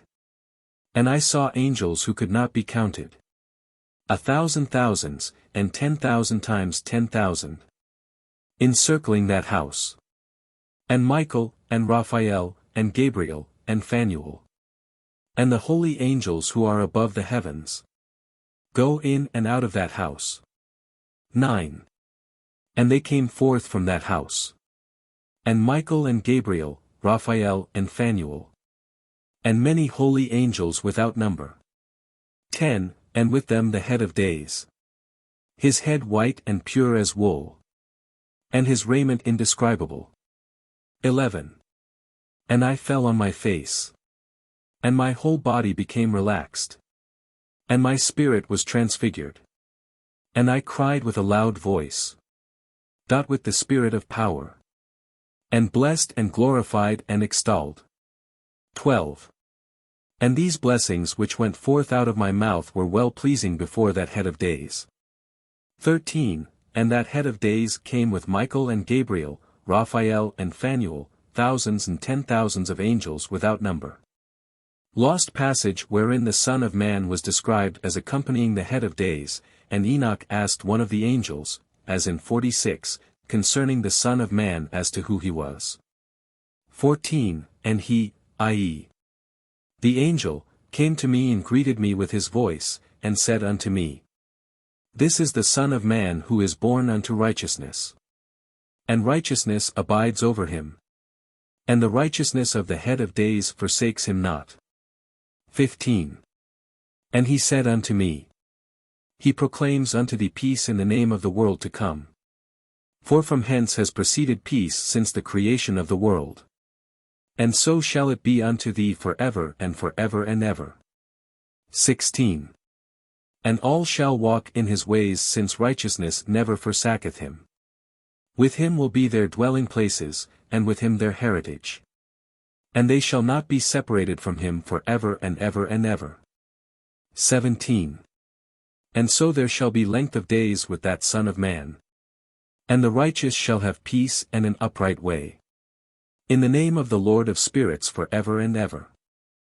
The Book of the Courses of the Heavenly Luminaries. Chapter 72. 1. The Book of the Courses of the Luminaries of the Heaven, the relations of each, according to their classes, their dominion and their seasons, according to their names and places of origin, and according to their months, which Uriel, the holy angel, who was with me, who is their guide, showed me. And he showed me all their laws exactly as they are, and how it is with regard to all the years of the world and unto eternity, till the new creation is accomplished which dureth till eternity. 2. And this is the first law of the luminaries. The luminary the sun has its rising in the eastern portals of the heaven, and its setting in the western portals of the heaven. 3. And I saw 6 portals in which the sun rises, and 6 portals in which the sun sets and the moon rises and sets in these portals, and the leaders of the stars and those whom they lead, 6 in the east and 6 in the west. And all following each other in accurately corresponding order, also many windows to the right and left of these portals. 4. And first there goes forth the great luminary, named the sun, and his circumference is like the circumference of the heaven, and he is quite filled with illuminating and heating fire. 5. The chariot on which he ascends, the wind drives, and the sun goes down from the heaven and returns through the north in order to reach the east, and is so guided that he comes to the appropriate, that portal and shines in the face of the heaven. 6. In this way he rises in the first month in the great portal, which is the fourth those 6 portals in the cast. 7. And in that fourth portal from which the sun rises in the first month are 12 window openings, from which proceed a flame when they are opened in their season. 8. When the sun rises in the heaven, he comes forth through that fourth portal 30 mornings in succession, and sets accurately in the fourth portal in the west of the heaven. 9. And during this period the day becomes daily longer and the night nightly shorter to the 30th morning. 10. On that day the day is longer than the night by a 9th part, and the day amounts exactly to 10 parts and the night to 8 parts. 11. And the sun rises from that fourth portal, and sets in the fourth and returns to the fifth portal of the east 30 mornings, and rises from it and sets in the fifth portal. 12. And then the day becomes longer by 2 parts and amounts to 11 parts, and the night becomes shorter and amounts to 7 parts. 13. And it returns to the east and enters into the sixth portal, and rises and sets in the sixth portal 130 mornings on account of its sign. 14. On that day the day becomes longer than the night, and the day becomes double the night, and the day becomes 12 parts, and the night is shortened and becomes 6 parts. 15. And the sun mounts up to make the day shorter and the night longer, and the sun returns to the east and enters into the sixth portal, and rises from it and sets 30 mornings. 16. And when 30 mornings are accomplished, the day decreases by exactly 1 part, and becomes 11 parts, and the night 7. 17. And the sun goes forth from that sixth portal in the west, and goes to the east and rises in the fifth portal for 30 mornings, and sets in the west again in the fifth western portal. 18. On that day the day decreases by 2 parts, and amounts to 10 parts and the night to 8 parts. 19. And the sun goes forth from that fifth portal and sets in the fifth portal of the west, and rises in the fourth portal for 130 mornings on account of its sign, and sets in the west. 20. On that day the day is equalized with the night, and becomes of equal length, and the night amounts to 9 parts and the day to 9 parts. 21. And the sun rises from that portal and sets in the west, and returns to the east and rises 30 mornings in the third portal and sets in the west in the third portal. 22. And on that day the night becomes longer than the day, and night becomes longer than night, and day shorter than day till the 30th morning, and the night amounts exactly to 10 parts and the day to 8 parts. 23. And the sun rises from that third portal and sets in the third portal in the west and returns to the east, and for 30 mornings rises in the second portal in the east, and in like manner sets in the second portal in the west of the heaven. 24. And on that day the night amounts to 11 parts and the day to 7 parts. 25. And the sun rises on that day from that second portal and sets in the west in the second portal, and returns to the east into the first portal for 130 mornings, and sets in the first portal in the west of the heaven. 26. And on that day the night becomes longer and amounts to the double of the day, and the night amounts exactly to 12 parts and the day to 6. 27. And the sun has, therewith, traversed the divisions of his orbit and turns again on those divisions of his orbit, and enters that portal 30 mornings and sets also in the west opposite to it. 28. And on that night has the night decreased in length by a 9th part, and the night has become 11 parts and the day 7 parts. 29. And the sun has returned and entered into the second portal in the east, and returns on those his divisions of his orbit for 30 mornings, rising and setting. 30. And on that day the night decreases in length, and the night amounts to 10 parts and the day to 8. 31. And on that day the sun rises from that portal, and sets in the west, and returns to the east, and rises in the third portal for 130 mornings, and sets in the west of the heaven. 32. On that day the night decreases and amounts to 9 parts, and the day to 9 parts, and the night is equal to the day and the year is exactly as to its days 364. 33. And the length of the day and of the night, and the shortness of the day and of the night arise through the course of the sun. These distinctions are made, lit. They are separated. 34. So it comes that its course becomes daily longer, and its course nightly shorter. 35. And this is the law and the course of the sun, and his return as often as he returns 60 times and rises, i.e. the great luminary which is named the sun, for ever and ever. 36. And that which, thus, rises is the great luminary, and is so named according to its appearance, according as the Lord commanded. 37. As he rises, so he sets and decreases not, and rests not, but runs day and night, and his light is sevenfold brighter than that of the moon, but as regards size they are both equal. Chapter 73. 1. And after this law I saw another law dealing with the smaller luminary, which is named the moon. 2. And her circumference is like the circumference of the heaven, and her chariot in which she rides is driven by the wind, and light is given to her in definite measure. 3. And her rising and setting change every month, and her days are like the days of the sun, and when her light is uniform, i.e. full, it amounts to the seventh part of the light of the sun. 4. And thus she rises. And her first phase in the east comes forth on the 30th morning, and on that day she becomes visible, and constitutes for you the first phase of the moon on the 30th day together with the sun in the portal where the sun rises. 5. And the one half of her goes forth by a seventh part, and her whole circumference is empty, without light, with the exception of 1/7 part of it, and the 14th part of her light. 6. And when she receives 1/7 part of the half of her light amounts to 1/7 part and the half thereof. 7. And she sets with the sun, and when the sun rises the moon rises with him and receives the half of 1 part of light, and in that night in the beginning of her morning, in the commencement of the lunar day, the moon sets with the sun. And is invisible that night with the 14 parts and the half of 1 of them.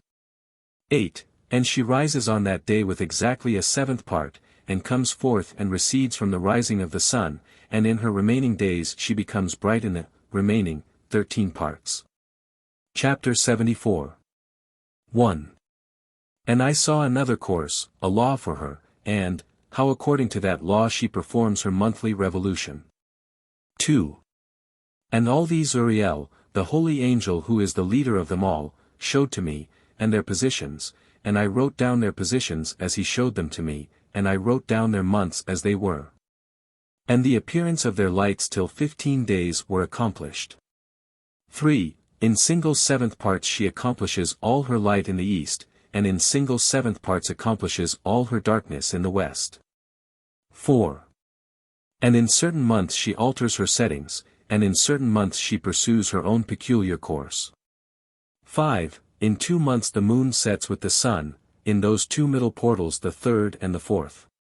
6.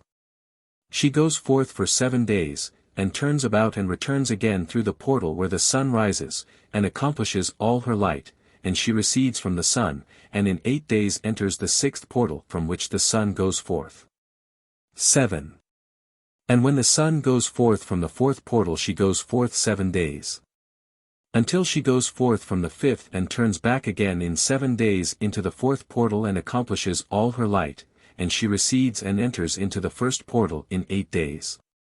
8. And she returns again in 7 days into the 4th portal from which the sun goes forth. 9. Thus I saw their position how the moons rose and the sun set in those days. 10. And if 5 years are added together the sun has an overplus of 30 days, and all the days which accrue to it for one of those 5 years, when they are full, amount to 364 days. 11. And the overplus of the sun and of the stars amounts to 6 days, in 5 years 6 days every year come to 30 days, and the moon falls behind the sun and stars to the number of 30 days. 12. And the sun and the stars bring in all the years exactly, so that they do not advance or delay their position by a single day unto eternity, but complete the years with perfect justice in 364 days. 13. In 3 years there are 1092 days, and in 5 years 1820 days, so that in 8 years there are 2912 days. 14. For the moon alone the days amount in 3 years to 1062 days, and in 5 years she falls 50 days behind, i.e. to the sum of 1770, there is to be added 1062 days.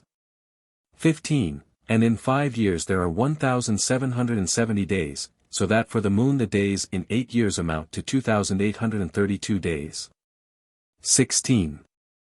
For in 8 years she falls behind to the amount of 80 days, all the days she falls behind in 8 years are 80. 17. And the year is accurately completed in conformity with their world stations and the stations of the sun, which rise from the portals through which it, the sun, rises and sets 30 days. Chapter 75. 1. And the leaders of the heads of the thousands, who are placed over the whole creation and over all the stars, have also to do with the 4 intercalary days, being inseparable from their office, according to the reckoning of the year. And these render service on the 4 days which are not reckoned in the reckoning of the year. 2. And owing to them men go wrong therein, for those luminaries truly render service on the world stations, one in the first portal, one in the third portal of the heaven, one in the fourth portal, and one in the sixth portal. And the exactness of the year is accomplished through its separate 364 stations. 3. For the signs and the times and the years and the days the angel Uriel showed to me, whom the Lord of glory hath set for ever over all the luminaries of the heaven, in the heaven and in the world. That they should rule on the face of the heaven and be seen on the earth, and be leaders for the day and the night, i.e., the sun, moon, and stars, and all the ministering creatures which make their revolution in all the chariots of the heaven. 4. In like manner 12 doors Uriel showed me, open in the circumference of the sun's chariot in the heaven, through which the rays of the sun break forth, and from them is warmth diffused over the earth. When they are opened at their appointed seasons. 5. And for the winds and the spirit of the dew when they are opened, standing open in the heavens at the ends. 6. As for the 12 portals in the heaven, at the ends of the earth, out of which go forth the sun, moon, and stars, and all the works of heaven in the east and in the west. 7. There are many windows open to the left and right of them, and one window at its appointed season produces warmth, corresponding, as these do, to those doors from which the stars come forth according as he has commanded them. And wherein they set corresponding to their number. 8. And I saw chariots in the heaven, running in the world, above those portals in which revolve the stars that never set. 9. And one is larger than all the rest, and it is that makes its course through the entire world. Chapter 76. 1. And at the ends of the earth I saw 12 portals open to all the quarters of the heaven, from which the winds go forth and blow over the earth. 2. 3 of them are open on the face, i.e., the east, of the heavens, and 3 in the west, and 3 on the right, i.e. the south, of the heaven, and 3 on the left, i.e. the north. 3. And the 3 first are those of the east, and 3 are of the north, and 3, after those on the left, of the south, and 3 of the west. 4. Through 4 of these come winds of blessing and prosperity, and from those 8 come hurtful winds. When they are sent, they bring destruction on all the earth and on the water upon it, and on all who dwell thereon. And on everything which is in the water and on the land. 5. And the first wind from those portals, called the east wind, comes forth through the first portal which is in the east, inclining towards the south, from it come forth desolation, drought, heat and destruction. 6. And through the second portal in the middle comes what is fitting, and from it there come rain and fruitfulness and prosperity and dew, and through the third portal which lies toward the north come cold and drought. 7. And after these come forth the south winds through 3 portals, through the first portal of them inclining to the east comes forth a hot wind. 8. And through the middle portal next to it there come forth fragrant smells, and dew and rain, and prosperity and health. 9. And through the third portal lying to the west come forth dew and rain, locusts and desolation. 10. And after these the north winds, from the 7th portal in the east come dew and rain, locusts and desolation. 11. And from the middle portal come in a direct direction health and rain and dew and prosperity. And through the third portal in the west come cloud and hoarfrost, and snow and rain, and dew and locusts. 12. And after these, 4, are the west winds, through the first portal adjoining the north come forth dew and hoarfrost, and cold and snow and frost. And from the middle portal come forth dew and rain, and prosperity and blessing. And through the last portal which adjoins the south come forth drought and desolation, and burning and destruction. 14. And the 12 portals of the 4 quarters of the heaven are therewith completed, and all their laws and all their plagues and all their benefactions have I shown to thee, my son Methuselah. Chapter 77. 1. And the first quarter is called the east, because it is the first, and the second, the south, because the Most High will descend there, yea, there in quite a special sense will he who is blessed forever descend. 2. And the west quarter is named the diminished, because there all the luminaries of the heaven wane and go down. 3. And the fourth quarter, named the north, is divided into 3 parts, the first of them is for the dwelling of men, and the second contains seas of water, and the abysses and forests and rivers, and darkness and clouds. And the third part contains the garden of righteousness. 4. I saw 7 high mountains, higher than all the mountains which are on the earth, and thence comes forth hoarfrost, and days, seasons, and years pass away. 5. I saw 7 rivers on the earth larger than all the rivers, one of them coming from the west pours its waters into the great sea. 6. And these 2 come from the north to the sea and pour their waters into the Erythraean Sea in the east. 7. And the remaining 4 come forth on the side of the north to their own sea, 2 of them to the Erythraean Sea, and 2 into the great sea and discharge themselves there, and some say, into the desert. 8. 7 great islands I saw in the sea and in the mainland, 2 in the mainland and 5 in the great sea.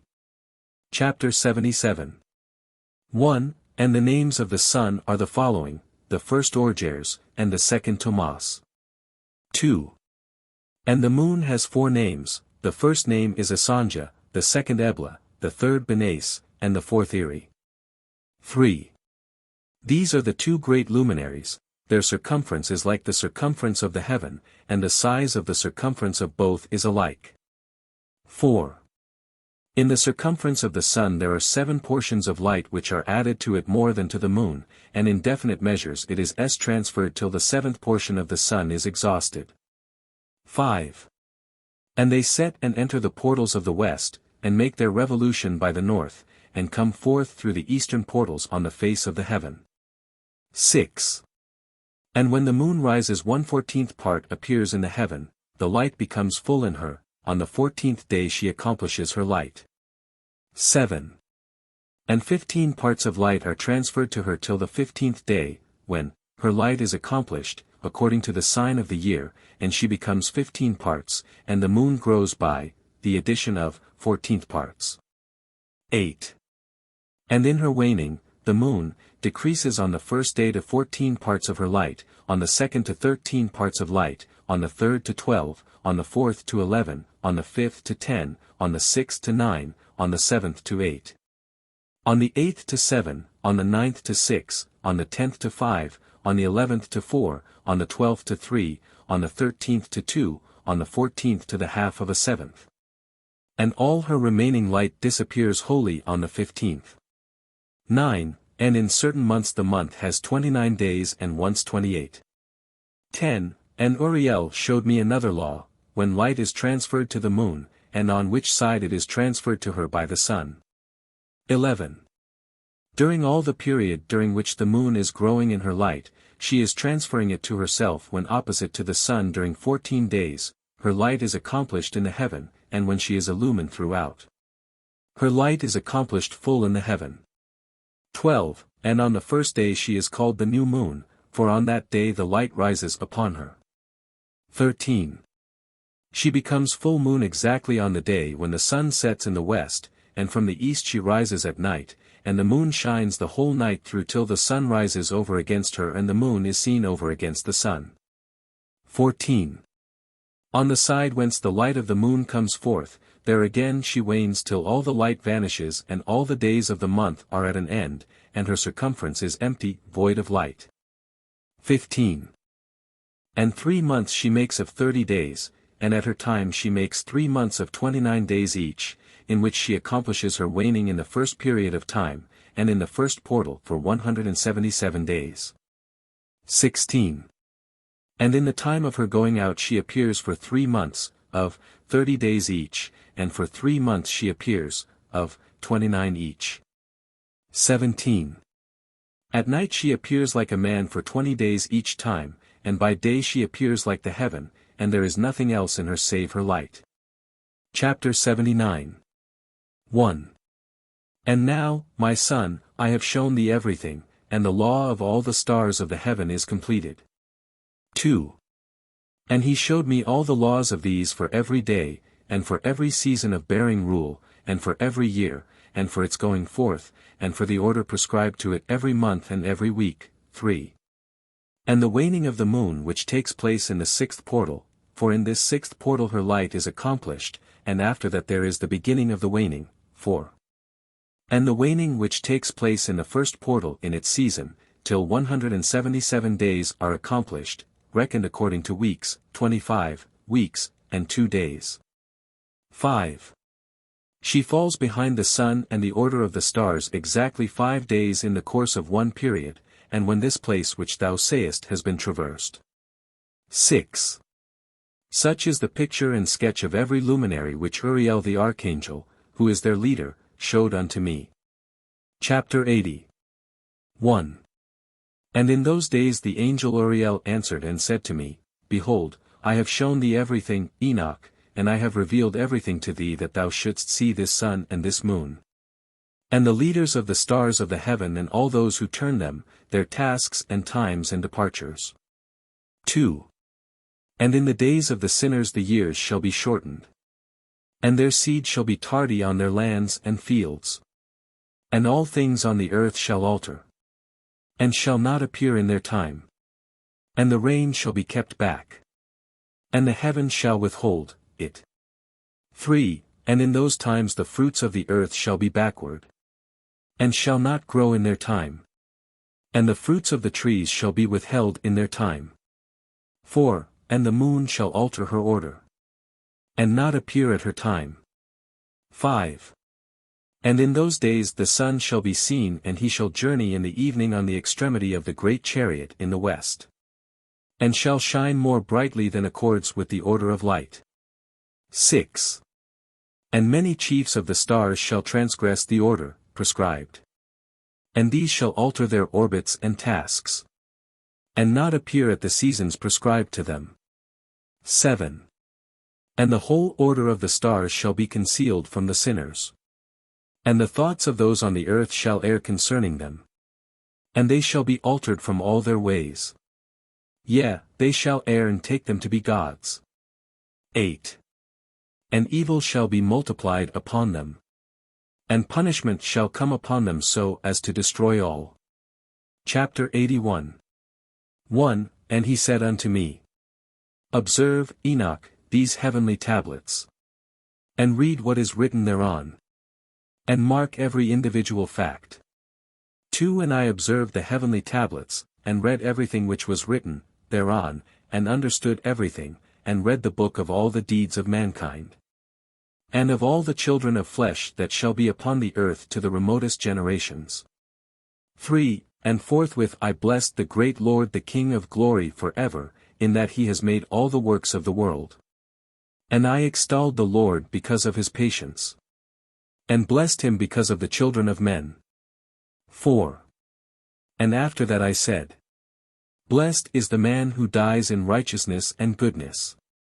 Concerning whom there is no book of unrighteousness written. And against whom no day of judgment shall be found. 5. And those 7 holy ones brought me and placed me on the earth before the door of my house, and said to me, Declare everything to thy son Methuselah, and show to all thy children that no flesh is righteous in the sight of the Lord. For he is their Creator. 6. 1 year we will leave thee with thy son, till thou givest thy last commands, that thou mayest teach thy children and record it for them, and testify to all thy children, and in the 2nd year they shall take thee from their midst. 7. Let thy heart be strong. For the good shall announce righteousness to the good. The righteous with the righteous shall rejoice. And shall offer congratulation to one another. 8. But the sinners shall die with the sinners. And the apostate go down with the apostate. 9. and those who practice righteousness shall die on account of the deeds of men, and be taken away on account of the doings of the godless.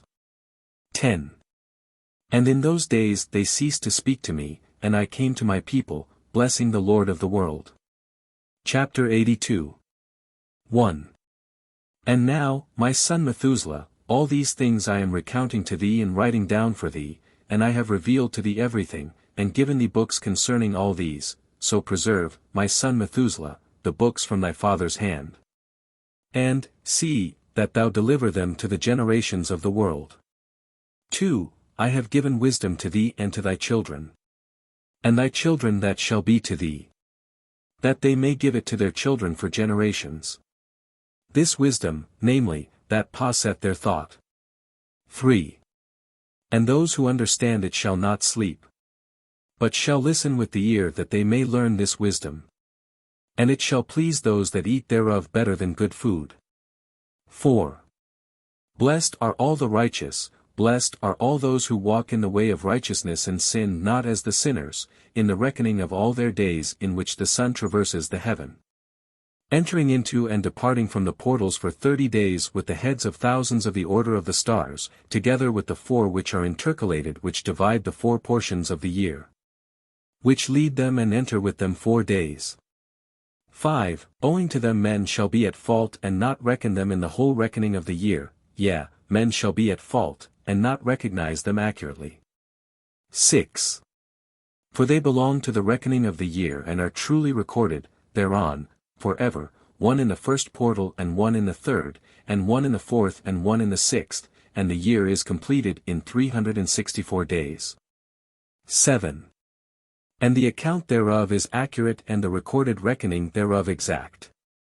For the luminaries, and months and festivals, and years and days, has Uriel shown and revealed to me, to whom the Lord of the whole creation of the world hath subjected the host of heaven. 8.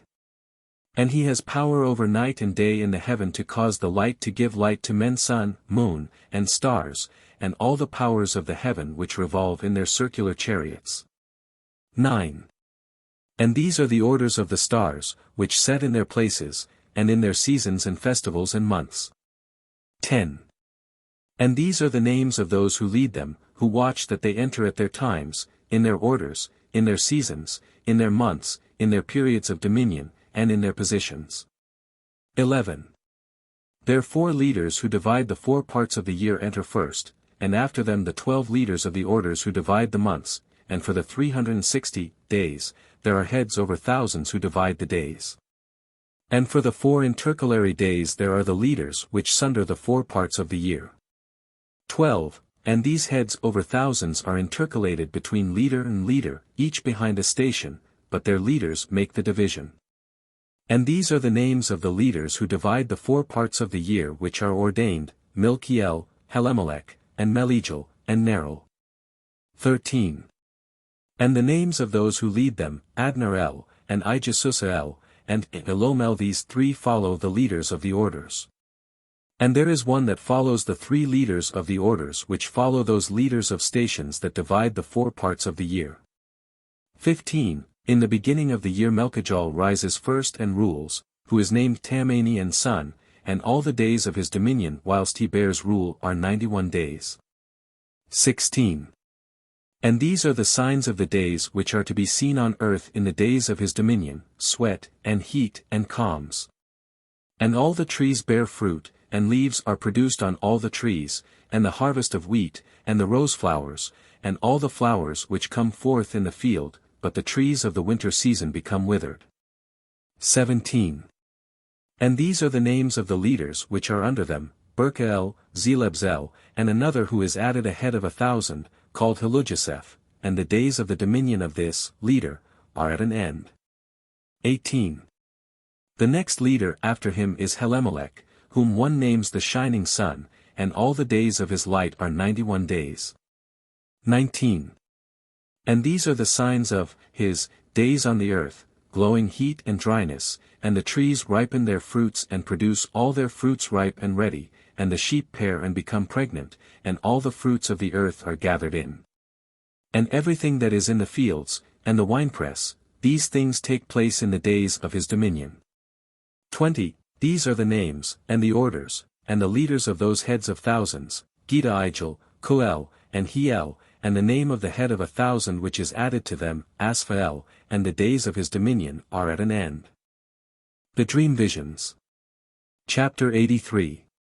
1. And now, my son Methuselah, I will show thee all my visions which I have seen, recounting them before thee. 2. 2 visions I saw before I took a wife, and the one was quite unlike the other, the first when I was learning to write, the second before I took thy mother, when I saw a terrible vision. And regarding them I prayed to the Lord. 3. I had laid me down in the house of my grandfather Mahalalel, when I saw in a vision how the heaven collapsed and was borne off and fell to the earth. 4. And when it fell to the earth I saw how the earth was swallowed up in a great abyss, and mountains were suspended on mountains, and hills sank down on hills, and high trees were rent from their stems, and hurled down and sunk in the abyss. 5. And thereupon a word fell into my mouth, and I lifted up my voice, to cry aloud, and said, The earth is destroyed. 6. And my grandfather Mahalalel waked me as I lay near him, and said unto me, Why dost thou cry so, my son, and why dost thou make such lamentation? 7. And I recounted to him the whole vision which I had seen, and he said unto me, A terrible thing hast thou seen, my son. And of grave moment is thy dream vision as to the secrets of all the sin of the earth, it must sink into the abyss and be destroyed with a great destruction.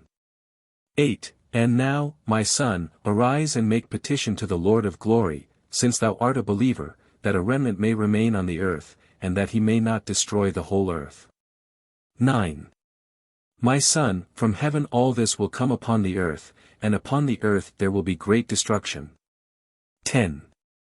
After that I arose and prayed and implored and besought, and wrote down my prayer for the generations of the world, and I will show everything to thee, my son Methuselah. 11.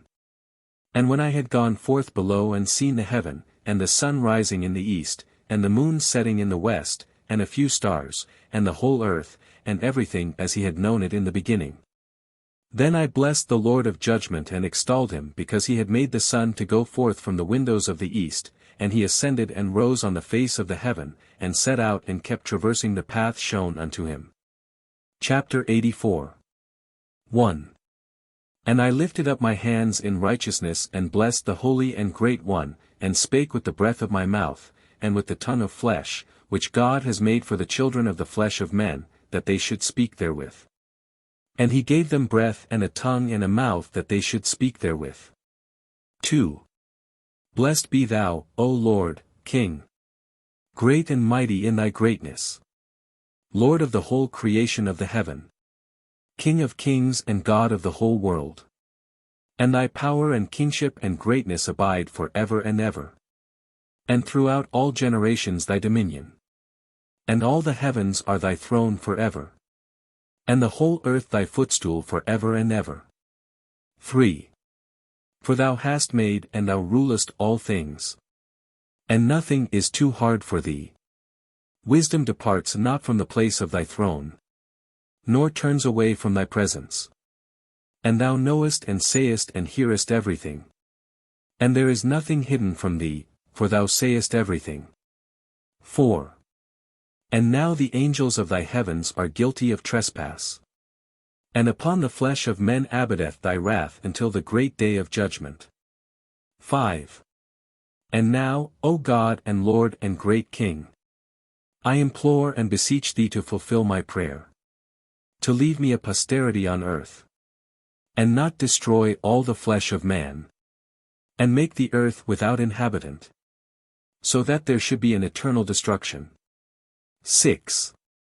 And now, my Lord, destroy from the earth the flesh which has aroused thy wrath. But the flesh of righteousness and uprightness establish as a plant of the eternal seed. And hide not thy face from the prayer of thy servant, O Lord. Chapter 85. 1. And after this I saw another dream, and I will show the whole dream to thee, my son.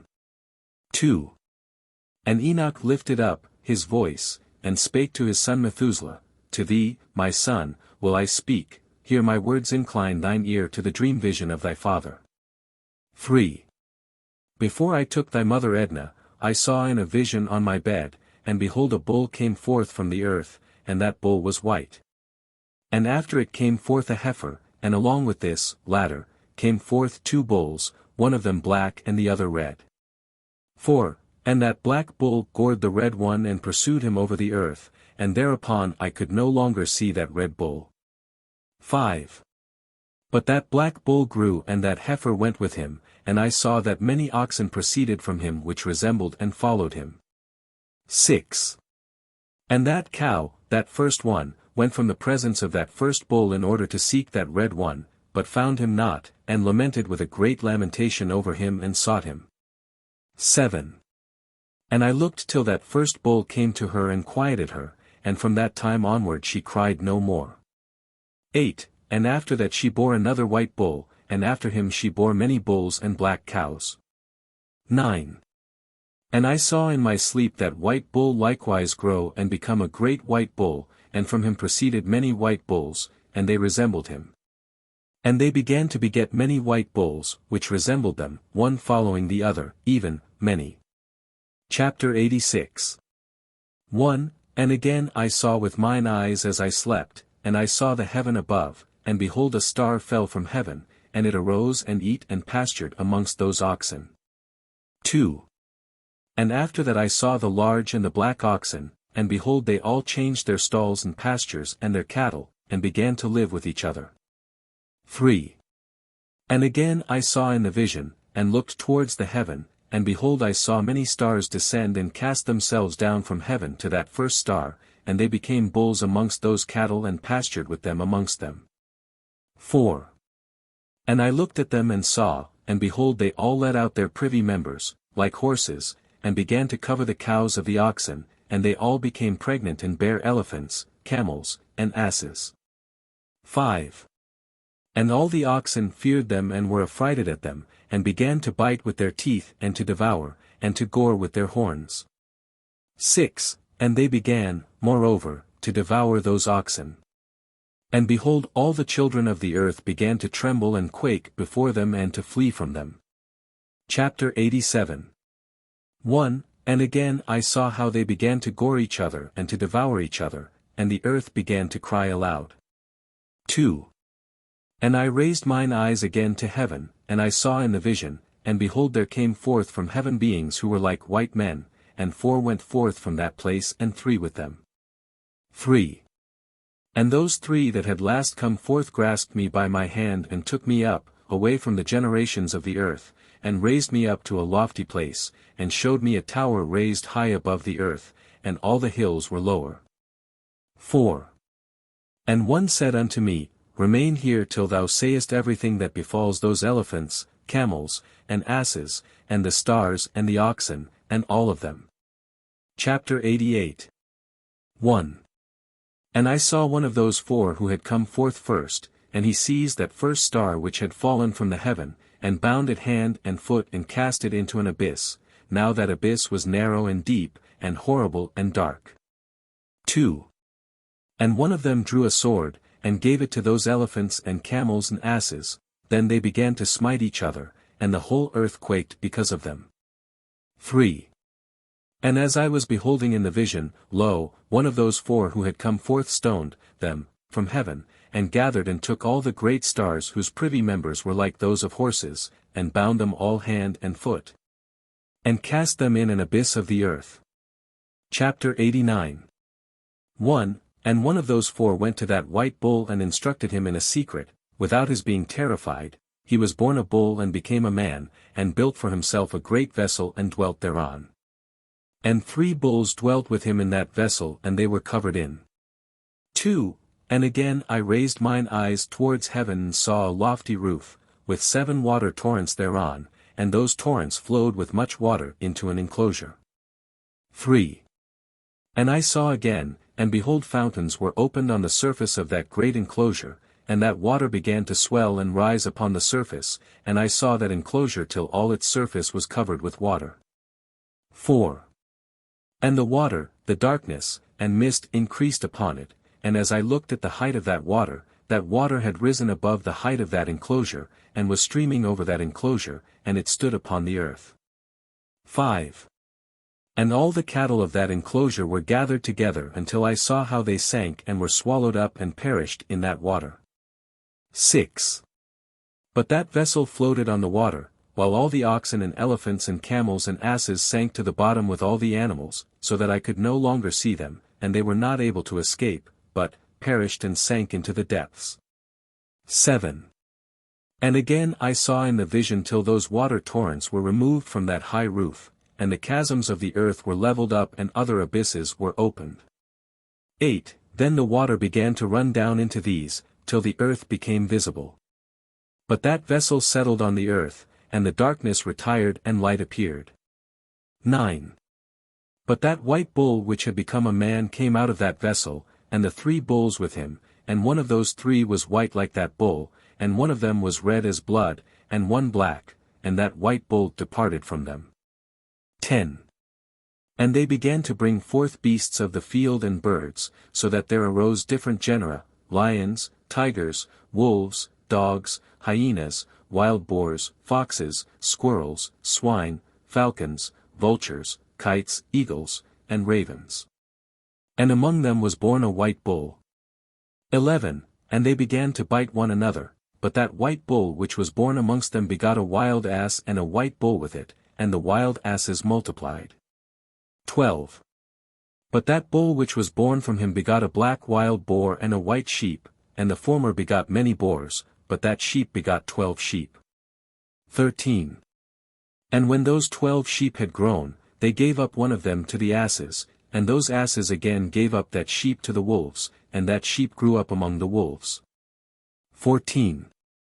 And the Lord brought the 11 sheep to live with it and to pasture with it among the wolves, and they multiplied and became many flocks of sheep. 15. And the wolves began to fear them, and they oppressed them until they destroyed their little ones, and they cast their young into a river of much water, but those sheep began to cry aloud on account of their little ones, and to complain unto their Lord. 16. And a sheep which had been saved from the wolves fled and escaped to the wild asses. And I saw the sheep how they lamented and cried, and besought their Lord with all their might, till that Lord of the sheep descended at the voice of the sheep from a lofty abode, and came to them and pastured them. 17. And he called that sheep which had escaped the wolves, and spake with it concerning the wolves that it should admonish them not to touch the sheep. 18. And the sheep went to the wolves according to the word of the Lord, and another sheep met it and went with it, and the 2 went and entered together into the assembly of those wolves, and spake with them and admonished them not to touch the sheep from henceforth. 19. And thereupon I saw the wolves, and how they oppressed the sheep exceedingly with all their power, and the sheep cried aloud. 20. And the Lord came to the sheep and they began to smite those wolves, and the wolves began to make lamentation. But the sheep became quiet and forthwith ceased to cry out. 21. And I saw the sheep till they departed from amongst the wolves, but the eyes of the wolves were blinded, and those wolves departed in pursuit of the sheep with all their power. 22. And the Lord of the sheep went with them, as their leader, and all his sheep followed him, and his face was dazzling and glorious and terrible to behold. 23. But the wolves began to pursue those sheep till they reached a sea of water. 24. And that sea was divided, and the water stood on this side and on that before their face, and their Lord led them and placed himself between them and the wolves. 25. And as those wolves did not yet see the sheep, they proceeded into the midst of that sea, and the wolves followed the sheep, and, those wolves, ran after them into that sea. 26. And when they saw the Lord of the sheep, they turned to flee before his face, but that sea gathered itself together, and became as it had been created, and the water swelled and rose till it covered those wolves. 27. And I saw till all the wolves who pursued those sheep perished and were drowned. 28. But the sheep escaped from that water and went forth into a wilderness, where there was no water and no grass, and they began to open their eyes and to see. And I saw the Lord of the sheep pasturing them and giving them water and grass, and that sheep going and leading them. 29. and that sheep ascended to the summit of that lofty rock, and the Lord of the sheep sent it to them. 30. And after that I saw the Lord of the sheep who stood before them, and his appearance was great and terrible and majestic, and all those sheep saw him and were afraid before his face. 31. And they all feared and trembled because of him, and they cried to that sheep with them, which was amongst them, We are not able to stand before our Lord or to behold him. 32. And that sheep which led them again ascended to the summit of that rock, but the sheep began to be blinded and to wander from the way which he had showed them, but that sheep wot not thereof. 33. And the Lord of the sheep was wrathful exceedingly against them, and that sheep discovered it, and went down from the summit of the rock, and came to the sheep, and found the greatest part of them blinded and fallen away. 34. And when they saw it they feared and trembled at its presence, and desired to return to their folds. 35. And that sheep took other sheep with it, and came to those sheep which had fallen away, and began to slay them. And the sheep feared its presence, and thus that sheep brought back those sheep that had fallen away, and they returned to their folds. 36. And I saw in this vision till that sheep became a man and built a house for the Lord of the sheep, and placed all the sheep in that house. 37. And I saw till this sheep which had met that sheep which led them fell asleep, and I saw till all the great sheep perished and little ones arose in their place, and they came to a pasture, and approached a stream of water. 38. Then that sheep, their leader which had become a man, withdrew from them and fell asleep, and all the sheep sought it and cried over it with a great crying. 39. And I saw till they left off crying for that sheep and crossed that stream of water, and there arose the two sheep as leaders in the place of those which had led them and fallen asleep, had fallen asleep and led them. 40. And I saw till the sheep came to a goodly place, and a pleasant and glorious land, and I saw till those sheep were satisfied, and that house stood amongst them in the pleasant land. 41. And sometimes their eyes were opened, and sometimes blinded, till another sheep arose and led them and brought them all back, and their eyes were opened. 42. And the dogs and the foxes and the wild boars began to devour those sheep till the Lord of the sheep raised up another sheep, a ram from their midst, which led them. 43. And that ram began to butt on either side those dogs, foxes, and wild boars till he had destroyed them all. 44. And that sheep whose eyes were opened saw that ram, which was amongst the sheep, till it forsook its glory and began to butt those sheep, and trampled upon them, and behaved itself unseemly. 45. And the Lord of the sheep sent the lamb to another lamb and raised it to being a ram and leader of the sheep instead of that ram which had forsaken its glory. 46. And it went to it and spake to it alone, and raised it to being a ram, and made it the prince and leader of the sheep, but during all these things those dogs oppressed the sheep. 47. And the first ram pursued that second ram, and that second ram arose and fled before it, and I saw till those dogs pulled down the first ram. 48. And that second ram arose and led the little sheep. 49. And those sheep grew and multiplied. But all the dogs, and foxes, and wild boars feared and fled before it, and that ram butted and killed the wild beasts, and those wild beasts had no longer any power among the sheep and robbed them no more of aught. 48b. And that ram begot many sheep and fell asleep, and a little sheep became ram in its stead, and became prince and leader of those sheep. 50. And that house became great and broad, and it was built for those sheep, and a tower lofty and great was built on the house for the Lord of the sheep, and that house was low, but the tower was elevated and lofty.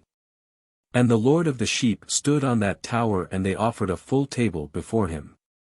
51. And again I saw those sheep that they again erred and went many ways, and forsook that their house, and the Lord of the sheep called some from amongst the sheep and sent them to the sheep, but the sheep began to slay them.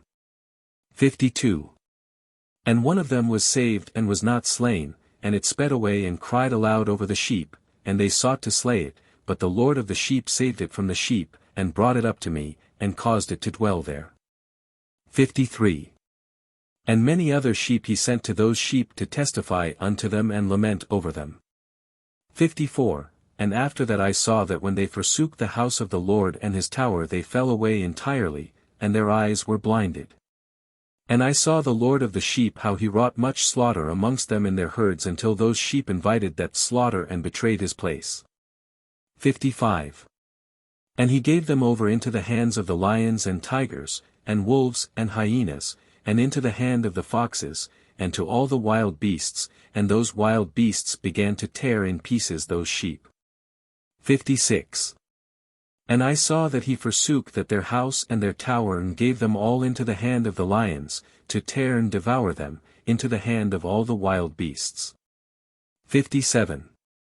And I began to cry aloud with all my power, and to appeal to the Lord of the sheep, and to represent to him in regard to the sheep that they were devoured by all the wild beasts. 58. But he remained unmoved, though he saw it, and rejoiced that they were devoured and swallowed and robbed, and left them to be devoured in the hand of all the beasts. 59. And he called 70 shepherds, and cast those sheep to them that they might pasture them, and he spake to the shepherds and their companions, Let each individual of you pasture the sheep henceforward. And everything that I shall command you that do ye. 60. And I will deliver them over unto you duly numbered, and tell you which of them are to be destroyed and them destroy ye. And he gave over unto them those sheep. 61. And he called another and spake unto him, Observe and mark everything that the shepherds will do to those sheep, for they will destroy more of them than I have commanded them. 62. And every excess and the destruction which will be wrought through the shepherds, record, namely, how many they destroy according to my command. And how many according to their own caprice, record against every individual shepherd all the destruction he effects. 63. And read out before me by number how many they destroy, and how many they deliver over for destruction, that I may have this as a testimony against them, and know every deed of the shepherds, that I may comprehend and see what they do. Whether or not they abide by my command which I have commanded them. 64. But they shall not know it, and thou shalt not declare it to them, nor admonish them, but only record against each individual all the destruction which the shepherds effect each in his time and lay it all before me. 65. And I saw till those shepherds pastured in their season, and they began to slay and to destroy more than they were bidden, and they delivered those sheep into the hand of the lions. 66. And the lions and tigers eat and devoured the greater part of those sheep, and the wild boars eat along with them, and they burnt that tower and demolished that house. 67. And I became exceedingly sorrowful over that tower because that house of the sheep was demolished, and afterwards I was unable to see if those sheep entered that house. 68. And the shepherds and their associates delivered over those sheep to all the wild beasts, to devour them, and each one of them received in his time a definite number. It was written by the other in a book how many each one of them destroyed of them. 69. And each one slew and destroyed many more than was prescribed, and I began to weep and lament on account of those sheep. 70. And thus in the vision I saw that one who wrote, how he wrote down every one that was destroyed by those shepherds, day by day. And carried up and laid down and showed actually the whole book to the Lord of the sheep, even, everything that they had done, and all that each one of them had made away with, and all that they had given over to destruction. 71. And the book was read before the Lord of the sheep, and he took the book from his hand and read it and sealed it and laid it down. 72. And forthwith I saw how the shepherds pastured for 12 hours, and behold 3 of those sheep turned back and came and entered and began to build up all that had fallen down of that house. But the wild boars tried to hinder them, but they were not able. 73. And they began again to build as before, and they reared up that tower, and it was named the High Tower. And they began again to place a table before the tower, but all the bread on it was polluted and not pure. 74. And as touching all this the eyes of those sheep were blinded so that they saw not, and, the eyes of, their shepherds likewise. And they delivered them in large numbers to their shepherds for destruction, and they trampled the sheep with their feet and devoured them. 75. And the Lord of the sheep remained unmoved till all the sheep were dispersed over the field and mingled with them, i.e. the beasts, and they, i.e. the shepherds, did not save them out of the hand of the beasts.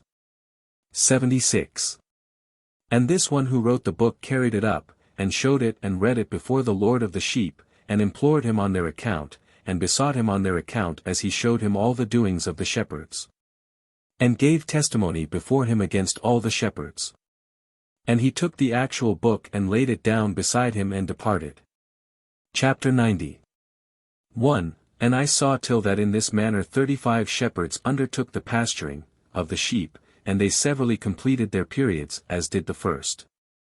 And others received them into their hands, to pasture them for their period, each shepherd in his own period. 2. And after that I saw in my vision all the birds of heaven coming, the eagles, the vultures, the kites, the ravens. But the eagles led all the birds, and they began to devour those sheep, and to pick out their eyes and to devour their flesh. 3. And the sheep cried out because their flesh was being devoured by the birds, and as for me I looked and lamented in my sleep over that shepherd who pastured the sheep. 4. And I saw until those sheep were devoured by the dogs and eagles and kites, and they left neither flesh nor skin nor sinew remaining on them till only their bones stood there, and their bones too fell to the earth and the sheep became few. 5. And I saw until that 23 had undertaken the pasturing and completed in their several periods 58 times. 6. But behold lambs were born by those white sheep, and they began to open their eyes and to see, and to cry to the sheep. 7. Yea, they cried to them, but they did not hearken to what they said to them, but were exceedingly deaf, and their eyes were very exceedingly blinded. 8. And I saw in the vision how the ravens flew upon those lambs and took one of those lambs, and dashed the sheep in pieces and devoured them. 9. And I saw till horns grew upon those lambs, and the ravens cast down their horns. And I saw till there sprouted a great horn of one of those sheep, and their eyes were opened. 10. And it looked at them, and their eyes opened, and it cried to the sheep, and the rams saw it and all ran to it. 11. And notwithstanding all this those eagles and vultures and ravens and kites still kept tearing the sheep and swooping down upon them and devouring them, still the sheep remained silent, but the rams lamented and cried out. 12. And those ravens fought and battled with it and sought to lay low its horn, but they had no power over it. 13. And I saw till the shepherds and eagles and those vultures and kites came, and they cried to the ravens that they should break the horn of that ram, and they battled and fought with it. And it battled with them and cried that its help might come. 14. And I saw till that man, who wrote down the names of the shepherds, and, carried up into the presence of the Lord of the sheep, came and helped it and showed it everything, he had come down for the help of that ram. 15. And I saw till the Lord of the sheep came unto them in wrath, and all who saw him fled, and they all fell into his shadow from before his face. 16. All the eagles and vultures and ravens and kites were gathered together, and there came with them all the sheep of the field, yea, they all came together, and helped each other to break that horn of the ram. 17. And I saw that man, who wrote the book according to the command of the Lord, till he opened that book concerning the destruction which those 12 last shepherds had wrought, and showed that they had destroyed much more than their predecessors. Before the Lord of the sheep. 18. And I saw till the Lord of the sheep came unto them and took in his hand the staff of his wrath, and smote the earth, and the earth clave asunder, and all the beasts and all the birds of the heaven fell from among those sheep. And were swallowed up in the earth and it covered them. 19. And I saw till a great sword was given to the sheep, and the sheep proceeded against all the beasts of the field to slay them, and all the beasts and the birds of the heaven fled before their face. 20. And I saw till a throne was erected in the pleasant land, and the Lord of the sheep sat himself thereon, and the other took the sealed books and opened those books before the Lord of the sheep. 21. And the Lord called those men the 7 first white ones, and commanded that they should bring before him, beginning with the first star which led the way, all the stars whose privy members were like those of horses.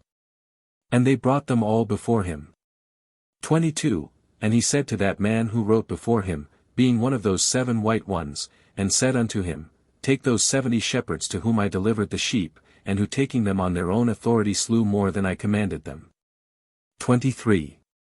And behold, they were all bound, I saw, and they all stood before him. 24. And the judgment was held first over the stars, and they were judged and found guilty, and went to the place of condemnation, and they were cast into an abyss, full of fire and flaming, and full of pillars of fire. 25. And those 70 shepherds were judged and found guilty, and they were cast into that fiery abyss. 26. And I saw at that time how a like abyss was opened in the midst of the earth, full of fire, and they brought those blinded sheep, and they were all judged and found guilty and cast into this fiery abyss, and they burned. Now this abyss was to the right of that house. 27. And I saw those sheep burning and their bones burning. 28. And I stood up to see till they folded up that old house. And carried off all the pillars, and all the beams and ornaments of the house were at the same time folded up with it, and they carried it off and laid it in a place in the south of the land. 29. And I saw till the Lord of the sheep brought a new house greater and loftier than that first, and set it up in the place of the first which had been folded up, all its pillars were new, and its ornaments were new and larger than those of the first. The old one which he had taken away, and all the sheep were within it. 30. And I saw all the sheep which had been left, and all the beasts on the earth, and all the birds of the heaven, falling down and doing homage to those sheep and making petition to and obeying them in everything. 31. And thereafter those 3 who were clothed in white and had seized me by my hand, who had taken me up before, and the hand of that ram also seizing hold of me. They took me up and set me down in the midst of those sheep before the judgment took place. 32. And those sheep were all white, and their wool was abundant and clean. 33. And all that had been destroyed and dispersed, and all the beasts of the field, and all the birds of the heaven, assembled in that house, and the Lord of the sheep rejoiced with great joy because they were all good and had returned to his house. 34. And I saw till they laid down that sword, which had been given to the sheep, and they brought it back into the house, and it was sealed before the presence of the Lord, and all the sheep were invited into that house, but it held them not. 35.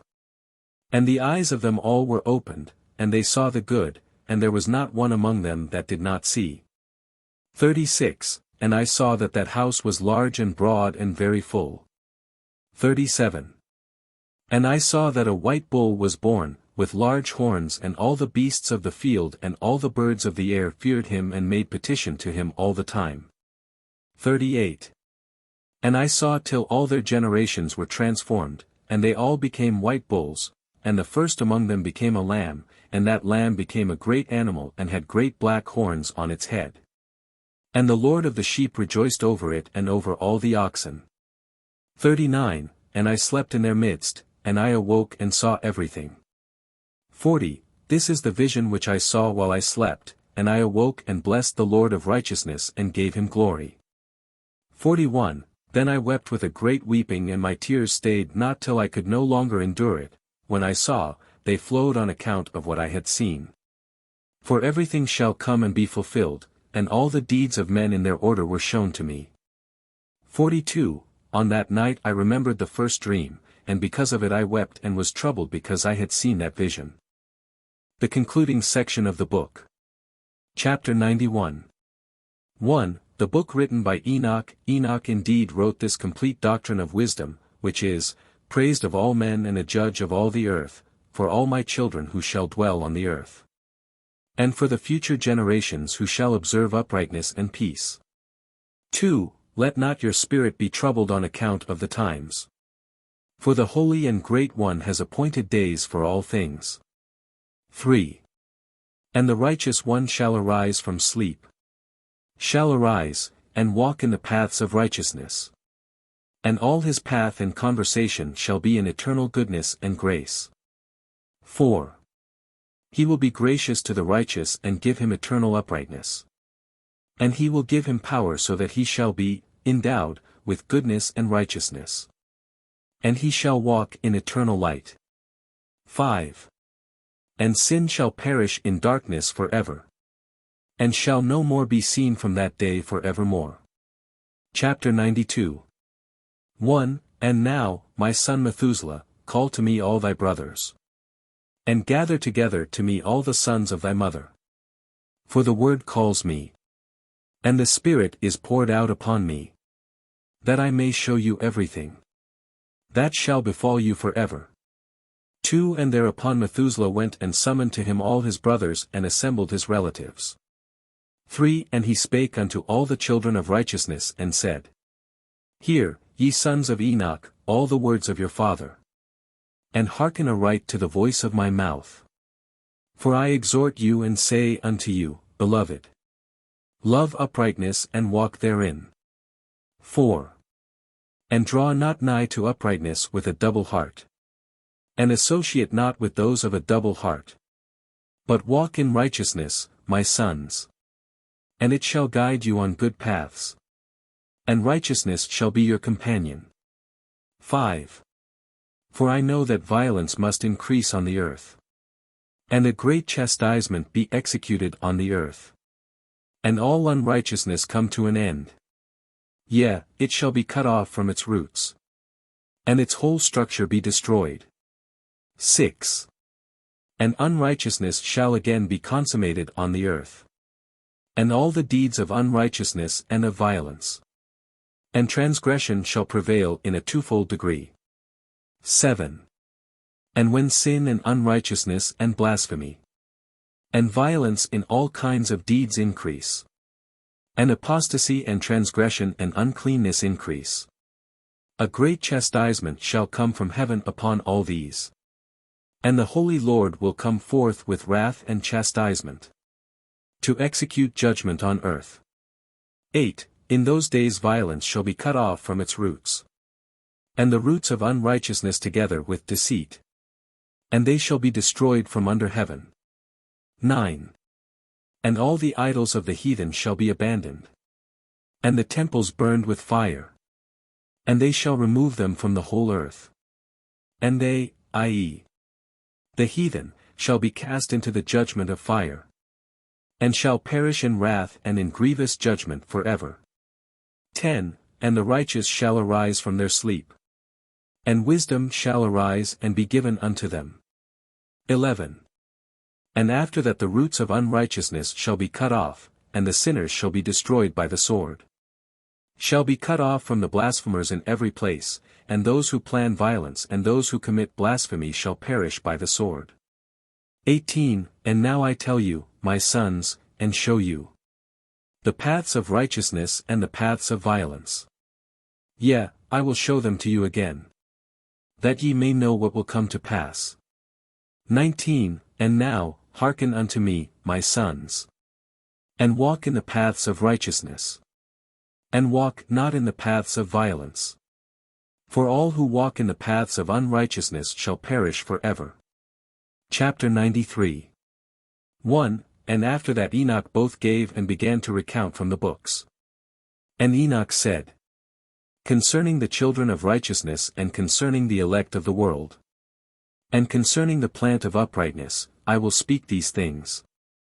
Yea, I Enoch will declare them unto you, my sons, according to that which appeared to me in the heavenly vision, and which I have known through the word of the holy angels, and have learned from the heavenly tablets. 3. And Enoch began to recount from the books and said, I was born the 7th in the 1st week, while judgment and righteousness still endured. 4. And after me there shall arise in the 2nd week great wickedness, and deceit shall have sprung up. And in it there shall be the first end. And in it a man shall be saved. And after it is ended unrighteousness shall grow up. And a law shall be made for the sinners. 5. And after that in the 3rd week at its close, a man shall be elected as the plant of righteous judgment. And his posterity shall become the plant of righteousness forevermore. 6. And after that in the 4th week, at its close, visions of the holy and righteous shall be seen. And a law for all generations and an enclosure shall be made for them. 7. And after that in the 5th week, at its close, the house of glory and dominion shall be built forever. 8. And after that in the 6th week all who live in it shall be blinded. And the hearts of all of them shall godlessly forsake wisdom. And in it a man shall ascend. And at its close the house of dominion shall be burnt with fire. And the whole race of the chosen root shall be dispersed. 9. And after that in the 7th week shall an apostate generation arise. And many shall be its deeds. And all its deeds shall be apostate. 10. And at its close shall be elected the elect righteous of the eternal plant of righteousness, to receive sevenfold instruction concerning all his creation. 11. For who is there of all the children of men that is able to hear the voice of the Holy One without being troubled? And who can think his thoughts?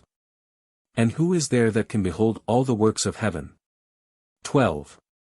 And how should there be one who could behold the heaven, and who is there that could understand the things of heaven and see a soul or a spirit and could tell thereof, or ascend and see all their ends and think them or do like them? 13. And who is there of all men that could know what is the breadth and the length of the earth, and to whom has been shown the measure of all of them?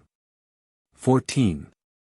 Or is there any one who could discern the length of the heaven and how great is its height, and upon what it is founded, and how great is the number of the stars, and where all the luminaries rest? 12. And after that there shall be another, the 8th week, that of righteousness.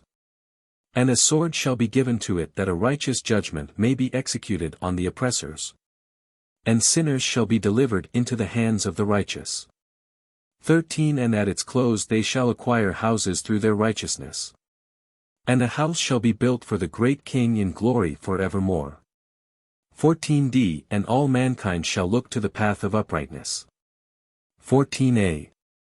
And after that, in the 9th week, the righteous judgment shall be revealed to the whole world. b. And all the works of the godless shall vanish from all the earth. c. And the world shall be written down for destruction. 15. And after this, in the 10th week in the 7th part, there shall be the great eternal judgment, in which he will execute vengeance amongst the angels. 16. And the first heaven shall depart and pass away. And a new heaven shall appear. And all the powers of the heavens shall give sevenfold light. 17. And after that there will be many weeks without number forever. And all shall be in goodness and righteousness. And sin shall no more be mentioned forever. Chapter 94. 1. And now I say unto you, my sons, love righteousness and walk therein. For the paths of righteousness are worthy of acceptation. But the paths of unrighteousness shall suddenly be destroyed and vanish. 2. And to certain men of a generation shall the paths of violence and of death be revealed. And they shall hold themselves afar from them, and shall not follow them. 3. And now I say unto you the righteous, walk not in the paths of wickedness, nor in the paths of death. And draw not nigh to them, lest ye be destroyed. 4. But seek and choose for yourselves righteousness and an elect life. And walk in the paths of peace.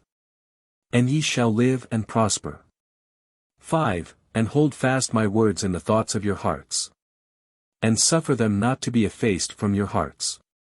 For I know that sinners will tempt men to evilly entreat wisdom, so that no place may be found for her. And no manner of temptation may minish. 6. Woe to those who build unrighteousness and oppression, and lay deceit as a foundation. For they shall be suddenly overthrown, and they shall have no peace. 7. Woe to those who build their houses with sin. For from all their foundations shall they be overthrown, and by the sword shall they fall. And those who acquire gold and silver in judgment suddenly shall perish. 8. Woe to you, ye rich, for ye have trusted in your riches. And from your riches shall ye depart, because ye have not remembered the Most High in the days of your riches. 9. ye have committed blasphemy and unrighteousness, and have become ready for the day of slaughter, and the day of darkness and the day of the great judgment. 10.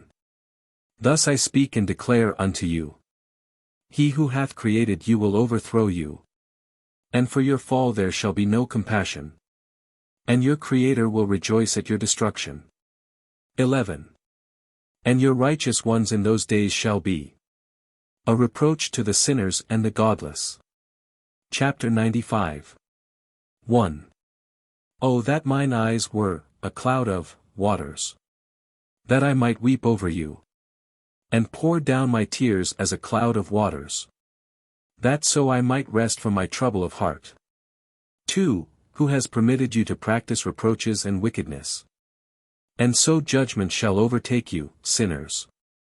3. Fear not the sinners, ye righteous.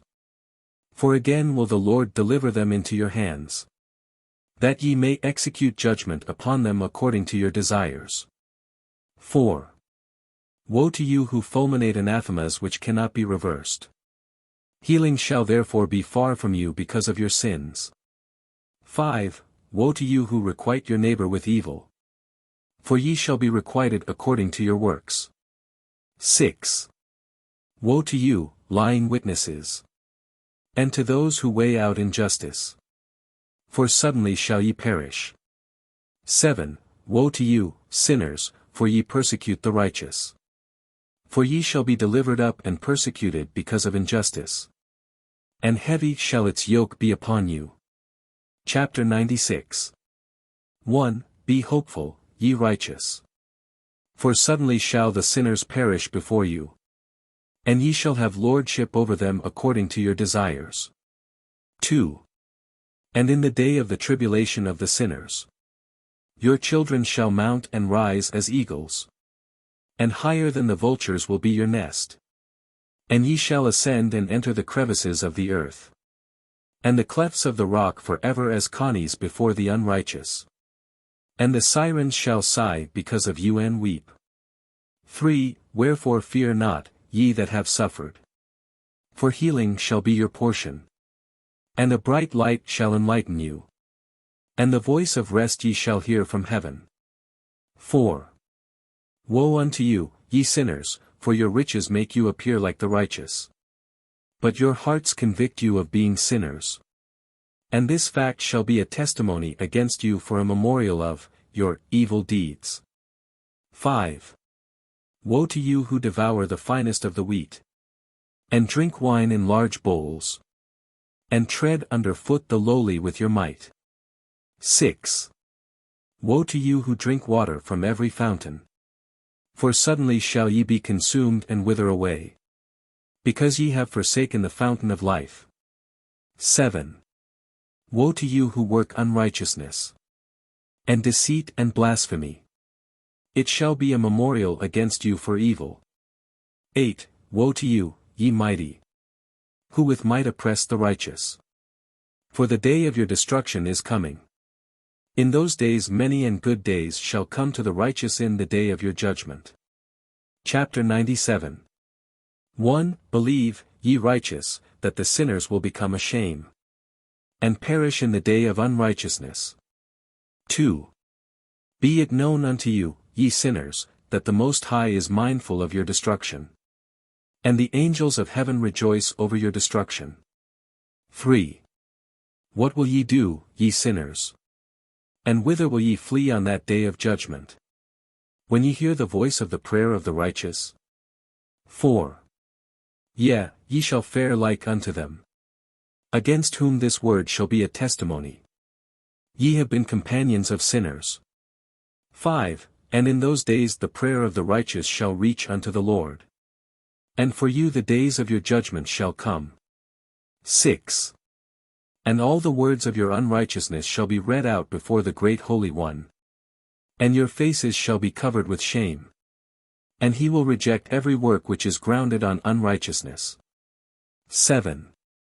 Woe to you, ye sinners, who live on the mid-ocean and on the dry land, whose remembrance is evil against you.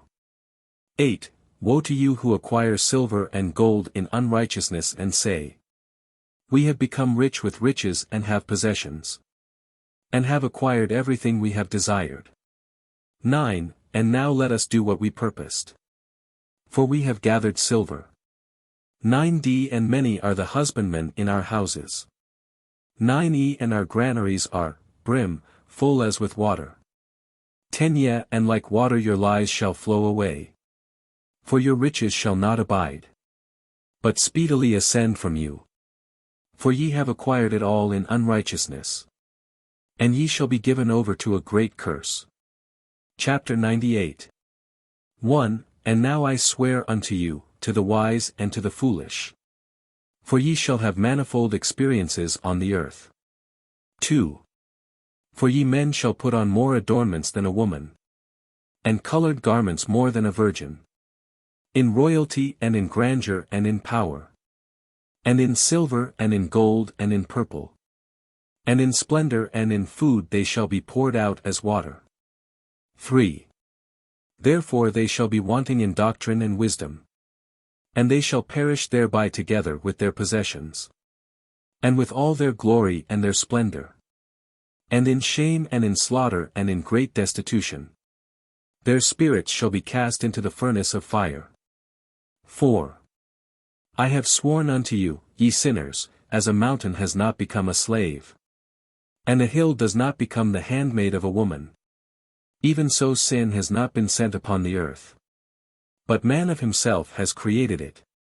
And under a great curse shall they fall who commit it. 5. And barrenness has not been given to the woman.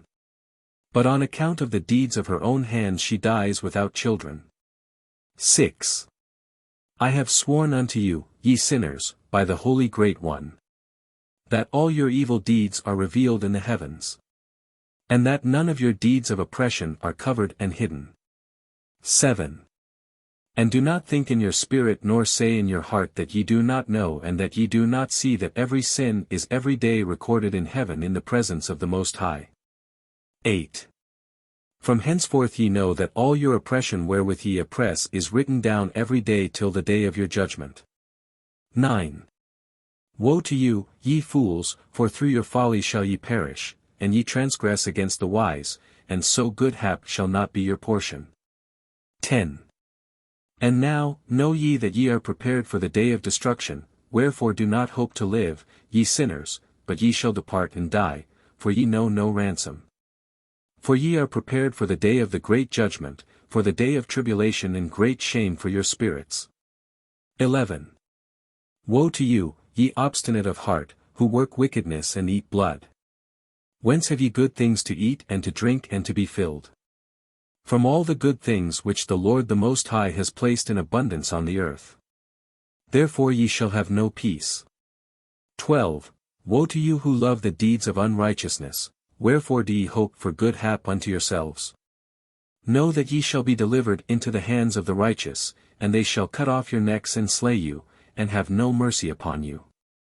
13. Woe to you who rejoice in the tribulation of the righteous, for no grave shall be dug for you. 14. Woe to you who set at naught the words of the righteous, for ye shall have no hope of life. 15. Woe to you who write down lying and godless words, for they write down their lies that men may hear them and act godlessly towards their neighbor. 16. Therefore they shall have no peace but die a sudden death. Chapter 99. 1. Woe to you who work godlessness, and glory in lying and extol them. Ye shall perish, and no happy life shall be yours. 2. Woe to them who pervert the words of uprightness, and transgress the eternal law, and transform themselves into what they were not, into sinners. They shall be trodden under foot upon the earth. 3. In those days make ready, ye righteous, to raise your prayers as a memorial, and place them as a testimony before the angels, that they may place the sin of the sinners for a memorial before the Most High. 4. In those days the nations shall be stirred up, and the families of the nations shall arise on the day of destruction. 5. And in those days the destitute shall go forth and carry off their children, And they shall abandon them, so that their children shall perish through them. Yea, they shall abandon their children, that are still, sucklings, and not return to them. And shall have no pity on their beloved ones. 6. And again I swear to you, ye sinners, that sin is prepared for a day of unceasing bloodshed. 7. And they who worship stones, and grave images of gold and silver and wood and stone and clay, and those who worship impure spirits and demons, and all kinds of idols not according to knowledge, shall get no manner of help from them. 8. And they shall become godless by reason of the folly of their hearts. And their eyes shall be blinded through the fear of their hearts. And through visions in their dreams. 9. Through these they shall become godless and fearful. For they shall have wrought all their work in a lie. And shall have worshipped a stone. Therefore in an instant shall they perish. 10. But in those days blessed are all they who accept the words of wisdom, and understand them. And observe the paths of the Most High, and walk in the path of his righteousness. And become not godless with the godless. For they shall be saved. 11. Woe to you who spread evil to your neighbors. For you shall be slain in Sheol. 12. Woe to you who make deceitful and false measures. And, to them, who cause bitterness on the earth. For they shall thereby be utterly consumed. 13. Woe to you who build your houses through the grievous toil of others. And all their building materials are the bricks and stones of sin. I tell you ye shall have no peace. 14. Woe to them who reject the measure and eternal heritage of their fathers. And whose souls follow after idols. For they shall have no rest. 15. Woe to them who work unrighteousness and help oppression. And slay their neighbors until the day of the great judgment. 16. For he shall cast down your glory. And bring affliction on your hearts. And shall arouse his fierce indignation. And destroy you all with the sword. And all the holy and righteous shall remember your sins. Chapter C. 1. And in those days in one place the fathers together with their sons shall be smitten. And brothers one with another shall fall in death. Till the streams flow with their blood. 2. For a man shall not withhold his hand from slaying his sons and his sons' sons. And the sinner shall not withhold his hand from his honored brother. From dawn till sunset they shall slay one another. 3. And the horse shall walk up to the breast in the blood of sinners. And the chariot shall be submerged to its height. For in those days the angels shall descend into the secret places. And gather together into one place all those who brought down sin. And the Most High will arise on that day of judgment. To execute great judgment amongst sinners. 5. And over all the righteous and holy he will appoint guardians from amongst the holy angels. To guard them as the apple of an eye. Until he makes an end of all wickedness and all sin. And though the righteous sleep a long sleep, they have not to fear. 6. And, then, the children of the earth shall see the wise in security. And shall understand all the words of this book. And recognize that their riches shall not be able to save them. In the overthrow of their sins. 7. Woe to you, sinners, on the day of strong anguish. Ye who afflict the righteous and burn them with fire. Ye shall be requited according to your works. 8. Woe to you, ye obstinate of heart. Who watch in order to devise wickedness. Therefore shall fear come upon you. And there shall be none to help you. 9.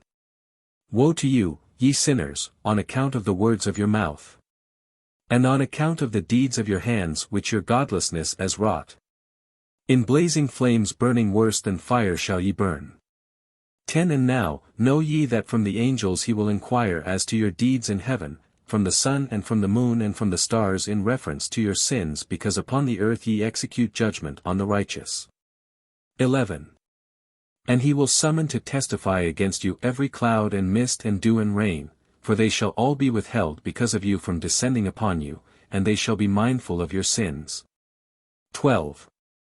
And now give presents to the rain that it be not withheld from descending upon you, nor yet the dew, when it has received gold and silver from you that it may descend. 13.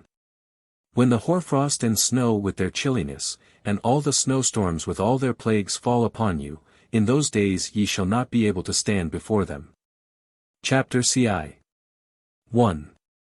Observe the heaven, ye children of heaven, and every work of the Most High, and fear ye him and work no evil in his presence. 2. If he closes the windows of heaven, and withholds the rain and the dew from descending on the earth on your account, what will ye do then?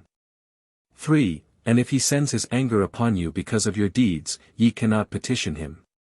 For ye spake proud and insolent words against his righteousness, therefore ye shall have no peace. 4. And see ye not the sailors of the ships, how their ships are tossed to and fro by the waves, and are shaken by the winds, and are in sore trouble. 5. And therefore do they fear because all their goodly possessions go upon the sea with them, and they have evil forebodings of heart that the sea will swallow them and they will perish therein. 6. Are not the entire sea and all its waters, and all its movements, the work of the Most High, and has he not set limits to its doings, and confined it throughout by the sand? 7. And at his reproof it is afraid and dries up, and all its fish die and all that is in it, but ye sinners that are on the earth fear him not. 8. Has he not made the heaven and the earth, and all that is therein? Who has given understanding and wisdom to everything that moves on the earth and in the sea? 9. Do not the sailors of the ships fear the sea? Yet sinners fear not the Most High. Chapter CII 1. In those days when he hath brought a grievous fire upon you, whither will ye flee, and where will ye find deliverance? And when he launches forth his word against you, will you not be affrighted and fear? 2. And all the luminaries shall be affrighted with great fear. And all the earth shall be affrighted and tremble and be alarmed. 3. And all the angels shall execute their commands, and shall seek to hide themselves from the presence of the great glory. And the children of earth shall tremble and quake. And ye sinners shall be cursed forever. And ye shall have no peace. 4. Fear ye not, ye souls of the righteous. And be hopeful ye that have died in righteousness. 5. And grieve not if your soul into Sheol has descended in grief. And that in your life your body fared not according to your goodness. But wait for the day of the judgment of sinners, and for the day of cursing and chastisement. 6. And yet when ye die the sinners speak over you. As we die, so die the righteous. And what benefit do they reap for their deeds? 7. Behold, even as we, so do they die in grief and darkness. And what have they more than we? From henceforth we are equal. 8. And what will they receive and what will they see forever? Behold, they too have died. And henceforth forever shall they see no light. 9. I tell you, ye sinners, ye are content to eat and drink, and rob and sin, and strip men naked, and acquire wealth and see good days. 10. Have ye seen the righteous how their end falls out, that no manner of violence is found in them till their death? 11. Nevertheless they perished and became as though they had not been, and their spirits descended into Sheol in tribulation. Chapter CI 1. Now, therefore, I swear to you, the righteous, by the glory of the great and honored and too mighty one in dominion, and by his greatness I swear to you. 2. I know a mystery, and have read the heavenly tablets, and have seen the holy books, and have found written therein and inscribed regarding them. 3. That all goodness and joy and glory are prepared for them, and written down for the spirits of those who have died in righteousness. And that manifold good shall be given to you in recompense for your labors. And that your lot is abundantly beyond the lot of the living. 4. And the spirits of you who have died in righteousness shall live and rejoice. And their spirits shall not perish, nor their memorial from before the face of the Great One. Unto all the generations of the world, wherefore no longer fear their contumely. 5. Woe to you, ye sinners, when ye have died. If ye die in the wealth of your sins. And those who are like you say regarding you. Blessed are the sinners, they have seen all their days. 6. And how they have died in prosperity and in wealth. And have not seen tribulation or murder in their life. And they have died in honor. And judgment has not been executed on them during their life. 7. Know ye, that their souls will be made to descend into Sheol. And they shall be wretched in their great tribulation. 8. And into darkness and chains and a burning flame where there is grievous judgment shall your spirits enter. And the great judgment shall be for all the generations of the world. Woe to you, for ye shall have no peace. 9. Say not in regard to the righteous and good who are in life. In our troubled days we have toiled laboriously and experienced every trouble. And met with much evil and been consumed. And have become few and our spirit small. 10. And we have been destroyed and have not found any to help us even with a word. We have been tortured and destroyed, and not hope to see life from day to day. 11. We hope to be the head and have become the tail. We have toiled laboriously and had no satisfaction in our toil. And we have become the food of the sinners and the unrighteous. And they have laid their yoke heavily upon us. 12. They have had dominion over us that hated us and smote us. And to those that hated us we have bowed our necks.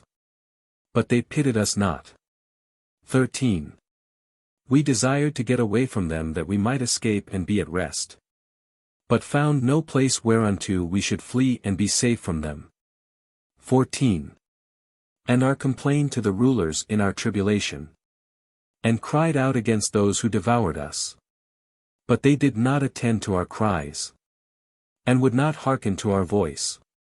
15. And they helped those who robbed us and devoured us and those who made us few. And they concealed their oppression, and they did not remove from us the yoke of those that devoured us and dispersed us and murdered us, and they concealed their murder, and remembered not that they had lifted up their hands against us. Chapter Civ. 1. I swear unto you, that in heaven the angels remember you for good before the glory of the Great One, and your names are written before the glory of the Great One. 2. Be hopeful. For aforetime ye were put to shame through ill and affliction, but now ye shall shine as the lights of heaven, ye shall shine and ye shall be seen, and the portals of heaven shall be opened to you. 3. And in your cry for judgment, and it shall appear to you, for all your tribulation shall be visited on the rulers, and on all who helped those who plundered you. 4. Be hopeful, and cast not away your hopes, for ye shall have great joy as the angels of heaven. 5. What shall ye be obliged to do? Ye shall not have to hide on the day of the great judgment, and ye shall not be found as sinners, and the eternal judgment shall be far from you for all the generations of the world. 6. And now fear not, ye righteous, when ye see the sinners growing strong and prospering in their ways, be not companions with them, but keep afar from their violence, for ye shall become companions of the hosts of heaven. 7.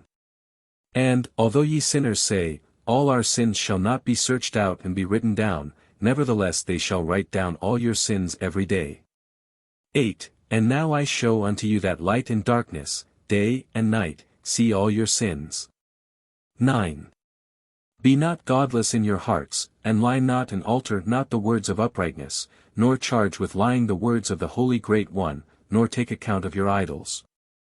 For all your lying and all your godlessness issue not in righteousness but in great sin. 10.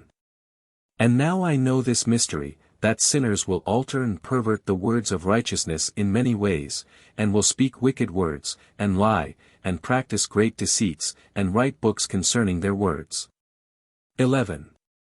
But when they write down truthfully all my words in their languages, and do not change or minish aught from my words but write them all down truthfully all that I first testified concerning them.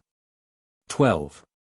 Then, I know another mystery, that books will be given to the righteous and the wise to become a cause of joy and uprightness and much wisdom. 13. And to them shall the books be given, and they shall believe in them and rejoice over them, and then shall all the righteous who have learnt therefrom all the paths of uprightness be recompensed. Chapter CV 1. In those days the Lord bade them to summon and testify to the children of earth concerning their wisdom, show it unto them, for ye are their guides, and a recompense over the whole earth. 2. For I and my Son will be united with them for ever in the paths of uprightness in their lives, and ye shall have peace, rejoice, ye children of uprightness. Amen. Fragment of the Book of Noah. Chapter CVI 1. And after some days my son Methuselah took a wife for his son Lamech, and she became pregnant by him and bore a son. 2. And his body was white as snow and red as the blooming of a rose, and the hair of his head and his long locks were white as wool, and his eyes beautiful. And when he opened his eyes, he lighted up the whole house like the sun, and the whole house was very bright. 3. And thereupon he arose in the hands of the midwife, opened his mouth, and conversed with the Lord of righteousness. 4. And his father Lamech was afraid of him and fled, and came to his father Methuselah. 5. And he said unto him, I have begotten a strange son, diverse from an unlike man, and resembling the sons of the God of heaven. And his nature is different and he is not like us, and his eyes are as the rays of the sun, and his countenance is glorious. 6. And it seems to me that he is not sprung from me but from the angels, and I fear that in his days a wonder may be wrought on the earth. 7. And now, my father, I am here to petition thee and implore thee that thou mayest go to Enoch, our father, and learn from him the truth, for his dwelling place is amongst the angels. 8. And when Methuselah heard the words of his son, he came to me to the ends of the earth, for he had heard that I was there, and he cried aloud, and I heard his voice and I came to him. And one said unto him, Behold, here am I, my son, wherefore hast thou come to me? 9. And he answered and said, Because of a great cause of anxiety have I come to thee, and because of a disturbing vision have I approached. 10. And now, my father, hear me, unto Lamech my son there hath been born a son, the like of whom there is none, and his nature is not like man's nature, and the color of his body is whiter than snow and redder than the bloom of a rose. And the hair of his head is whiter than white wool, and his eyes are like the rays of the sun, and he opened his eyes and thereupon lighted up the whole house. 11. And he arose in the hands of the midwife, and opened his mouth and blessed the Lord of heaven. 12. And his father Lamech became afraid and fled to me, and did not believe that he was sprung from him, but that he was in the likeness of the angels of heaven, and behold I have come to thee that thou mayest make known to me the truth. 13. And I, Enoch, answered and said unto him, The Lord will do a new thing on the earth, and this I have already seen in a vision. And make known to thee that in the generation of my father Jared some of the angels of heaven transgressed the word of the Lord. 14. And behold they commit sin and transgress the law, and have united themselves with women and commit sin with them, and have married some of them, and have begot children by them. 17. And they shall produce on the earth giants not according to the Spirit, but according to the flesh, and there shall be a great punishment on the earth, and the earth shall be cleansed from all impurity. 15. Yea, there shall come a great destruction over the whole earth, and there shall be a deluge and a great destruction for 1 year. 16. And this son who has been born unto you shall be left on the earth, and his 3 children shall be saved with him, when all mankind that are on the earth shall die, he and his sons shall be saved. 18. And now make known to thy son Lamech that he who has been born is in truth his son, and call his name Noah. For he shall be left to you, and he and his sons shall be saved from the destruction, which shall come upon the earth on account of all the sin and all the unrighteousness, which shall be consummated on the earth in his days. 19. And after that there shall be still more unrighteousness than that which was first consummated on the earth, for I know the mysteries of the holy ones, for he, the Lord, has showed me and informed me, and I have read them in the heavenly tablets. Chapter CVI 1. And I saw written on them that generation upon generation shall transgress, till a generation of righteousness arises, and transgression is destroyed and sin passes away from the earth, and all manner of good comes upon it. 2. And now, my son, go and make known to thy son Lamech that this son, which has been born, is in truth his son, and that, this, is no lie. 3. And when Methuselah had heard the words of his father Enoch, for he had shown to him everything in secret, he returned and showed them to him and called the name of that son Noah, for he will comfort the earth after all the destruction. An appendix to the Book of Enoch. Chapter Kvi. 1. Another book which Enoch wrote for his son Methuselah and for those who will come after him, and keep the law in the last days. 2. Ye who have done good shall wait for those days till an end is made of those who work evil, and an end of the might of the transgressors. 3. And wait ye indeed till sin has passed away, for their names shall be blotted out of the book of life and out of the holy books, and their seed shall be destroyed for ever, and their spirits shall be slain. And they shall cry and make lamentation in a place that is a chaotic wilderness, and in the fire shall they burn. For there is no earth there. 4. And I saw there something like an invisible cloud, for by reason of its depth I could not look over, and I saw a flame of fire blazing brightly, and things like shining mountains circling and sweeping to and fro. 5. And I asked one of the holy angels who was with me and said unto him, What is this shining thing? For it is not a heaven but only the flame of a blazing fire, and the voice of weeping and crying and lamentation and strong pain. 6. And he said unto me, This place which thou sayest here are cast the spirits of sinners and blasphemers, and of those who work wickedness. And of those who pervert everything that the Lord hath spoken through the mouth of the prophets, even the things that shall be. 7. For some of them are written and inscribed above in the heaven, in order that the angels may read them and know that which shall befall the sinners, and the spirits of the humble, and of those who have afflicted their bodies, and been recompensed by God, and of those who have been put to shame by wicked men. 8. Who love God and loved neither gold nor silver or any of the good things which are in the world, but gave over their bodies to torture. 9.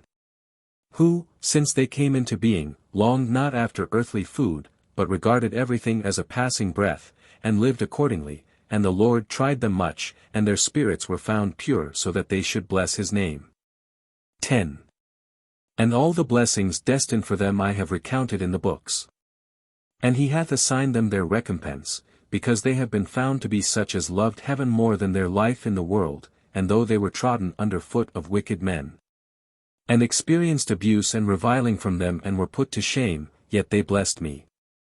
11. And now I will summon the spirits of the good who belong to the generation of light, and I will transform those who were born in darkness, who in the flesh were not recompensed with such honor as their faithfulness deserved. 12. And I will bring forth in shining light those who have loved my holy name, and I will seat each on the throne of his honor. 13. And they shall be resplendent for times without number, for righteousness is the judgment of God. For to the faithful he will give faithfulness in the habitation of upright paths. 14. And they shall see those who were born in darkness led into darkness, while the righteous shall be resplendent. 15. And the sinners shall cry aloud and see them resplendent, and they indeed will go where days and seasons are prescribed for them.